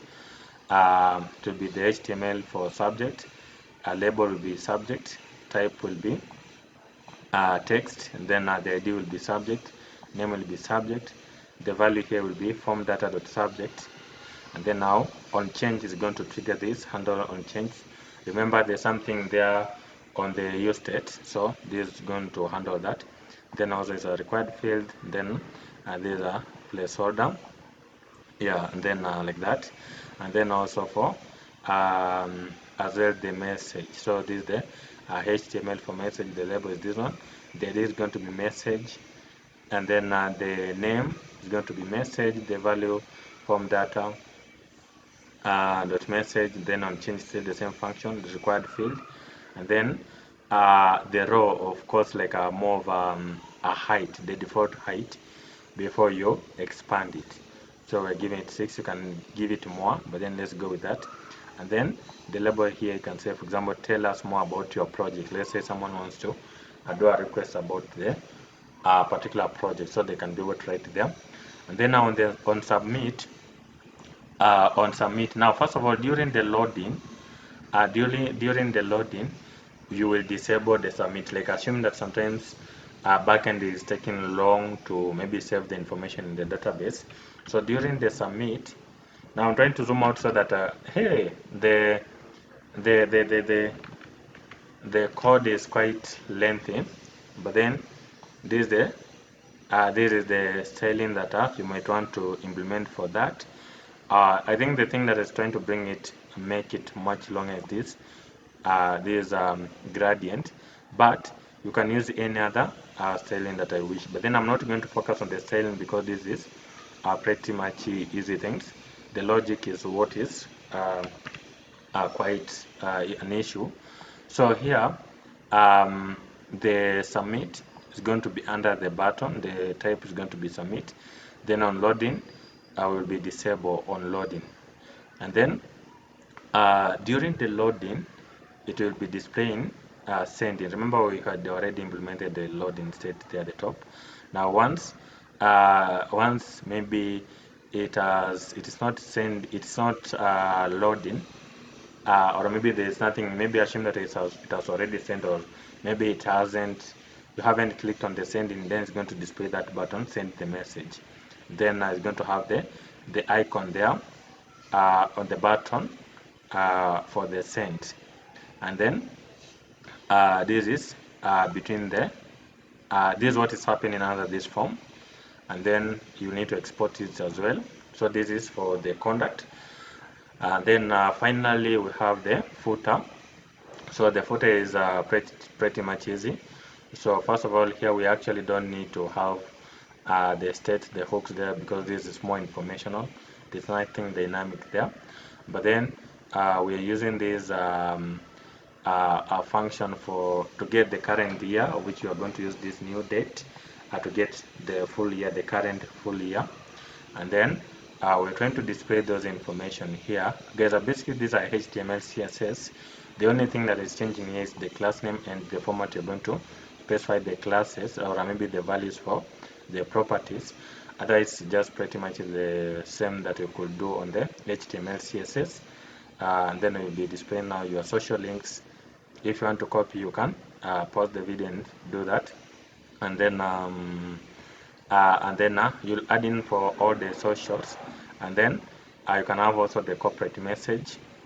But then so this is for all the components. Once you've implemented all the components, then you'll want to do is what you'll want now to do is now to have it on the main application. So on the main application is this app.js. Remember, it's a single page application, so you need to have them in one application that is used on this main index here. So we can be able to have them here. So we're importing from their directory. All these components are in there. They are in all these files. They are in the component folder. So I'm having them here. And then now on this function, now we're using now the function-based component here. And then in the inside, actually, we're just using this on this return statement. Now the main div, the parent element is div, and then in the inside now we're trying to load these components for the header. First of all, the first thing is the header, and then now the hero section, there's an about section, there's the skill section, then there's project section, experience in that format, and then conduct, and then the footer. Now this is because it's just a single page. It's not a multi-page web app. But then if it were multi-page, you might be using the routes and route to define, for example, the route that's going to take you maybe to the about page, a contact page. But then since this one is a single, we can just directly provide them here in this format. Then this is how it's going to appear. So once you have imported and everything is fine, then let's try to run it. Now let me break the server here. Clear. So to run it, you're going to use npm run dev. Then when you click on it, let's see. Okay, we haven't configured the backend, but then you can see now this loading is working. For example, if there's no information, it's going to display those dummy information. You can see the full stack, developer, passionate about whatever. And then also on the about, because we haven't configured the backend. So this was, if the image wasn't provided, then it's going to display this about me. And then my skills also, there's no data because we haven't implemented the backend yet, and these are the information with the selling that we have configured. Remember, if you wanted to replicate what I've done here, you can be pausing the video and update and then give it some value. So let me go into the backend and start the server. Manage.py run server. So once you run the server, it's not enough, by the way, because you notice when I'm going to run here, it's not bringing the information because Django has what we call you need to explicitly specify what are the permitted routes in the backend so that it can be able to display the information. So what you'll do, you'll be using a library called the cross origin CORS. So it is cross origin resource sharing headers. This one Python PyPy, or maybe just search for Django cross origin header, CORS headers, and then you'll find it here. Download it, copy, and then now install it here at the bottom. So we'll need to do it this way. Okay, first of all, I will need to, I know you are seeing that thing that's running there at the bottom, you can't see well. So let me try to clear first so that you can be able to see. I'm going to copy there. And then it's going to install. Now remember, anytime you're going to install, you will need to freeze in the backend. It's not like at the front end where anytime you install, it's going to be listed in the package.json. And then once you've done that, then you will need to, once you have installed, then I will need to add it to the installed apps. So we need to go to the installed apps in the backend projects. In the settings, to the installed apps, in the installed application, we shall have it there. And then once you've done that, I think for consistency, let me use single quotes. And then once you've done that, the other thing you will need to add to the middleware. So you want to make sure that cross origin is before. These are common middleware, more at the top. So I know this one is going to be there by default, so the common middleware is going to be there at the top by default, so this common middleware. So before it, I'm going to add now the cross origin, and then I'm going to still use the single quote. And then the other thing is you'll need to provide now this allowed origins. This is allowed origins. So for the allowed origins, let me have it there. Maybe I don't know where to put it. Maybe here something here. Maybe cross origin resource sharing settings. So let me place it settings. So I'm going to now, if it is in production, we'll be using now the actual domain. But then since it is in development, then we can use this address, the port, so that it can allow both the HTTP, these are alias, and then these are the one. And then the other thing is we'll need to have, we'll need to also have the allowed methods. So we are using the get and post. But then let's just copy everything. But then in the event, for example, you wanted to, you can even just have the get and the post, because those are the ones that we're using currently. And then what else? Also, these allow the headers, although we are using only the content type, but also let's just copy everything. And then what else? Okay, this is allow the headers and all that. And then lastly, maybe, okay, allowed origin we have provided. Let me now try to run again and see. Manage.py, run server. And then let me try to check on it if it's going to bring. Yeah, so you can see now it is fetching the information from the backend, and then now the image, and then the resume, someone can be able to download it. And then the skills, because we only have the Django, and then these are the featured project. This is the work experience, then the content. Let's try to provide some contact there, and then see if the backend is going to have. Let me say hello, how are you? So when I send, actually we're getting this error.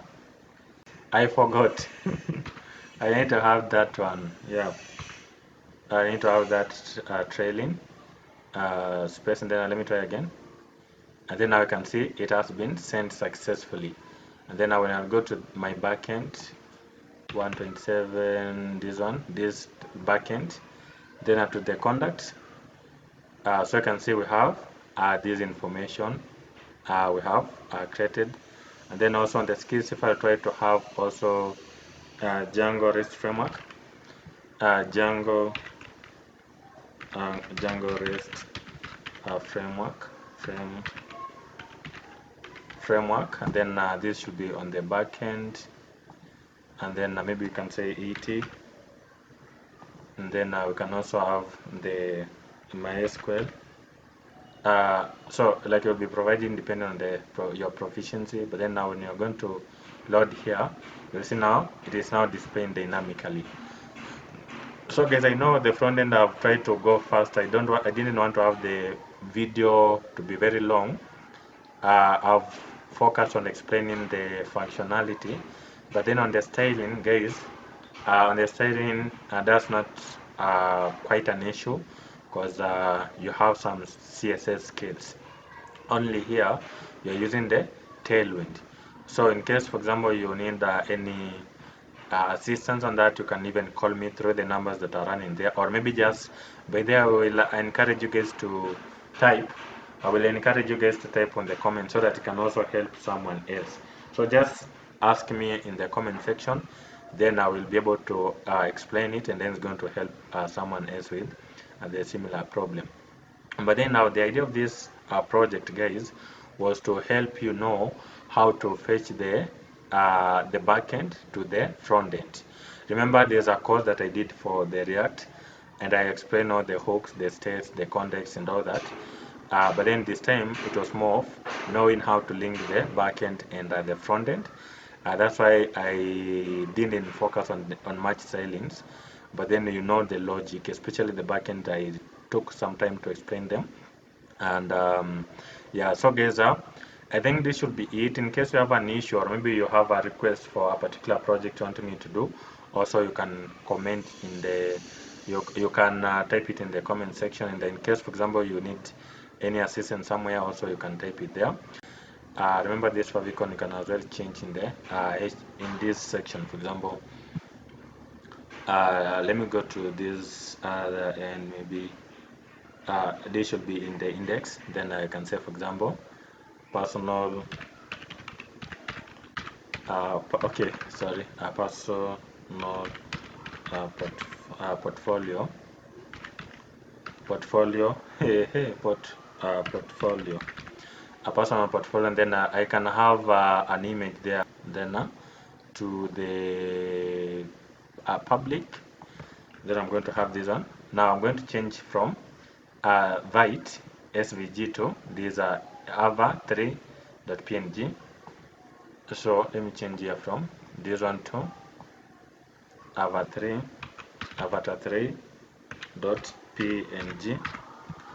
So this is just that thing there at the top. You can see now it is displaying something that's quite useful, quite helpful. Yeah, so guys, basically this is just to demonstrate how you can be able to integrate your backend to the front end. And guys, if you find that the video has been of help, kindly subscribe, like, and share this video to your friend. And please don't forget to join our WhatsApp community. The link it is in the description. And in case you have any issue, you can always reach out. And guys, until next time, this is Nehemiah. Goodbye. Thank you so much.